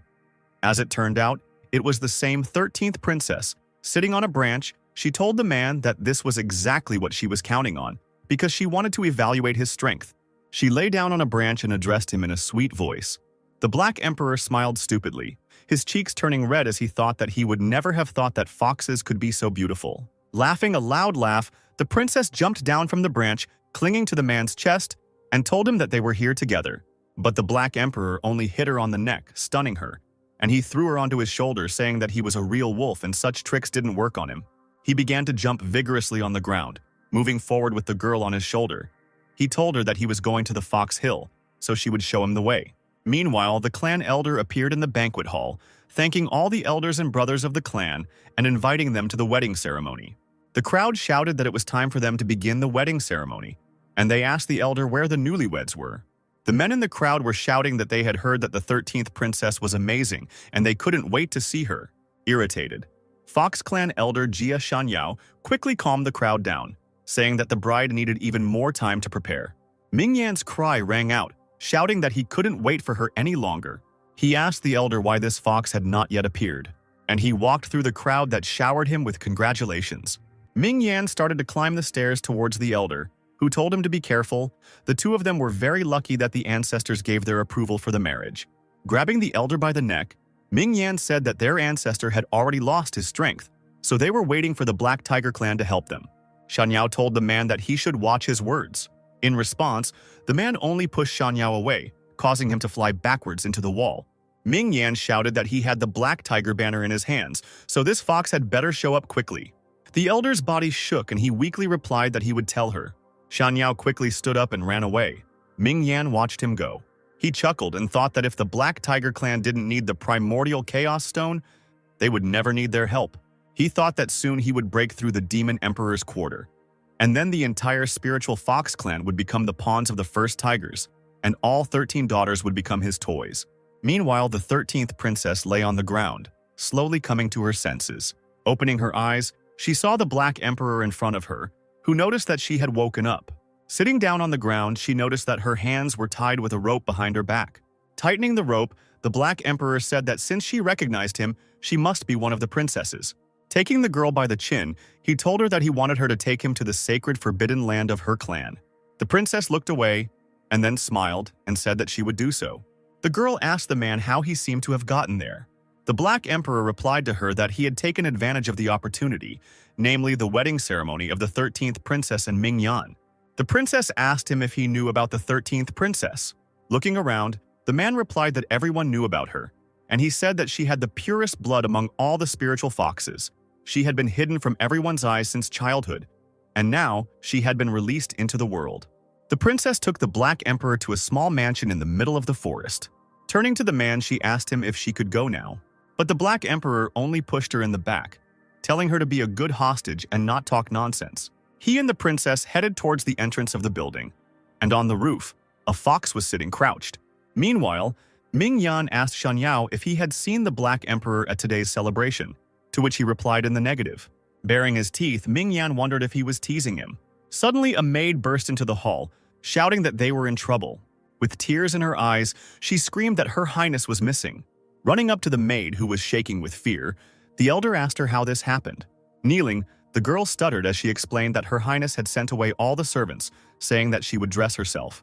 She said that when she went in to check on the princess, she was no longer there. Ming Yan slapped the maid in the face, asking her what she was being paid for.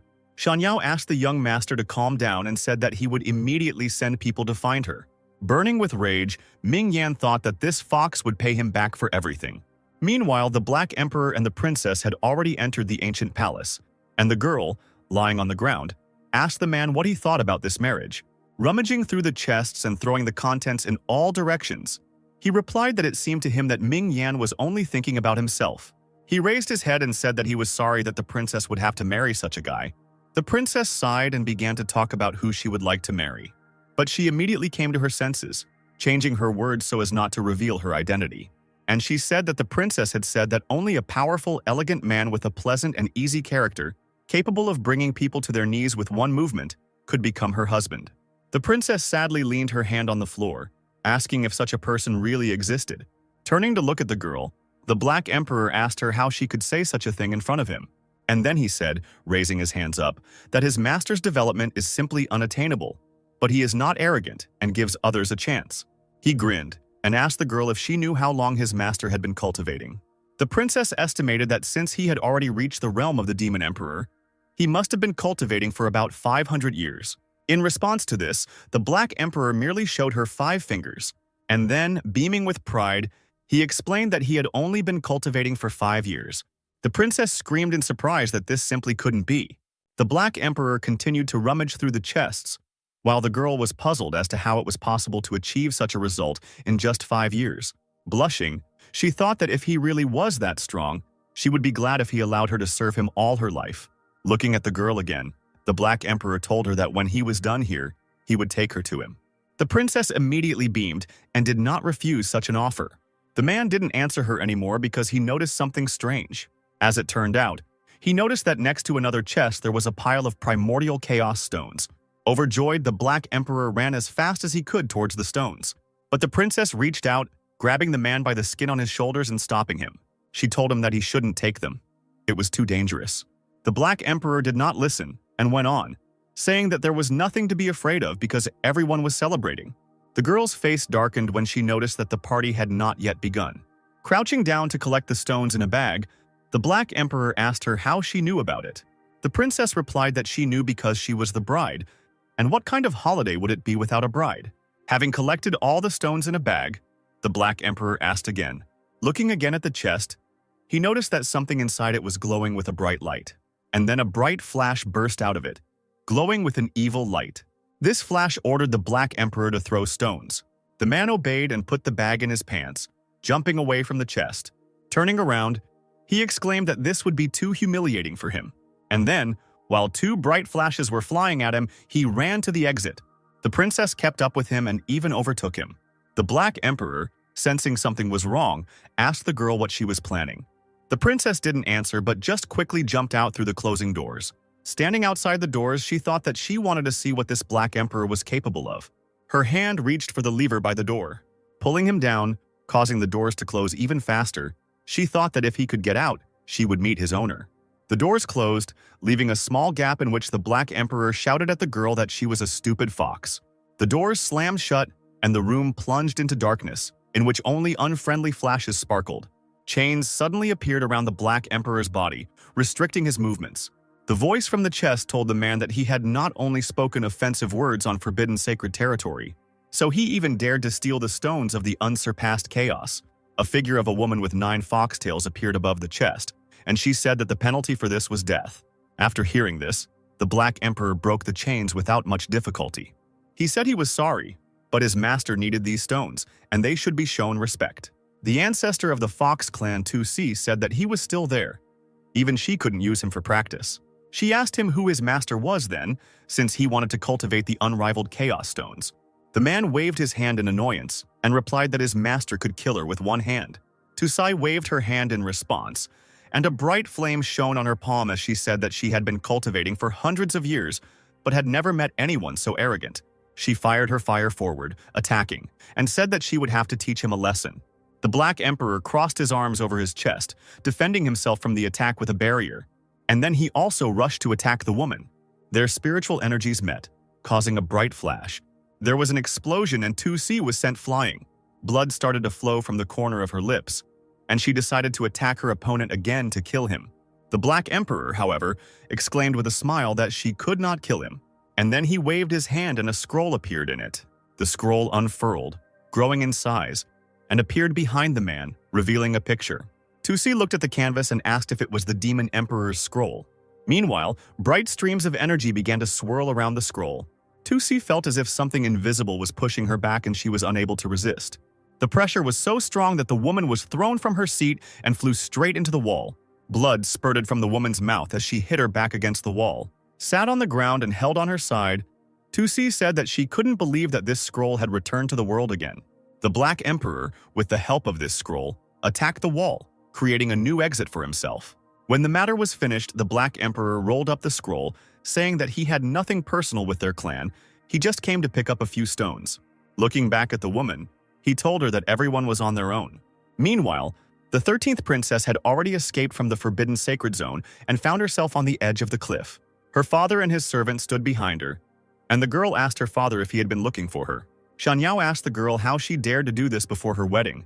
Did she really want to make him crawl on his knees in front of the Black Tiger clan and apologize? The servants told the princess that she should not act so recklessly, and if not for the sake of the elder, then for the sake of the ancestor. Shanyao agreed with these words, saying that the ancestor was unable to break through and suffered a blow, and only the Black Tiger banner could repair her internal damage. As the princess's father continued to count her out, the figure of the Black Emperor flashed behind him. The girl couldn't help but notice this, and she was surprised that he actually managed to escape. She asked her father what if she found a stronger supporter for their clan. Shanyao asked her what she was talking about. Who could be more powerful than the Black Tiger clan? Spreading her arms, the princess told the man to just wait and see for himself. And then she took a step back and started falling off the cliff. Xianyao and the servants rushed to the edge to save the girl. They screamed helplessly, standing at the edge, and someone appeared behind them. The Black Emperor pushed the servants aside and rushed down himself. He jumped over Xianyao and he asked what he was doing here. Having caught the girl, the Black Emperor asked her what she was doing. Having begun to sob ostentatiously, the princess said that it was only the thought of this wedding and the fact that she would not be able to meet his master that made her commit suicide. With the princess on his back, the Black Emperor jumped back onto the rock with ease. Xianyao ordered the man to immediately release his daughter and not interfere in the affairs of his clan. The Black Emperor, with a grin, exclaimed to him that he did not understand anything. Jumping over the elder again, the Black Emperor told him that his daughter had better go serve his master. They rushed from the spot, and the Black Emperor could be heard saying that this would be a blessing for their entire clan. Sitting on the man's back, the princess thought happily that it had worked after all. Xianyao glanced at the two servants and motioned for him to quickly bring his daughter back. A voice was heard behind him, which sent shivers down the elder's spine, and the voice asked if the dog had really escaped. As it turned out, it was 2C. Xianyao asked her what she was doing here. The woman replied that this boy had taken the princess hostage, entered the sacred forbidden zone, and stole the stones of the primordial chaos. Xianyao immediately began to worry about the princess and Mingyan's marriage. 2C told him to announce to everyone that the Black Emperor had forcibly kidnapped the 13th princess in order to take revenge on the Black Tiger clan. Xianyao spoke loudly to his ancestor, bowing to her, and then he said hesitantly that they needed this Black Tiger banner to cure her. 2C waved her hand and said that she had already found something much more powerful than that banner. Pushing off the ground, she exclaimed that the Demon Emperor's scroll would be compensation for the princess's kidnapping. Returning to the ceremonial square, Xianyao told Mingyan everything. He said that this shameless Black Emperor not only took away his daughter, but also caused serious harm to the people. He exclaimed that he still dared to speak arrogantly about young Master Mingyan, which made him even more angry. Seething with anger, Mingyan asked how this bastard dared to kidnap his bride on her wedding day. Gritting his teeth, he said that it was such a shame for his clan. Following this, the man began to shout a spell, calling upon his ancestor, causing a bright flash to appear on his forehead. A tiger figurine flew out from Mingyan's clothes, and someone noticed that it was a jade talisman that had been passed down from generation to generation. The servants exclaimed that legend said that it could only be used once at the most critical moment. A dark tornado raged in the middle of the square, revealing to everyone the ancestor of the Black Tiger clan. The tornado died down and a cloaked figure appeared in the sky. Folding his hands in a polite gesture, Mingyan told his ancestor that it was he who had summoned him. Everyone in the square immediately fell to their knees. Xianyao couldn't believe that the man actually summoned the ancestor.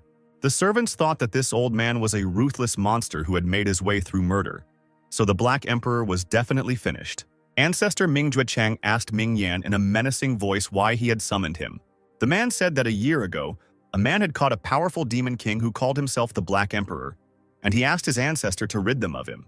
Mingyan exclaimed that today, this same man kidnapped the 13th princess of the Spirit Fox clan who was supposed to marry him. This is an insult to their clan. Concluding his speech, the man said that this was precisely why he had called upon his ancestor. Suddenly, something flew into Mingyan's stomach at a high speed, and Ming Juekong exclaimed that he was worthless. The ancestor said that the man could not get rid of his enemies himself, so he will receive a return blow. He asked what plane this guy was from. Xianyao bowed and replied that he came from the central plane and seemed to be a black dog. Juechang laughed, noting that it was just a dog raised by a man, and he was asking where 2C was. He asked if she had simply allowed one of her descendants to be taken away. Xianyao replied that Lady 2C had already gone to fetch the princess. Hearing this, the Black Tiger ancestor frowned, thinking that this filthy fox had actually taken action to pursue some minor demon king. The man waved his hand, dark sparks of energy dancing around his fingers. These sparks turned into a chain that closed around Mingyan's neck. Under the action of this chain, Mingyan's body rose from the ground. The man's chest glowed red and a banner flew out from it. The banner flew straight into the hands of the ancestor, and Juekong said that a man did not deserve to hold this banner. Frowning again, he said that he would sort everything out, and in the meantime he could think about his behavior. Mingyan gasped and weakly replied that he didn't dare to contradict the ancestor's water. Meanwhile, the Black Emperor and the 13th princess rushed forward, cutting through the sky. Finally, they stopped on the branches of some tree, and the man pointed his finger down. Pointing to his master's yard, he told the girl that he was there. The princess thought that her own estate was simply a wonderful place for cultivation. The Black Emperor and the princess jumped from a tree near the walls of the estate, and suddenly the girl felt a familiar presence, and she wondered what this fox was doing here. Looking up, she noticed the branches of the demon tree, and she felt like she couldn't move. The Black Emperor grabbed a tree branch, stopping him. He told the tree to be lighter. He leads this girl to bow to the master. Looking at the tree, the Black Emperor asked it why its leaves were so even. It had only been gone for a few days. The tree replied that the owner noticed that it was very overgrown, so he decided to trim its leaves himself. The princess wondered what kind of person this master was that he dared to cut the leaves of a demonic tree of such a level. Behind the Black Emperor, a woman's scream was heard, ordering him to return the treasure. It turned out to be Tusi. The Black Emperor jumped to the side in time, dodging the woman's attack. He exclaimed that he didn't think she would pursue him, to which she told him to stop talking and give her the Demon Emperor's scroll, and then she would spare his life. The Black Emperor replied that he might have been afraid of her in the lands of the Fox clan, but here, she would have to be more respectful to him, shouting that if he didn't want it the good way, then he would have to do it the bad way. Tusi rushed forward. She swung her hand with sharp claws. The Black Emperor crossed his arms, defending himself from the blow. Sharp claws tore through the man's skin, causing blood to splatter in all directions. Turning around, the Black Emperor asked Brother Tree to help him, but the tree replied that it was not time yet. Tusi, meanwhile, threw a bright ball of their energy forward, shouting that this stupid dog was finished. The princess raised her hand to stop her ancestor. Changqing was walking around the yard, humming some children's song. Using scissors, I carefully cut the leaves from the branch. Having finished cutting the leaves, he threw the branch behind his back. Without even noticing it, he threw the branch with such force that it flew quickly, cutting through the air. The fierce battle between Tusi and the Black Emperor continued. Suddenly, Tusi noticed something approaching and turned her gaze towards it. As it turned out, it was that very branch, and it exploded with energy right in front of the woman's face. Shedding a tear of joy, the Black Emperor thanked his brother Tree, saying that it was just in time. But the tree replied that it was not it, but the master. Finally, Tusi noticed the presence of the 10,000-year-old demon tree. She screamed that he may be strong, but she is not weak either. The tree, in response to this, merely sent out its branch into its space. After hitting Tusi on the head, the tree told her that it advised her not to disturb the owner and just leave. The woman screamed angrily, asking who it thought it was that it dared give her orders. Using its spiritual powers again, the tree exclaimed that it was simply outrageous to make such noise in the owner's yard and attack his pet. Unable to withstand such force, Tusi fell face down on the ground. Finding herself pressed firmly to the ground, she thought that there were few in the world who could surpass her. She could not fall like this from the branches of some tree. Looking at the tree, she wondered what kind of power its owner had. After finishing his scissors job, Changqing finally heard some sounds coming from behind the wall. Frowning, he asked what that noise was. Coming out onto the walls, he menacingly asked who was going on here. The princess and the Black Emperor immediately froze in fear. Changqing walked on, his spiritual energy raging around his body.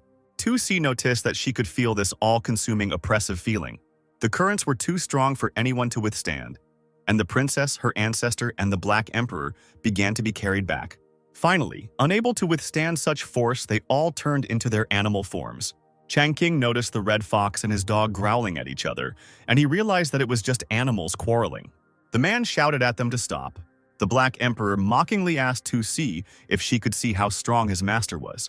Tusi growled in response, saying that a dog like him was a disgrace to the demon clan.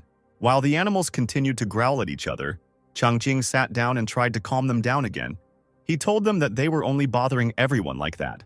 Tusi's eyes glowed a dangerous red light as she thought her chance had come. She rushed forward at Changqi, intending to test his strength. But the man only grabbed her by the fur and shouted irritably, asking her if she really wanted to scratch him. With a wave of his hand, he sent the fox flying, telling her to get out of here, otherwise he would quickly make a fur coat out of her. After finishing with Tusi, Changqing turned around after hearing some more sounds. As it turned out, it was the 13th princess, who was whining pitifully and squeezing her paw. Changqing rushed to hug the white fox, exclaiming that she was so cute. Looking at the fox, he noticed that she was wounded. Taking her more comfortably, he told her that he would carry her into the house and help her. Tusi didn't go far. She bared her fangs, thinking about how shameless he was. Chang King hit the Black Emperor on the head and told him not to see him married next time. The Black Emperor whined pitifully, admitting his mistake. 2C barked in annoyance, mentally telling the man to return the 13th princess. The princess smiled slyly, telling her ancestor not to worry because she had done it on purpose. She told her that, as she had said before, with this man by their side, they would be able to forget about the Black Tiger clan once and for all. Hiding behind the doors of Chang Qing's house, she finally told her ancestor that she would definitely find a powerful artifact to cure her. 2C thought in confusion that there was no need for her to rush here back then. Several masters gathered at the Yin-Yang Shrine for a meeting. They sat in a circle in one of the halls of a beautiful palace. At the head of the meeting sat the wisest lord of the Yin-Yang Shrine, Duan Zhengde. The servant told the lord that according to the report from the disciples guarding the human world, Ming Juechang, the ancestor of the Black Tiger clan and the ancestor of the Fox clan 2C, had broken through the border of the southern ridge, and they had now set foot on the central continent. Duan Zhengde jumped up, asking why the two demon lords had invaded the human world. The servant replied that it seemed she was chasing a black dog. Zhengde wondered what this dog had done to disturb them so much, and he thought that something was fishy here. He waved his huge brush and thought that the demon lords would be dealt with by the great sages of the 4 sacred lands, so he should go to them. The man came out and shouted to his disciples to stay there and be on guard. The disciples bowed to him, accepting the instructions. Leaping onto his sword, the great lord quickly rose into the air and flew away. He flew over the villages, cutting quickly through the air. After casting a linking spell, he relayed the message that the Black Tiger clan's ancestor and the Fox 2C had broken into the central continent. Judging from their tracks, they were heading north. He asked what they would do. A bright flash flew higher to deliver a message to another lord. After some time, this flash flew into the hall of another holy place. She walked straight towards the woman who sat on the throne in the luxurious hall. The wisest lord of the great Luo Shrine, Luo Wanfeng, replied that no matter what their purpose was, they could not turn a blind eye to it. She told the man that she was already moving out. Wanfeng waved her hand and a flash flew up, sending a new message. This message reached Chang Xuan and Xu Jitian, who were sitting playing Go. Jitian said that the Demon Lancer had been inactive for many years, and now 2 overlords had entered their lands. After making a move in Go, Chang Xuan replied that there was probably a reason for it. Jitian noticed that the man was not at all worried that the Taishuan lands were located north of the southern ridge, and the man made a countermove. Stroking his beard, Chang Xuan replied that to get to Mount Taishuan, they would first have to pass through Master Ye's domain, and he asked the man if he thought they could handle it. Swinging his hand sharply to place the figure, Chang Xuan exclaimed that they could come if they were tired of life. And then 2C ran away with high leaps. Frowning, she exclaimed that she would never come back here again. Her hands were shaking, and she thought that this tree itself was powerful, and his owner is even more terrible. Black tentacles reached out towards 2C, who was running, cutting through the air. Feeling the presence, the woman turned her head, completely unexpectedly. These tentacles grabbed her, disrupting her movements. 2C made a pitiful attempt to escape from the tentacles' grip, but she failed. Ming Juechang greeted 2C, saying that they hadn't seen each other for a long time. Bound by Juechang's energy, the woman looked at the man, her body trembling slightly. Leaning closer, the man asked her if she was also pursuing the Black Emperor, and then he said that she had come here in vain. 2C smirked and asked him about it and what happened. Juechang replied that if the Fox clan agreed to submit to his Black Tiger clan from now on, he would deal with this dog. Remembering the incredibly strong master and his tree, 2C smirked and thought that she could help him die if that was what he wanted. The woman said in a shaking voice that she caught up with the dog, but instead of giving up, he seriously injured her. Juechang told her not to lie. The Black Emperor was not strong enough to defeat her. The woman replied that he had the Demon Emperor's scroll. The man asked again if he really had the legendary sacred item of the demons. He understood why this fox was chasing him like that, and he thought that if he wanted to become a demon lord, he needed this scroll. He looked at her face, trying hard to understand whether the woman was lying or not. Not noticing anything strange, he asked her where the dog was.